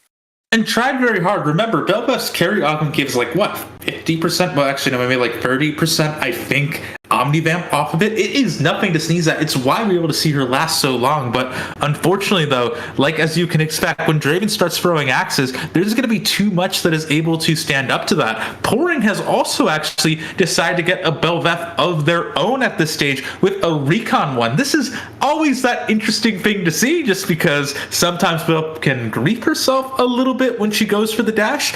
I think the recon should hopefully save her a bit more, trying to focus her more towards the edges instead of, driving into harm's way. But we'll have to see exactly how some of these fights are going to go to start getting a feeling for that. Yes, and the Belvet does give you 25% Omnivamp, tripled when below 25%, when 50% health. So it's really, really strong for sure. And on the other side is Shogun Eagle here. The Belvet is deleting the enemy Wukong, but it's holding on long enough so the Soraka can start damaging the enemy carry. The Soraka goes for one more Star Calling and gets the win. Soraka better than the Belvet. Well, it's Soraka too. But just to add on, I completely forgot when we were talking on the early game about the Recon Crest and the Last Whisper that we had the Belvet option. It's really good with Recon.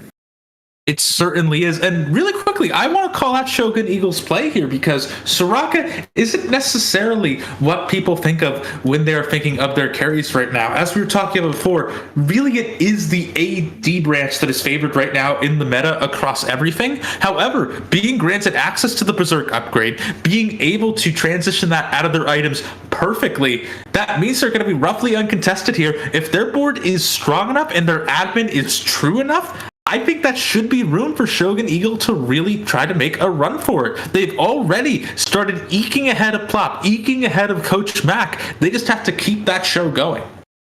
Yes, agreed. And I was talking about maybe it was a Talia angle, completely forgetting about the Soraka. But yes, definitely a good choice there with the right admin, as you said, can be really powerful and uncontested. That's the thing. Sometimes some things that might not seem too strong, if uncontested, they will be enough for you. Yeah, and would you look at that? The Belveths are beginning to gather, and that's actually going to be the 2-star Belveth off of that orb that Purple Pouring was able to get from the augment. 2-star Belveth at 4-5, just like a 2-star Soraka at 4-5, is going to be pretty huge here. All these players trying to see if they can 2-star that carry they got as quickly as possible. Gagamo on the other side with the massive set mecha prime to frontline everything, but it doesn't seem like it can hold on against this 2-star Belvet. Samira is still 1-star too with the Ginsos, as we said before, not the most optimal build. Set did its job, held on long enough so that Gagamo won't take that much damage, but it's still a loss. Yeah, really Pouring really likes to see this 2-star Belveth. Again, it's such a huge boon. However, the thing that's important to note here is that the other Belveth player in this lobby has also just hit their 2-star Belveth as well. So there isn't going to be really any kind of contention. There isn't going to be any kind of denial where Pouring is the stronger Belveth player. It's just going to be how it goes, as Plop has gone for another interesting option here. I believe the carry Zac augment is the one that just says Zac has 1,000 more HP, have fun. As a result of that, this is looking at a very tanky board. The other thing I really have to call out is the fact that Plop isn't looking to play deep into the Star Guardian fantasy. Instead, they were able to hit the Syndra, and they're going to be trying to pull in that off of the Star Guardian free, but instead, based on their itemization, have decided to try to see if they can also tech into the Soraka tree. Definitely. Very good annotation there. And now we get Purple Pouring again with the Belvet Recon there, with the Last Whisper trying to kill the Mordekaiser. It takes a little bit longer, now gets onto the Zac. The LeBlanc tries to kill the Belvet, but it doesn't really do the job. Belvet is really safe, jumping around, is not going to get by the Star Calling. And I am very thankful that we got to watch Purple Pouring again here on this fight, because I just wanted to say that Purple Pouring's Belvet is pouring damage.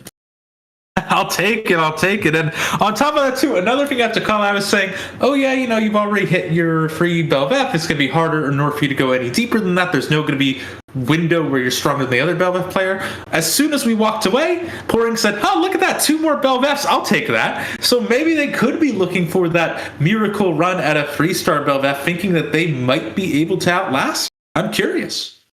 Yes, definitely curious there. Now we move on to Plop. We were already on Plop.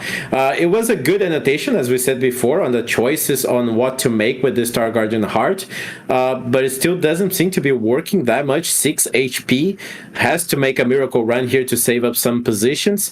Now gets to decide its last item. The Warmogs on the Zac is definitely a great choice here. The Blobs are going to be pretty much 2 extra full health champions.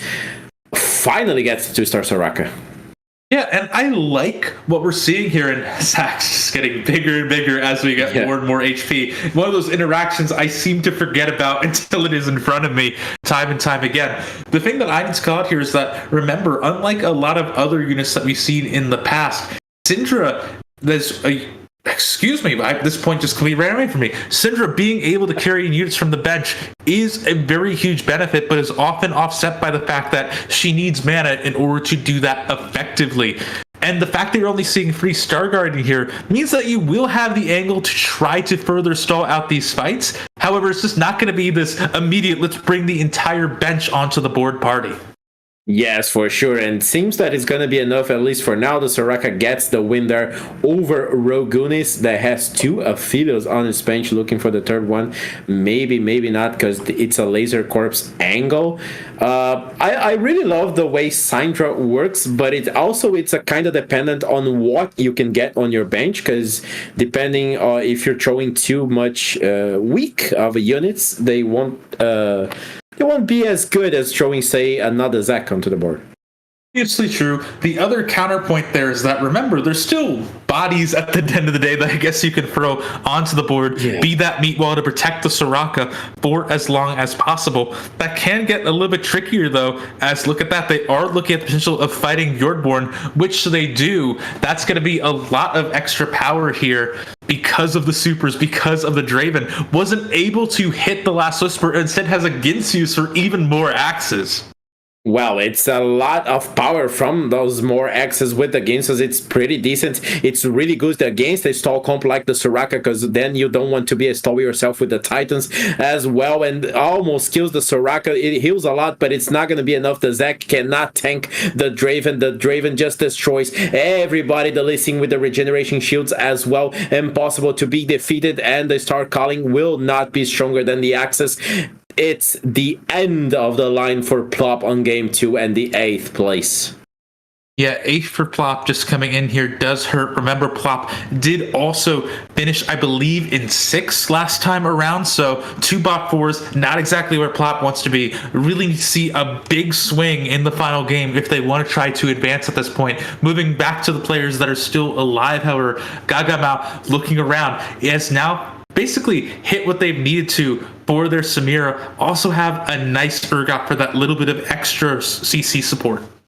And on the other side, it's Rogunis with a 2-star Aphelios full crit and the Runans. It's really, really strong. That unit is scary. Sejuani with the CC does not get the enemy Samira, but it doesn't really matter. The Urgot pulls the wave, doesn't get the enemy Aphelios, who is safe, just shredding everybody. But the anti-crit of the Bramble West on the set does the job, and Rogunis gets the loss. Gagamo is really, really strong with this kind of suboptimal Samira, but still very good. And as you said, the Bramble Vest is the saving grace there. You have Aphelios, it has so much power behind it. It's one of the strongest carries I think you can really field in the game right now. But because so much of that crit damage is being negated, because the set's going to be in that front line being a meat shield, it means the Aphelios is going to get stuck, isn't going to be quite able to get this huge team wipe that he could be known for. Yes, ends up getting a little bit stuck on the set there because of the Bramble. Bramble is one hell of an item that I hate when my opponents are playing it, because, you know, like getting your crit getting completely countered, it feels so bad. I mean, look at this way. At least you're not talking about like a Radiant Bramble, which instead of it being I think a 20-30%. I got to double check how much of a crit damage reduction it is. I believe it's your crits become absolutely zero. So again, you count your blessings where you can, is what I'm trying to say here. Yeah, like again, look at the silver lining. Makes sense. Now we get a sorry, I forgot, a chalice of power, which I really don't like that much, but hey, whatever, that's what we get. So we gotta make do with it. We get on TG Belvet there with the RFC plus Archangels. Kind of weird, and this is what we see here. Purple Pouring is going for the Belvet 3 angle. Really curious. Let's see how that is gonna work out, because the Recon Belvet is trying to do work. The other Belvet with very suboptimal items is trying to do it as well. The Urgot pulls both of them, but it doesn't really matter because they are still safe. Now the one of the Belvets kills itself, throwing it at the enemy champions. Now the Recon Velvet tries to do the work, but again, the Bramble Vest doing work against a full crit comp.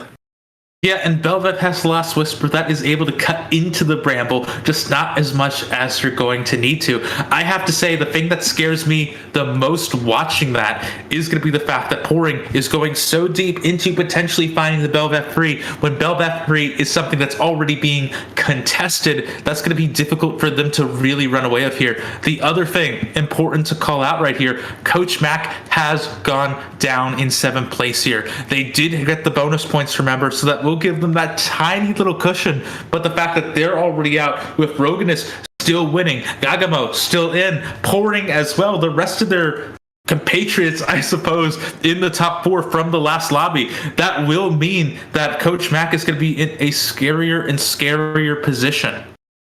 Yeah, now talk about Belvet contesting. We get Belvet versus Belvet here, Dan versus Purple Pouring. Let's see who is going to be able to take this one. The Belvet with the Titans is doing a little bit of work here and getting buffed up by the Titans Resolve, and it just destroys the enemy team. Purple is not enough, gets down to 1 HP.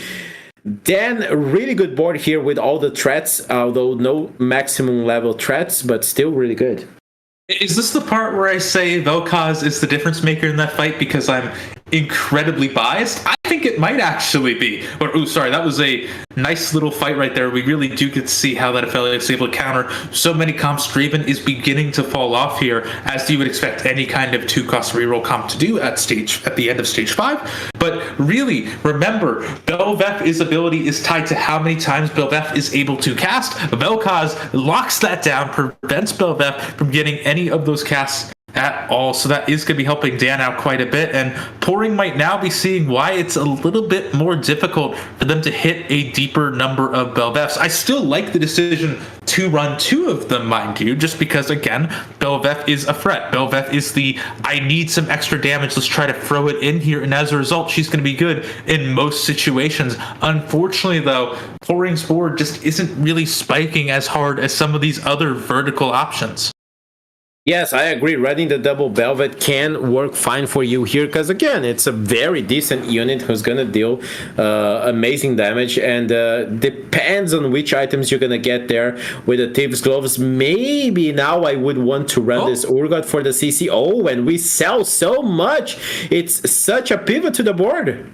Yeah, we're completely forgoing Recon here right now, so that means Bel'Veth isn't going to be trying to dash around as much. Also doesn't gain... I believe that +2 auto attack range isn't innate. You need to have at least 1 active, so Bel'Veth will be in a little bit more danger. Yeah, it is actually innate, but that's the only thing that it's getting now from the Recon emblem. Let's see whether it's going to be enough, because it's Nafidus on the other side with the Fruit Kits, and there is no Bramble Vest to here to hold it back. And yes, it is not going to be enough. The Nafidus is just destroying the enemy team. Purple Pouring's pivot did not do the job, and it goes down on 6th place. Nice try, but not this time. I still like to see it, though, right? Pouring looked at their board, recognized something isn't working here, decided it was the fact that they're running the 2-cost Ezreal, I believe a 1-star still, Vayne, which I think you still need a bit more to it. As a result of that, I do think it was the right decision to try to make some kind of big shakeup. Just wasn't going to be enough here. Meanwhile, Bjorborn is looking to roll down. If I had to guess, it's because they're really quite close to a few things here, but unfortunately, I think it's too late to try to find most of them, although those are some big pickups now. Yes, gets the 2-star set, who's gonna make use of that regeneration shield as well. Gets the 3-star Wukong to buff up the Draven even more. The 2-star Jax as well for the same purpose. Now let's see whether it's going to be able to kill the enemy set or not. Remember, it's not the Bramble set, so there's no counter to the crits from the Draven, but it's just enough of a stall that the Soraka is starting to build up there with the Star Callings, and this time the Draven does not get through the enemy front line, and because of that the Soraka is just killing everything in front of it, doesn't lose health at all, heals itself back up. The overtime kicks in and 4-yard born gets the loss. Rogunis does as well, but no one is gone just yet. And it's important to remember, when you are running a Draven, it isn't purely a front-to-back composition. You are going to be, through the use of the ability, be able to hit the backline pretty consistently. Unfortunately, though, it wasn't enough damage. Weren't quite able to really see it through. PH Jam, by the way, the second pouring died. They said, hey, look at this. More Belveths. I'm going to try to take this as well to really get this going. It's important to remember that Belveth's hero augment doesn't have that all-important strongest qualifier in it, meaning that every Belveth you field is gaining that much Omnivamp.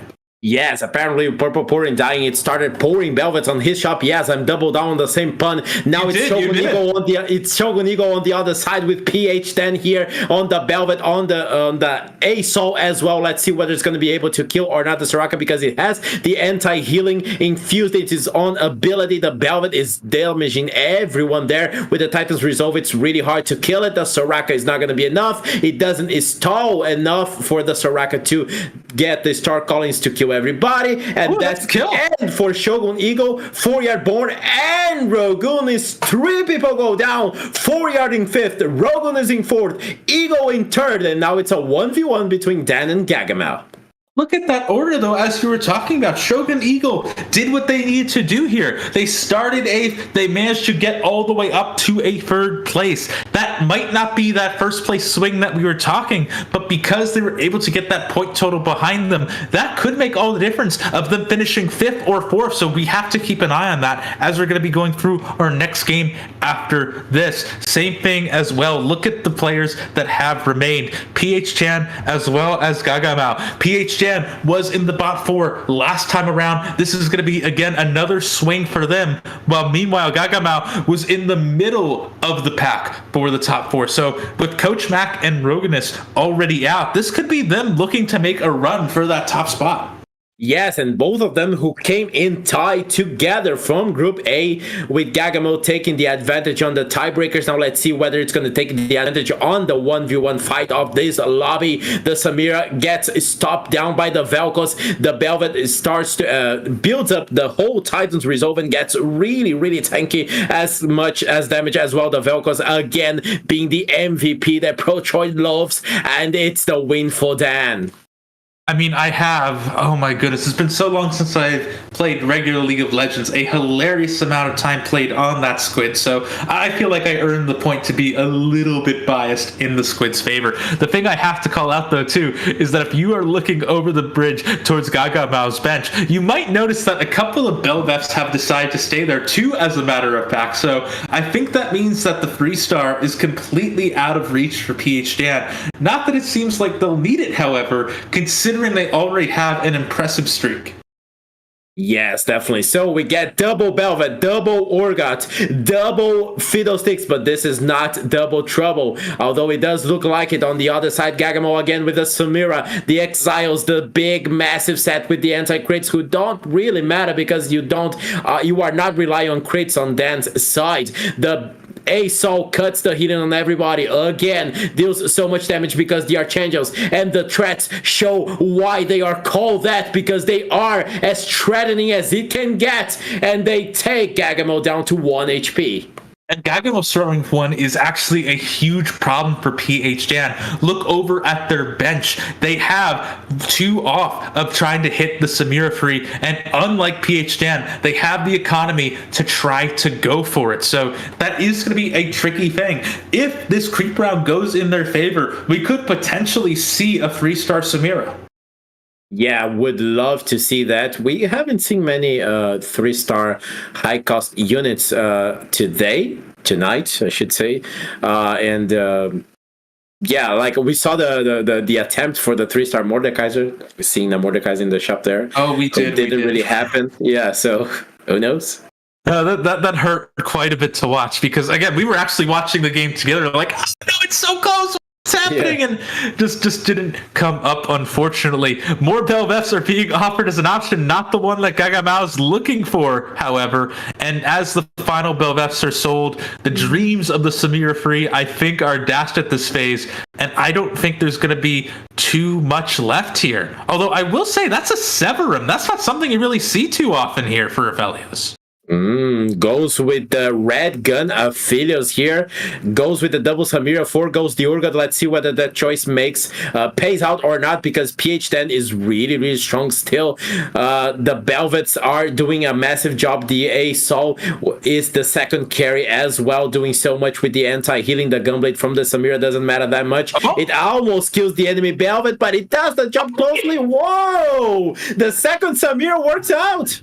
And look at that. Dan actually took it back at a page at a Gagamao's book. They also took away some of these Samiras out of the pool. So, heck, no one's hitting their 3-star 4 cost. I gotta say, I really love what Gagamao has done here because they took out the Urgot 1. That wasn't doing as much. They replaced it with a Samira 2 and distributed the items around. All of that extra strength is going to be huge. Severum, I have to call it as well, because this has always felt like a bit of a weird option, not really one that is picked up too often. However, it should be able to shred that front line pretty dang quickly.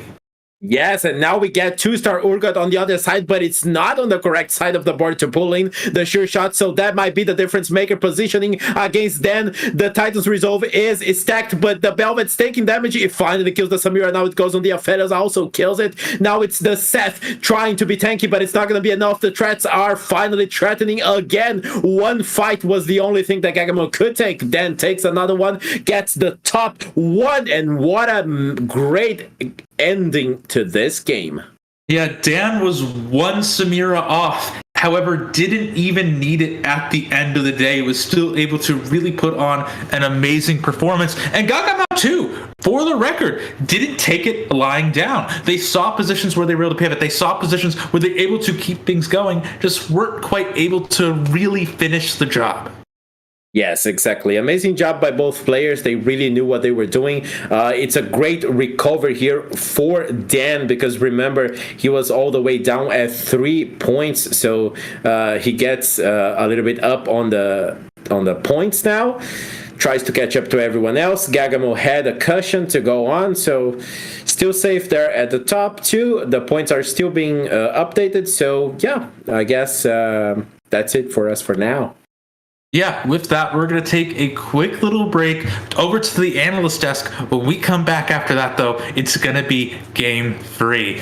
Honey Bear, tell us more. I would love to tell you more. And first, I would like to start off with Finn Lawrence, a.k.a. August. August, you got a chance to watch that entire game kind of in a back seat. You didn't have to do anything besides watch. But going with that, what do you think of it? How are we looking? That I love these games so much in the AML. That win out by PHJN keeps him in the standings for top 4, going from 8th to 1st is pretty important. He's still in this. Let's see anything else. Coach Mac on the opposite swing of things, went from 1st to 7th. Does not feel good. Did not look good at all for him. And keeping in with this weird like these variety of boards. Last game we saw double gadgeting, 5 gadgeting. This game we saw 2 different players go full threats, just completely pivoted out of what they were working on. So you know what, threats is just going to be stronger than what I have. There's Belveth is an amazing carry. It didn't work out for one of them, but it surely did work out for PH Dan. It absolutely did work out for PH Dan.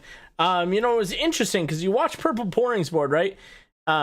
Gets Destroyed has a very similar board, but I'm not sure kind of what went wrong there. Watching the 2 differences, did you see like a lot of the differences where Pouring went wrong to where PhD Dan shined? Obviously, endgame board looked a little bit different. Dan had a lot more time to build it together, but kind of walk me through that. What do you think, if you recall, what do you think PH Dan did that was substantially better than what Pouring did? I think I did take a couple of notes here. The thing that I think that kind of bit pouring in the ass is he I think he just lost so much tempo, lost so much HP. He started with a laser core board. He repositioned that into a recon 4 board, and then he sold those units to play 2 Belvest and a threat board. So really just trying to find the power, trying to find the stabilization, really wasn't able to pull it in at the end though, which is unfortunate because he looked like he had a similar board to Dan, which won out. So that always feels bad when you see somebody playing your board but better. Yeah, absolutely. It's a real feels bad. Now, Purple Pouring is still in a decent spot, but in reality, this is the game. It's win or go home for this one. Top to bottom, a little bit of a spread, but top to 6th, not as big. I think there's still a chance for a lot of people to kind of push into that top. It's looking like there are a few spots still available. Do you think the top 4 are going to stay the same? Or do you think somebody like Pouring or Vjorborn or possibly Shogun Eagle are going to pop in there? Plop, I don't think they're fully eliminated, but it's not looking good. It has to go a perfect game for them in order to move it through. Yeah, I think that it's very possible for Voriard or Pouring to still pull this out. Because they're so close to the top 4, they're only 2 points down. If those 2 players at 11 drop and these 2 players at 9 pull out of top 4, that's an easy flip. Another thing is that adaptability is the name of the game. These players are adapting so quickly and so well. The last person, the people that are going to be able to adapt more successfully are obviously going to have a stronger. They're just going to be stronger. They're going to be strong the whole time. Something I noticed this game was that. So in earlier games in Group B, we saw that Econ was the name of the game, greeting it out 1st or 8th. In this first game in Group C, we didn't see any of that. People were just playing their strongest board, 5 Gadgeteen or Recon or Laser 7 or whatever. Anima Squad ended up winning out, I think, in one of those games or in that game. Yes. Anima in 9. This game, no, sorry. More than yeah, I think it was 7. Actually, I don't know. Was it 5? I don't know. It doesn't matter. This game, I noticed more. I think at least 4 players took a ton of item economy. Yep. Dan had 11 item components on 3-2. Shogun, even though he didn't place as well, had 12 items because of Forge and Grab Bag on 3-2 as well. And there were a couple other players that had taken items as augments to really just push forward that power as fast as possible. These things usually give you huge advantages, but when everyone's doing it, really you just separate the pack from the ones that did it and the ones that didn't. And so being able to make these decisions on the fly like that to determine where the strength of the lobby is moving towards is going to be super critical in this last game. Yeah, absolutely. Moving into this last game is going to be intense. Real quick, I do want to give a shout out if you guys have not checked out the Corrupted Cup going on right now. Do make sure you pull it up on the second monitor. Support some of our guys that are in there. We got a lot of ACL guys in there. We got Keens within, Knickknack, KPK, Pitsy, and Groxy. Excuse me, I got choked up. It was so exciting. All are in there fighting on day 3, going to day 4. So make sure you give those guys some love. They could really use it. It's really encouraging and really pretty hype that we got so many Aegis members competing for some of the top spots in this region. So pretty cool. Don't leave this stream. Stay here, hang out with us, get more analysts, get more casting extraordinaire. Our casters are better, quote me on that. So make sure you guys stick around. Watch out for game number 3 in C, game number 7 total. Protroid, Black P. Go ahead and take it away, guys. Bring us back into the last game of the day. And who am I to turn down such a nice fluffing of my ego? So thank you so much for that, Honey Bear. Do, again, remember to support all of our players in so many different tournaments. It's really amazing to see what Aegis is able to do. But for now, we got one more game of TFT to play here in the AML. And I, Protrade, that Sir Black P, are going to be here to guide you through all the action. Yeah, we are ready for a third game of massive action. And yes, definitely our team of casters is indeed amazing. Loving to be a part of this. But now let's talk about the game, because we have a very close lobby. Purple and 4-Yard Born are both out of the top 4, but just 2 points shy from that. Dan and Coach are just 2 points ahead of them. So that between those four, is going to be the biggest fight. And Dan really trying to stick it to Bear and say, no, I'm gonna play and not cast. Yeah, Dan is looking to do everything they can to really hang on here. As you were talking about, as August was talking about, that middle of the pack, that 3rd to 6, all of those players have a real shot of making it in, having some huge upsets. Well, let's see what's gonna happen. I mean, even Eagle can still make it depending on what happens. I mean, Plop, I think, is the one that is just mathematically out of things. So things are still going great. Rogun is probably the only one who is completely safe, although Gagamo is still really safe as well. Yeah, we'll have to double check exactly who is incredibly safe. I did run the numbers. I think you're correct about Plop.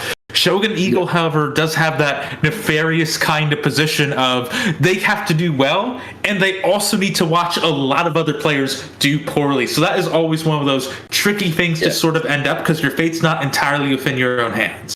Yes, and the inverse goes for Roguns and Gagamo, who not only need to go really bad, but also need the exact people to go well in order for them to lose their spot. Because remember, you're really not looking for top 2 here, just top 4. So they are pretty safe, not completely in, but almost in. Just 1 foot on the through the door already. Yep. Gagamo holding on to things, by the way, trying to see if they can get the pairs to build them the strongest early game board they can. I really do think Defender is one of those stronger options that you can run. Remember, if you have early brawlers this set, it's okay, but a lot of that brawler power from the trait is only really shining once you have 2-star brawlers, and meanwhile defenders are just strong no matter which way you slice them. Yes, and now it's augment time, and we get the gold. It's calculated loss, maybe being hovered over here by our player. Let's checking it out, scouting, seeing which. Yeah, everyone's scouting, by the way. No one wants to be the one to take the first augment. Everyone wants to see if they can get that extra kernel of information here. Pouring offered some interesting options, but instead decides to go for the safest, which is going to be that Forge here for the Anima Visage. Lots of interesting tanks that can go on in the late game.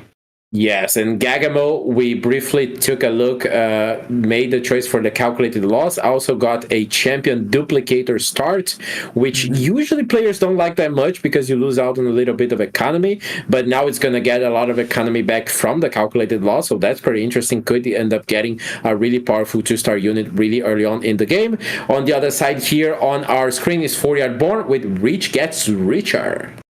Yeah, however, for now, though, it's going to be at the expense of board strength. All 1-star units across the board right here. Really nothing too big to write home about. And again, with all the healing that that Silas is going to have at their disposal, it's not going to be any unit kills whatsoever against the pouring. You were speaking a little bit, by the way, on the champion duplicator. How greedy do you think you want to get? Because I see some players decide, okay, hey, let's try to go for that 2-star free cost early on to get that early spike. I see players that try to hold to 4. Some that are absolutely crazy and not to be trifled with, that even see it as a 5-cost pair. But those people I don't really trust.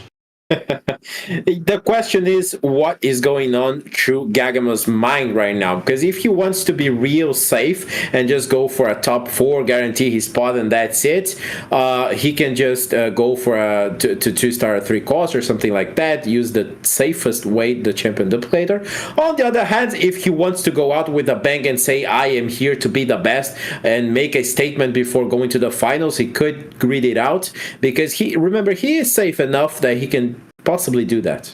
Real good for a good time, not for a long time kind of energy coming off with those kinds of picks. The other thing I have to say, Coach Mac also needs some big swings after finishing pretty low in that last fight. They were buoyed by their bonus points. They were buoyed by the fact that they had that really strong start in game 1, but after a disappointing game 2, they need to see if they can swing things back in their favor. Yes, Mac and Dan both have 2 points ahead of Boring and 4-Yard Born, but they should have only 1. They have 2 because of the 1 bonus point, so making a big difference there. Their results from the past lobbies. It's good to see that in our format here. But yeah, back into the game, we have Dan with already Kaisa plus Vayne and an Ashe on the bench. So maybe Dan going again for the recons, which weren't really helpful to him the last time. Yeah, I was really curious to see if Dan was going to see if they could put in the third Star Garden here in favor of being able to put in the Neela. It's a lot of healing. It's a lot of good power. But, I mean, if you're going to be going here against Coach Mac, who has the phony frontline, which is amazing early game extra stall, the fact that you already have a Rel 2 with a Sunfire Cape for other amazing damage and stall again, there isn't too much that I feel like you could have done. It's good to see that they didn't blow their gold. Yeah, I mean, it's also double duelist for the Vayne, but again, I don't think would be enough. Now, the thing is, scoped weapons, I feel really weird about taking that and pairing it up with recon. I mean, obviously, your units are going to have pretty much infinite range, but the 10% attack speed, is that really good enough?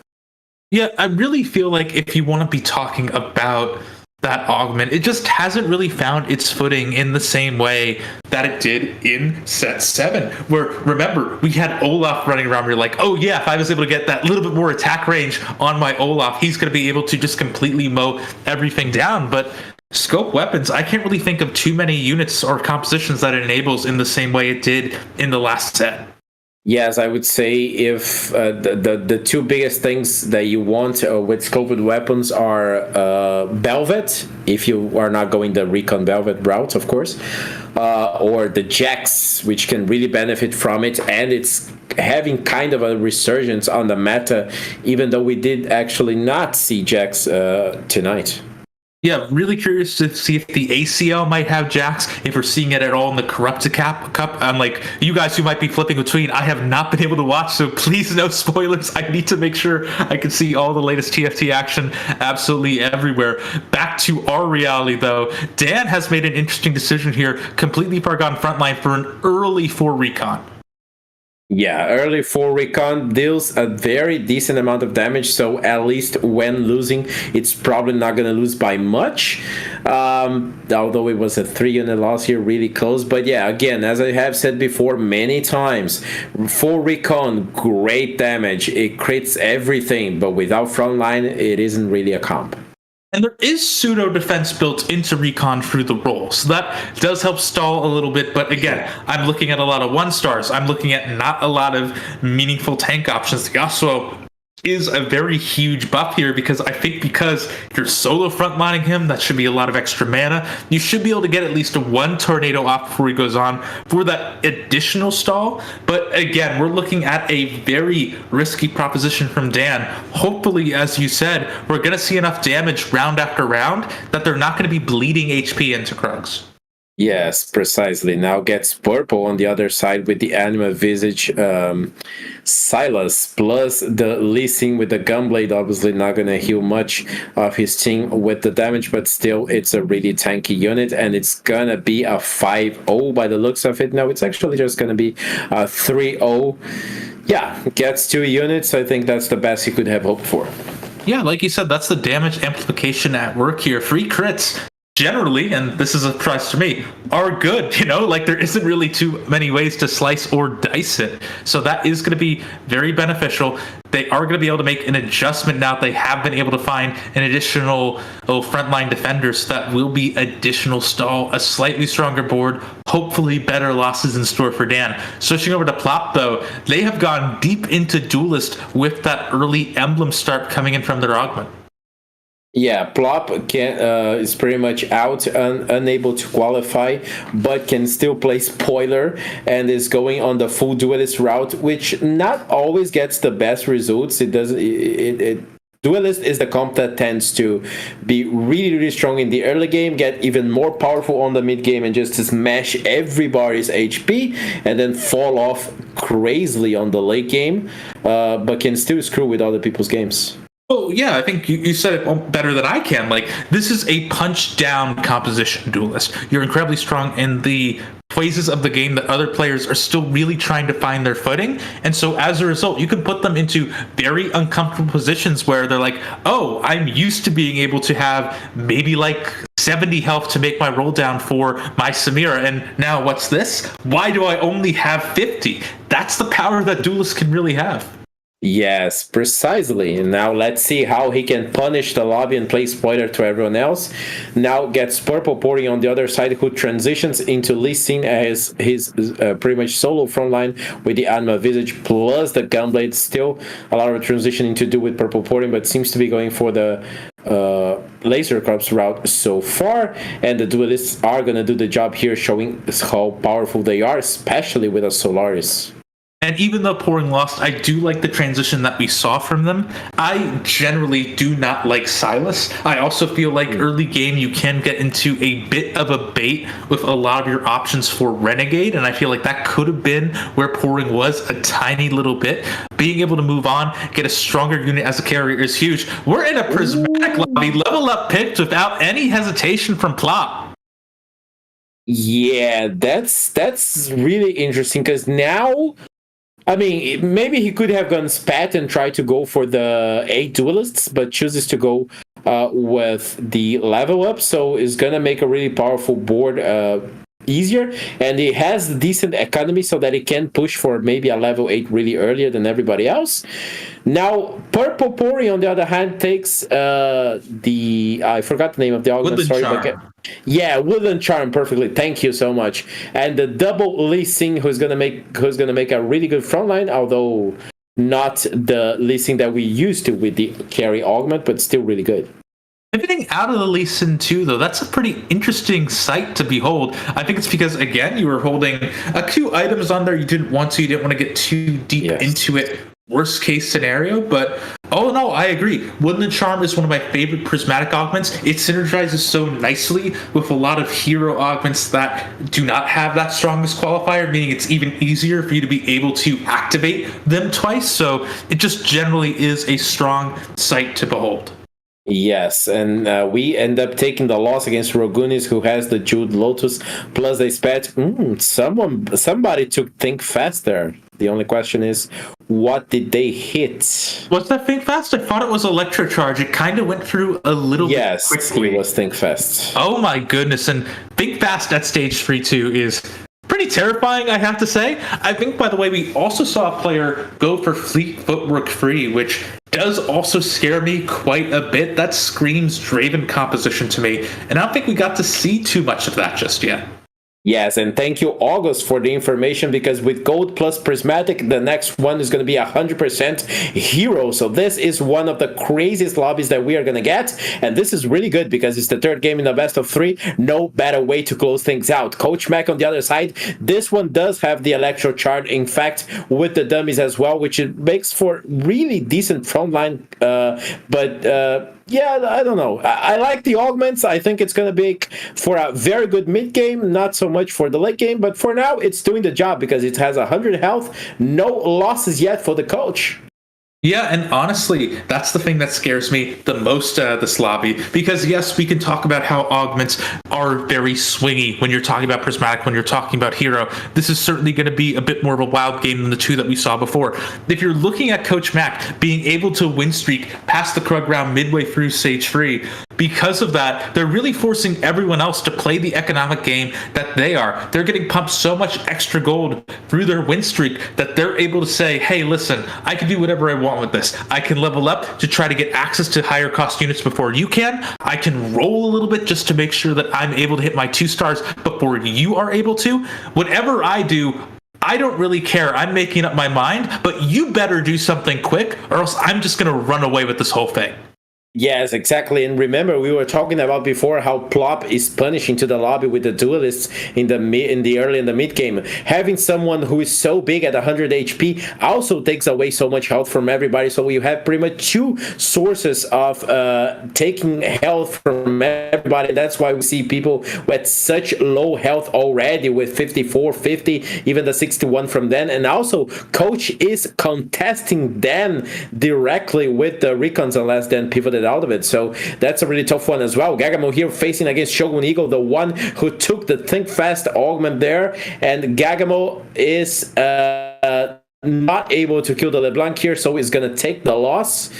I would maybe expect a stronger board from Eagle, but it's pretty decent. That's kind of the thing where Think Fast, you really are saying, ooh, I'm going to get as many gold units as I can.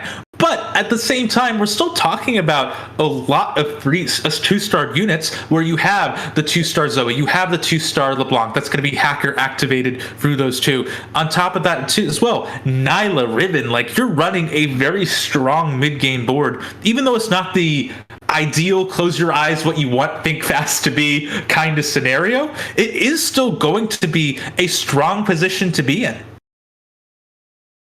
Yes, and I just realized that Gagamo went with the featherweights, the prismatic choice. So this is a tough situation because you are playing prismatic lobby, which is really accelerated. At the same time, you choose to stick with the low-cost units, and you have a champion duplicator, so obviously you didn't have that much economy. Okay, he has 50 gold, but still far away from hitting anything too expressive, but at least for now the build is doing enough because a 4 defender build is enough to destroy the enemy Velvet, who cannot deal damage to it. As you said, though, and as we talked about before, this is something that is going to fall off over time. Don't get me wrong, Featherweights is a good stall in that regard. I feel like the Straven, provided that you're able to hit, will be more meaningful later into the game than we may have seen last round. But again, it is going to be a tall order, tough shoes to fill, if you will. Whatever metaphor I guess you prefer, I'm giving you a smorgasbord of metaphor options. Regardless of any of that, though, we're seeing some similar signs. Pouring, we've seen in a couple of these fights through the window, they have each time lost, not badly, but still enough to also bring them down to the 50 HP club. That is going to put them in a risky position because, again, Coach Mac, 100 into the Wolf round. Again, this is getting scarier and scarier for all of these players.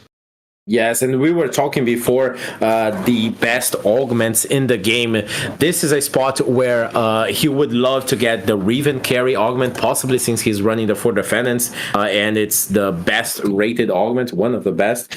But now we transition into Purple Pouring just before we get the stage 4 augment. It's still going strong with the Velvet here. The All-Star is the preferred frontline there. The Wooden Charm makes the second All-Star and pops to the back, which is kind of sad, but still it's going to be tanky. On the other side, the Shogun Eagle with the Think Fast and all the upgraded units. Let's see whether they can kill or not this Velvet, because with the Titan's Resolve it gets really tanky, and it's really safe from damage because it's far away from the LeBlanc. Already kills the Zoe, goes on to the enemy LeBlanc, which is gonna cast the Sigils, but it's not gonna be enough. The Velvet wins, and yes, the Velvet comp gets the win. Now it's time for an augment, and it's hero time. That's really rough for Shogun Eagle, like we were talking about. If you're going Think Fast, you want to see a win streak run away with that. Let's see the hero options that are at disposal here. Remember, 4 roles mean you can force whatever carry you dang well please. Is it gonna be the Velvet here? I mean, think maybe it would be the most obvious choice, but then again, okay, Back for Blood is in. Now we only need one more Velvet for the 2-star. Yeah, entirely possible if you were crazy enough to roll down here. I think Pouring just might be. They need a big hit at this stage, trying to see whatever they're able to find. They are still going to be slightly off, though. The one thing with the Cow of Alistar moving into the backline, that's just an awkward thing with the recalculation off of Woodland Charm. You end up in these scenarios where when a new item comes down, it wants to make sure it still has picked the right unit for it, and as a result, it moves a little bit, not exactly what you want to see. That hurt a tiny little bit that last fight, but not really too badly. Yes, misfortune here on the other side for Ragunis with the Anime Squad emblem on the vibe, but it's a 1-star misfortune with just a shield breaker and nothing more. It's lacking so much on the damage side and can't even cast because of the mana shred from the Shoga. So an easy job for this Velvet comp. Let me tell you, that misfortune has a ton of room to grow. Yes, if you want to only have a 1-item misfortune, you probably don't want Shield Breaker as your first item. You probably instead want to go for something like the Spear of Shojin. But being able to run the Bunny Mercenary, that's going to be able to give you such a wide area with the cone. That's more chances to proc ace. That's more damage generally. Not to mention the fact you get like a small shield as a consolation prize for a little bit of extra survivability. Yes, and even more chances to proc the shield breaker as well, because on this meta we seem to have a lot less shields, but maybe someone has it, and then you can hit it with your bullet rain. But now on the other side is PH10 with Velvet as well, with scoped weapons Velvet, as we talked before. Let's see how good it's gonna be. It's really strong with the gunblade, but it's the only item it has opposed to the 2 items from the enemy Velvet. But it's a 2-star, so let's see whether that's gonna compensate or not. Trying to kill the Alistar, but the Anima Visage does the work. It's almost unkillable. It heals up every time, both from the item and its own ability, but now it finally dies. Now the Velvet is going on the enemy Velvet. It transitions targets, which might be bad. The overtime kicks in and then takes the win. Yeah, I gotta say, Sejuani also does some good work in there too. Make sure that Poring's Belveth isn't able to really continue on the fight. Both of them enjoy that war of attrition just because the sheer amount of healing they're able to enjoy. However, again, if you're not attacking as Belveth, you are losing. Yes, but yeah, great usage of the scoped weapons there with the Velvet. Let's see if then can get or not another item for his carry. The thing now is Gagamo, 21 HP. We said it before, he was sort of safe to qualify, but taking an 8th place is really risky. Yeah, and these are the things I was talking about, that if you're Jorborn, you're Purple Pouring. Heck, if you're Shogun Eagle, having Gagamo go down so low is absolutely huge. The one caveat I have to give there is that, yeah, Gagamo does go down low. It's a chance for them to get eliminated. However, it's also a chance for these other players at the bottom of the pack to make advancements. So this is helping Porin and Jorborn a little bit more than Shogun Eagle. Yes, for sure, but still he has a nice advantage. He goes, all the other players to go over him will still need to top 4 at least, so they have to do their own job as well. Ragun is on the other side here with the anime squads, and the misfortune, still 1-star misfortune, still only with the shield breaker. Now the Draven starts to kill everything. The 3-star Draven was finally hit with the bloodthirster. It gets really safe, the crits are enough, and the Draven gets the win.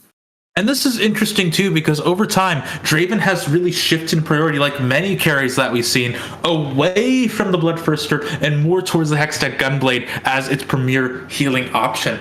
That said, though, I think if you're going to run a BT on anyone, Draven is certainly the choice, because Mech gives you so much extra bonus health when he transforms. That means you're going to get a hilariously huge shield for that little bit of extra stall. The worrying thing, though, is that, as you pointed out, with everything we've seen for Hextech Gunblade today, you don't have that residual healing further protecting your front line. Yeah, now let's see the 1v1 against Dan this time. Let's see whether Velvet or the Draven are going to be the best one. If the Morello can hit the Draven and shred the healing a little bit, maybe that can help. But the shields are so massive from Gagamo's build, amped up by the set augment as well. Almost a 3-star rel too, but not yet. So let's see whether the Draven can kill everything, because it's just taking too long to kill. So the Velvet is kind of safe there. Now the Draven is going to end up in the 1v1 scenario, and with the massive Bloodthirster shield, it's almost impossible to deal with. But the Velvet is dodging the Draven ulti, so that could be... No, it's not going to be the difference maker. It is still going to be a nice amount of delay, so that really did keep things up for Belveth a little bit longer, made the loss a little bit more palatable. And hey, I got to call something out here. Coach Mac only just lost their win streak. It might have been a stage before I am talking about it, but they have maintained so much gold throughout the entirety of this game. Losing it now, yes, it is a sigh of relief for the rest of these players.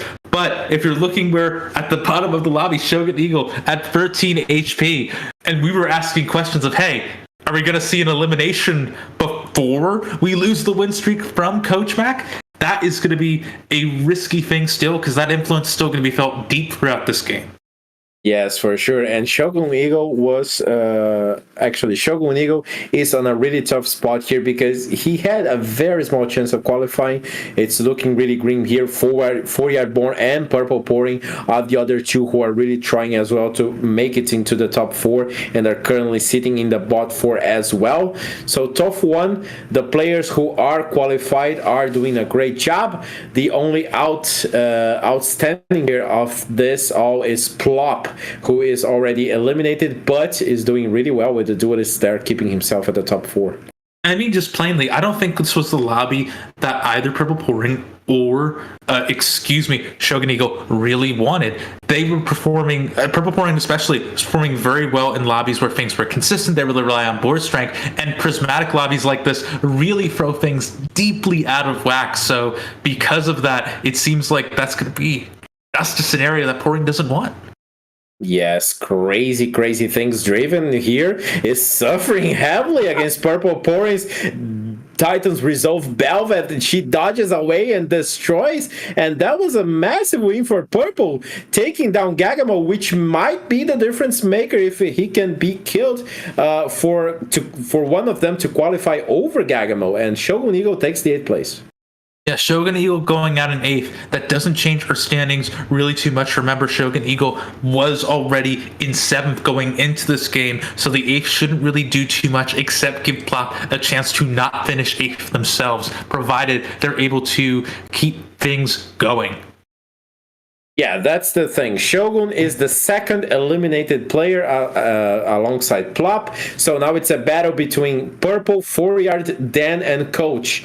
The Purple and 4-Yard are the ones who are behind, so they really need to go over Dan and Coach, or who knows, even Gagamo if it takes the 7th place. So now Rogunis faces off against Plop. Plop pivot away a bit from the duelists here, but still running the Zed carry. Rogunis with the Gunblade MF now, but still a 1-star MF, which doesn't think there's going to be enough. And that was a very bad bullet rain, but it doesn't matter because the enemy squads do take the best one on this. 4-Yard Born is gone and therefore eliminated as well.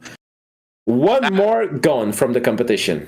That is absolutely huge. Fjordborn being gone here really does hurt the chances. Gagamo also goes down as well. This really opens things up. It might be too out of reach for Fjord, but if Purple Pouring can stick in later and later and later, there is a real chance that they're able to move on in over Dan, I think, or Coach Mac. Again, it's going to be tricky. A lot of stuff here is going to be dependent on some of these last little moves here. But if you are a Pouring right now, you're happy and you're Purple. Exactly, and I don't know, I do not remember the tiebreakers, but Purple, if he takes 3rd place, they will tie Gagamo. So let's see whether that happens or not, and then what the tiebreaker is gonna be. But now we have a fight against a ghost here for Plop against the Recons there on the other side, I believe. That should have been Dan's Actually, no. Yeah, maybe it should be Dan's board. I don't know, but it's going to be an easy win because it's a ghost. So let's check the other boards, see who loses, who wins. Because if Purple goes down, he's out. Yeah, that's going to be tricky. And yep, they're out. That is going to hurt quite a bit here. Dan, however, is in, so that is going to be good for them. Our top 4 has been decided with the stroke of that fight. So it's going to be Plop, it's going to be Dan, it's going to be Roganus, and it's going to be Coach Mac. Coach Mac breathing a huge sigh of relief there, if I might add as well, just because, again, they had the points, they had the cushion, but really after a disappointing game 2, they needed to come back and make a statement, and that they have. Yes, exactly. And if you swap Plop for Gagamo, you also have our top 4 guaranteed, but off the entire lobby, and therefore the top 4 who are advancing into the next round.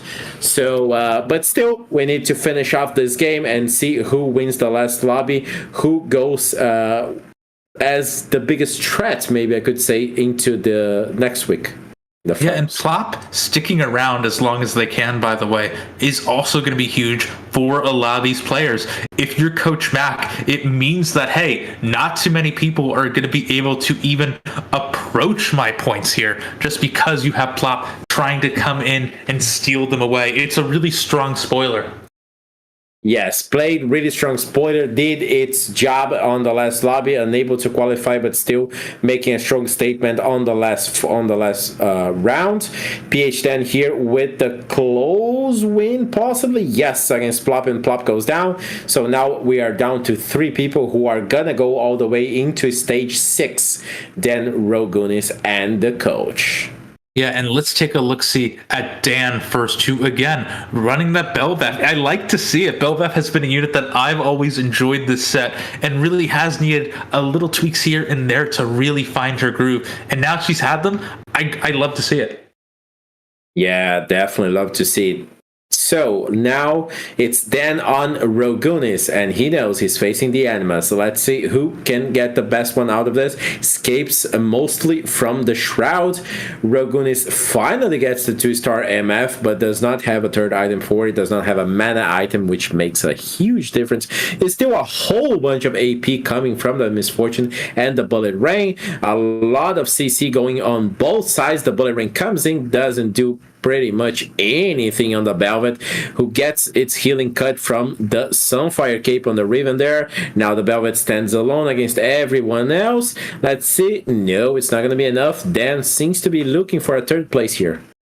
Yeah, that stun is just doing so much work. It halts the belt, it locks the Belveth down, means that it's an easy shot for the Misfortune to line up. Yes, Dan has taken precautions. Yes, the fact that you're able to run things like the Edge of Night means that Belveth is going to have more time to heal up and reset, really get the full benefit out of all of these items and stats it has been equipped with. Unfortunately, though, it doesn't seem to be enough here.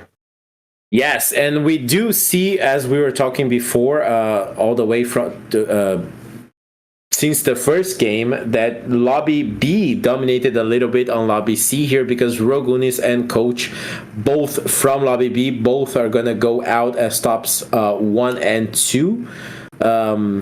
Heading into the finals next week, tops 1 and 2 from Lobby C. So great job by them here. Rogunis was just 2 points shy from qualifying directly, but it didn't matter. It's going to take the top 1 in Lobby C at least, and the qualification. Yeah, Dan is looking for big plays here. It could be the Belveths at the start of that, but again, we've had a pretty rotten luck trying to go for any form of free star, so I don't quite think we're going to be seeing anything different here at this stage. Yeah, don't believe so either. We have a Zephyr for positioning. 2-star Sejuani uses the bug to drop the items away. Interesting choice. Morello goes on the Fiddle, and now it's Coach on the other side, who also has a Zephyr. Zephyr on the MF, who doesn't really matter because it's a 2-star Aphelios on the other side, the True Star. Coach didn't even want to use the Zephyr. The Aphelios doing the job for now, gets CC'd a lot because there's a Sejuani, there's an Urgot as well, but it doesn't really matter. The Fiddle sticks with the Morello goes in now, CC's a lot. The Aphelios is starting to die out. The Belveth is doing the job. Titan's Resolve makes it almost unkillable. The Edge of Night makes it safer, and yes, it's a win for them. Not out just yet. Yeah, PHJan still has some life in them as Coach Mac is again sliding further and further down. They were able to buy themselves a lot of time at that Mr. 100. However, the power that is coming through for the rest of these lobbies is going to be difficult to overcome. That said, though, with 38 HP and still with room to spike, as you can see from the 2 stars on the right side of your screen, that means that you are going to have plenty of room for Coach Mac to keep on going, while meanwhile Dan is going against the win-streaking Rogunis. It's going to be difficult to make through. I do like this adaptation that we see here quickly to see if we could get any shifts in power and it seems like that might be enough. Gets the Zephyr on the enemy Misfortune, well positioned, gets a ghost, so might survive. And remember, it's a 1v1 between Dan and Coach to decide who gets the top position between the two of them, just the third place overall, maybe second over Gagamo, I think so. But it doesn't look like, it's not going to be able to kill DMF. Third place for Dan, so Coach wins their direct confrontation. Now it's only Coach and Ragun is alive. Yeah, this is absolutely insane to see right now. Coach, once again, just had a little bit more staying power thanks to the fact that they've been sticking around a bit longer, and now they just continue to spike and spike and spike. 2-star Leona, 2-star Urgot, 2-star Jana. Granted, that was last time around, but again, I'm talking about 2-star 5 costs. I want to continue that role as long as I can. This is a pretty powerful board. The question is, though, again, if the raw unit power is able to stand up to a Misfortune that has been stacking a strong amount. Yeah, let's see whether it is or not. The Shroud is really good, gets most of the enemy units there, but the Misfortune is really safe here on the corner, and everyone is clumped up together as well, so they take the blunt of the bullet rain. The Misfortune almost ready to go for the second cast.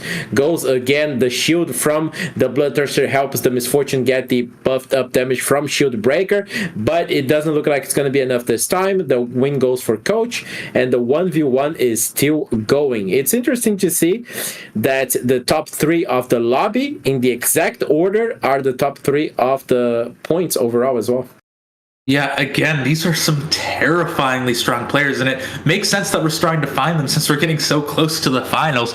Really quick, too, that hurts that you're not able to hit that Zephyr just generally. You try to do what you can. You try to hold on to it, say, hey, don't come anywhere near this. This is my item. But unfortunately, it wasn't quite enough. Coach Mac, again, continues to hit 2-star 5 cost after 2-star 5 cost. I have to call this out. This is because of the support Misfortune augment that they picked up. That gold is nothing to sneeze at.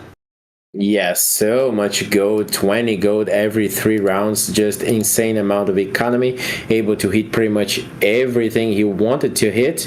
Now let's see whether the Zephyr is going to go well or not. Yes, takes the MF up on the air, also takes the enemy Alistar. Let's see if it's another win for Coach or not. The Leona there trying to get the kill and finally does on the Riven. The Aphelios still very safe on the backline, now takes a rain of bullets to its face, but it does not die. Yes, Coach Max Comp now seems to have reached a Zodia level, pretty much unkillable, still 4 units alive. Ragunis takes another one, although we might still be going to stage 7. It's 25 HP to 2020 not 2022 to 22. I feel like at this stage it's going to take a pretty steep loss. I think it's fairly safe to assume we see a stage 7 unless something absolutely catastrophic happens. One quick thing, really important to call out in that last fight. Being able to position the Aphelios, in order to position the Alistar to block as much of the Misfortune ulti as possible was absolutely huge. When the Ox was procced, it continued to block things, really saved the front line. But now with the double Urgot, that's a ton of CC. It's going to be difficult for Roganus to get through. Yes, for sure. Now again, the Legendaries and the Misfortune. Let's see which side takes this fight this time. Misfortune with the rain of bullets again doesn't really do that much. It's too much HP pull on the enemy side. The Misfortune finally starts to get hit. This time the Aphelios is kind of alone there, but the Echo is doing the job of holding back. The Misfortune cast on the Aphelios. That was a close one. The Ace is gonna do the job, and this time it goes in favor of Ragunis. Wow, This is one crazy 1v1. Yeah, and the stage 7 has been achieved. So I think at this point, next fight just wins. Doesn't matter if you have Roganus' 22 or Coach Max 12 health. That difference of 10 is not going to be enough to save you. Coach Mac, by the way, has had some phenomenal Zephyr positioning, has really been able to consistently hit that Misfortune, delay it as much as possible. Just unfortunately, though, they haven't been able to really convert that into something deeper. The one thing I have my eye on, though, is the fact that they are currently sitting on, at this point, 7 Urgots, if they want to try to go for any kind of shenanigan to see if they can potentially get a free star 5 cost, we might be looking at it. Yeah, that would be really funny to see. I would love to see whether we can get a 3-star Urgot or not. Are we gonna see some cells off the board? Who knows? But yeah, now it's time for the last fight. It's time for the decision making, because now the game is gonna end. Ragunis gets the 2-star Fiddlesticks. But I don't think it's gonna change. But well, who knows? Both of them won against each other, so it's anyone's game here. I actually feel like the reason why we could be seeing the shift away from Coach Mao is I just combined a few different players. Sorry about that. That we've seen the shift away from Coach Mac is because they have leaned much deeper into these 5-cost units. They're all strong on their own, but they don't have a ton of awesome synergy together the same way that you saw from some of the units that were taken out. So that gap could be enough. Yes, for sure. Now let's see whether the legendaries are going to be enough or not for this last fight. The misfortune is going to rain the bullets again. It's going to kill the enemy of Aphelios. Maybe. No, it did not. But the Sunfire Cape from the Riven is going to do the job. Coach takes the loss. Ragunis takes the top one. And with this, our third game of the night ends. And pretty curious, as it was pointed out to us here on Discord, is that top 4 from lobbies A and B are all qualified here. So yeah, like all the guys who took top 4 were able to go through. Yeah, you said it better. You said it well. Sorry, I was trying to say 2 different things, and neither of them came out right. That is just generally a pretty crazy thing to see. Group A and Group B just were able to maintain that domination from Owen to Coach Mac for Group B, from Dark Makai to PH Dan in Group A. Everyone is going to be into the finals. That is going to be an incredibly stacked lobby. To talk more about that, though, we are going to pass to the analyst desk in a moment, because before that, please tell me, my friend, Sir Black P, where can people find you on the social media? Yeah, at Sir Black P on Twitter. That's the only social media I really use. You can find a lot about me there. I am a professional caster, as obviously I am here. Also a tournament organizer. And what about you, Protroid, my friend? It's Protroid on Twitter, Twitch, what have you. And you can find me talking about TFT and sometimes baking, as you can see my bread apparently floating around through Aegis quite a bit. So with that, though, I think that is time for the pass off back to the analyst desk. Guys, talk to me about the finals we're going to be seeing next week. Absolutely, Protroid. I would love to, but first I want to talk to you about your bread. I bet you had no idea, once you gave us privilege to use that image, that we would use it everywhere and anywhere we could. Deeply respect to you guys. Thank you so much for the great cast on the day. Amazing 3 games of the cast. And again, I am here with August to break down what is our final game of the day and final game of the semifinals. Moving into the finals. August, let's talk about the bottom 4, though, real fast. People we gotta say goodbye to. Yeah, I am. It's always sad to say goodbye, but someone's got to go. Gosh darn it. Someone's got to go fourth. About 4 every game, and it's always a bittersweet moment, because people that you want to make it through, but some people you don't. I mean, some people you want to make it through don't, and that's just harsh reality of the way the game is played. Everyone put up a lot of fight today. Even Plop, who couldn't really do much in the last round, still played their absolute best, stole a top 4 away from somebody else. You love to see it. Sorry about that. Bless you. Quick explosion. Everybody's good. Nobody died. We're set. What were you saying? No, I was just saying everyone put their hardest. Even Plop, who couldn't make it in game 3 anywhere into the top 4, still put their hardest and stole a top 4 away from someone else. So you know that this was a fully competitive game, all the way to the end. It very much was. And it even comes back to the lobby before, right? Or both lobbies before. You heard the casters talking about it. Black P was attesting to this, that there was the dynamic coming from the both lobbies that came together. You saw it in game 1. It felt like it swapped for game 2, and then there was a little bit of a power struggle for game 3, seeing which kind of strategies were gonna come out on top. And for Pouring, Vjorborn, Plop, and Shogun Eagle, just seemed to not work out for them.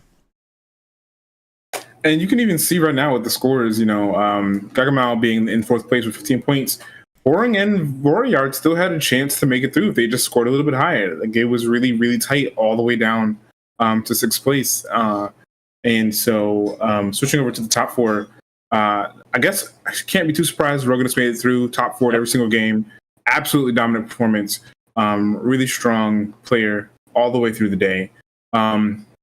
Super proud of Dan for pulling that back. That really rocky start with that seventh place into a first, into a third is going to feel good to bring that one back. And then like your guy still in it, Gagamo still showing up.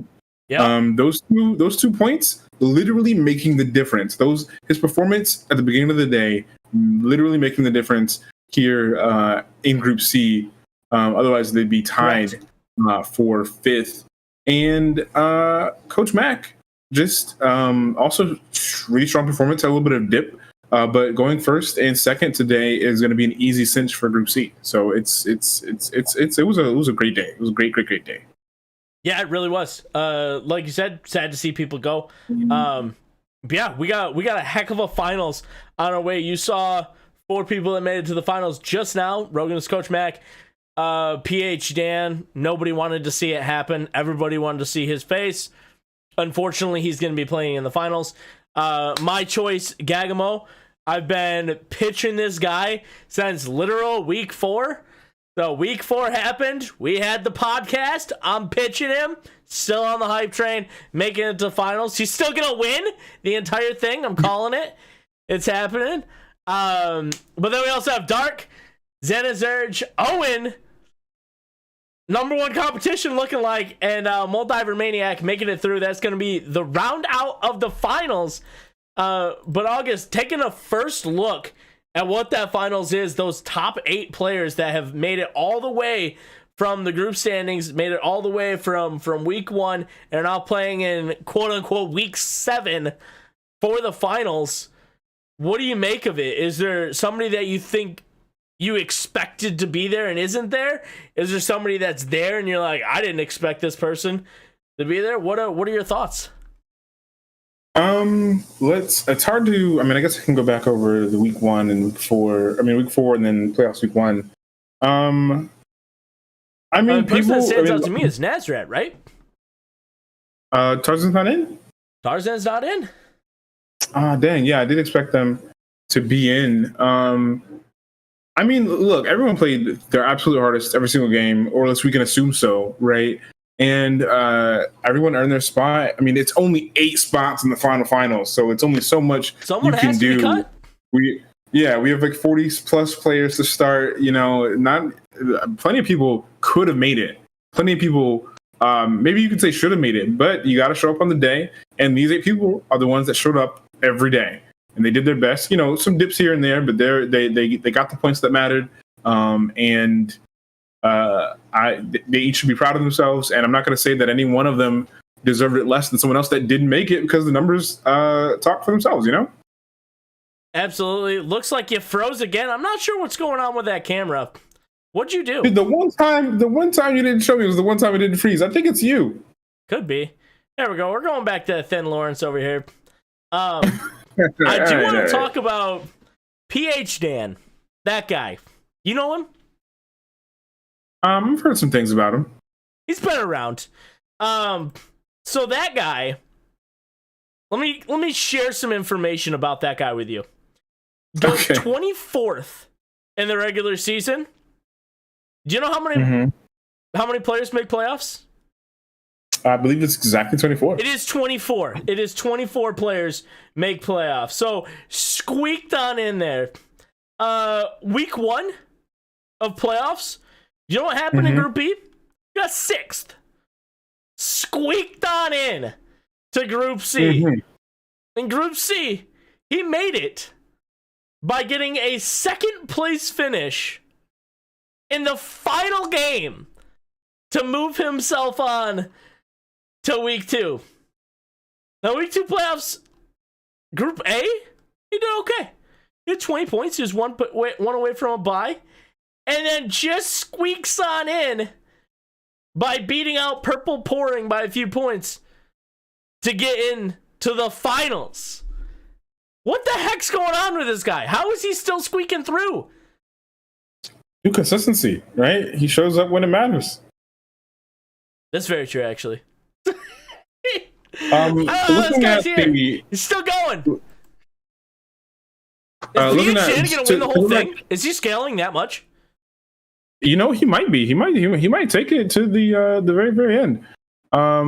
Looking at the end of regular season standings, I'm realizing what you're saying now about people that you could have assumed would have made it to finals that didn't. It is surprising, I guess, that Tarzan didn't make it because he ended up with max points. I mean, the most points at the end of the regular season. So I am surprised that he didn't make it all the way. But again, once you have your top 24 and you're in playoffs, those points don't matter. You got to keep showing up. So he had a little bit of a falter and lost his spot. That's how it goes. What is that stupid Fast and Furious quote? It doesn't matter if you win by an inch or by a mile, right? A win is a win, and a loss is a loss. So here we are. True, full agree. And I really want to give the a secondary shout out to Vjorger Born. They did finish 23rd in the regular season, kept working their way through, and ended up just missing out. I'm going to miss struggling with their name. I think that was great. I still have no idea how to pronounce it. It's literally phonetically written out in front of my face, and I cannot pronounce it. So well done on the name. But shout out to them, specifically for giving us a good show there, if you will. But August, final thoughts on the lobby as a whole, playoffs this week. So week 2 playoffs. Anything you want to chat about, talk about, or look at before we send it away for the day? I mean, just a couple of last notes. Group C continued with the variety with double Valbeth, double Misfortune. Curious at the end. Love to see it. Love to see the adaptability of the players, proving how strong they can be, winning with things that you don't see every day, spammed in solo queue. And I'm super looking forward to this finals. There are some heavy favorites going into finals just by the numbers, and there are a couple of obvious underdogs coming in also in the finals. It's super exciting. It's going to be, I think, what's the word? Hype. I'm going to go with hype. Hype sounds great. Yeah. Who's winning? It's got to be this bully, Owen, who clearly just sandbagged his way into the MML just so he could stun on some kids. He is a bully. Yeah. I mean, looking at his past performances, second, third, yeah. This guy is bullying on the Convergence, and us here at Aegis, we will not have it. But then you got to look at the underdogs coming in. PhD, great player, good dude. Refuses to go down. Came in 24th. Came in Group C every time. Makes it through anyway. He's got some tenacity. So from the top to the bottom, you could make an argument for anyone winning this game based on the performances so far. Ragunis, amazing showing in week 1 and throughout the regular season, yes. And throughout these games. Like every single player here really did stamp their name in the dirt and said, I belong here. So it's going to be great to see how this shakes up in the final 6 games. 6 games is also a gauntlet. So this is going to test their creativity, their resistance to game fatigue, their alertness. Right. This is the final test, and I'm super excited to see how it plays out. Yeah, and as you said that, Dan is the only one who's played every single playoff game. He played 7 last week. He played 7 this week. He's going to play 6 next week. So interested to see. This guy loves his TFT. But I guess that's going to do us for here. What do you want to shout out before we head out? I mean, as usual, the players for showing up, even when it feels like it's helps to continue. And also the production team for doing, putting on this amazing show, even when, again, things don't go super great. The consistency, the perseverance. I love being a part of the desk, and everyone that was involved. Super shout out to them. Blackbeat, Protroid, yourself, everyone but Lawrence, basically. Literally everyone but that guy. He's probably watching. Yeah. Lawrence, are you out there? Yes. No, I appreciate it. And guys, make sure you tune in tomorrow, 3:30 EST. We got some ACL members fighting their way through another 7 games. They're going to try to make it to the ACL finals. It's going to be hype. There are going to be some huge names. Honestly, I hope a little lesser huge names, because I hope some of them made it to day 4 of the Corrupted Cup. But hype nevertheless. Don't spoil if they made it to the Corrupting Cup. Dan, you love this game. Don't tell us otherwise. And we'll see you guys all tomorrow for another hype day of some TFT action. See you guys tomorrow.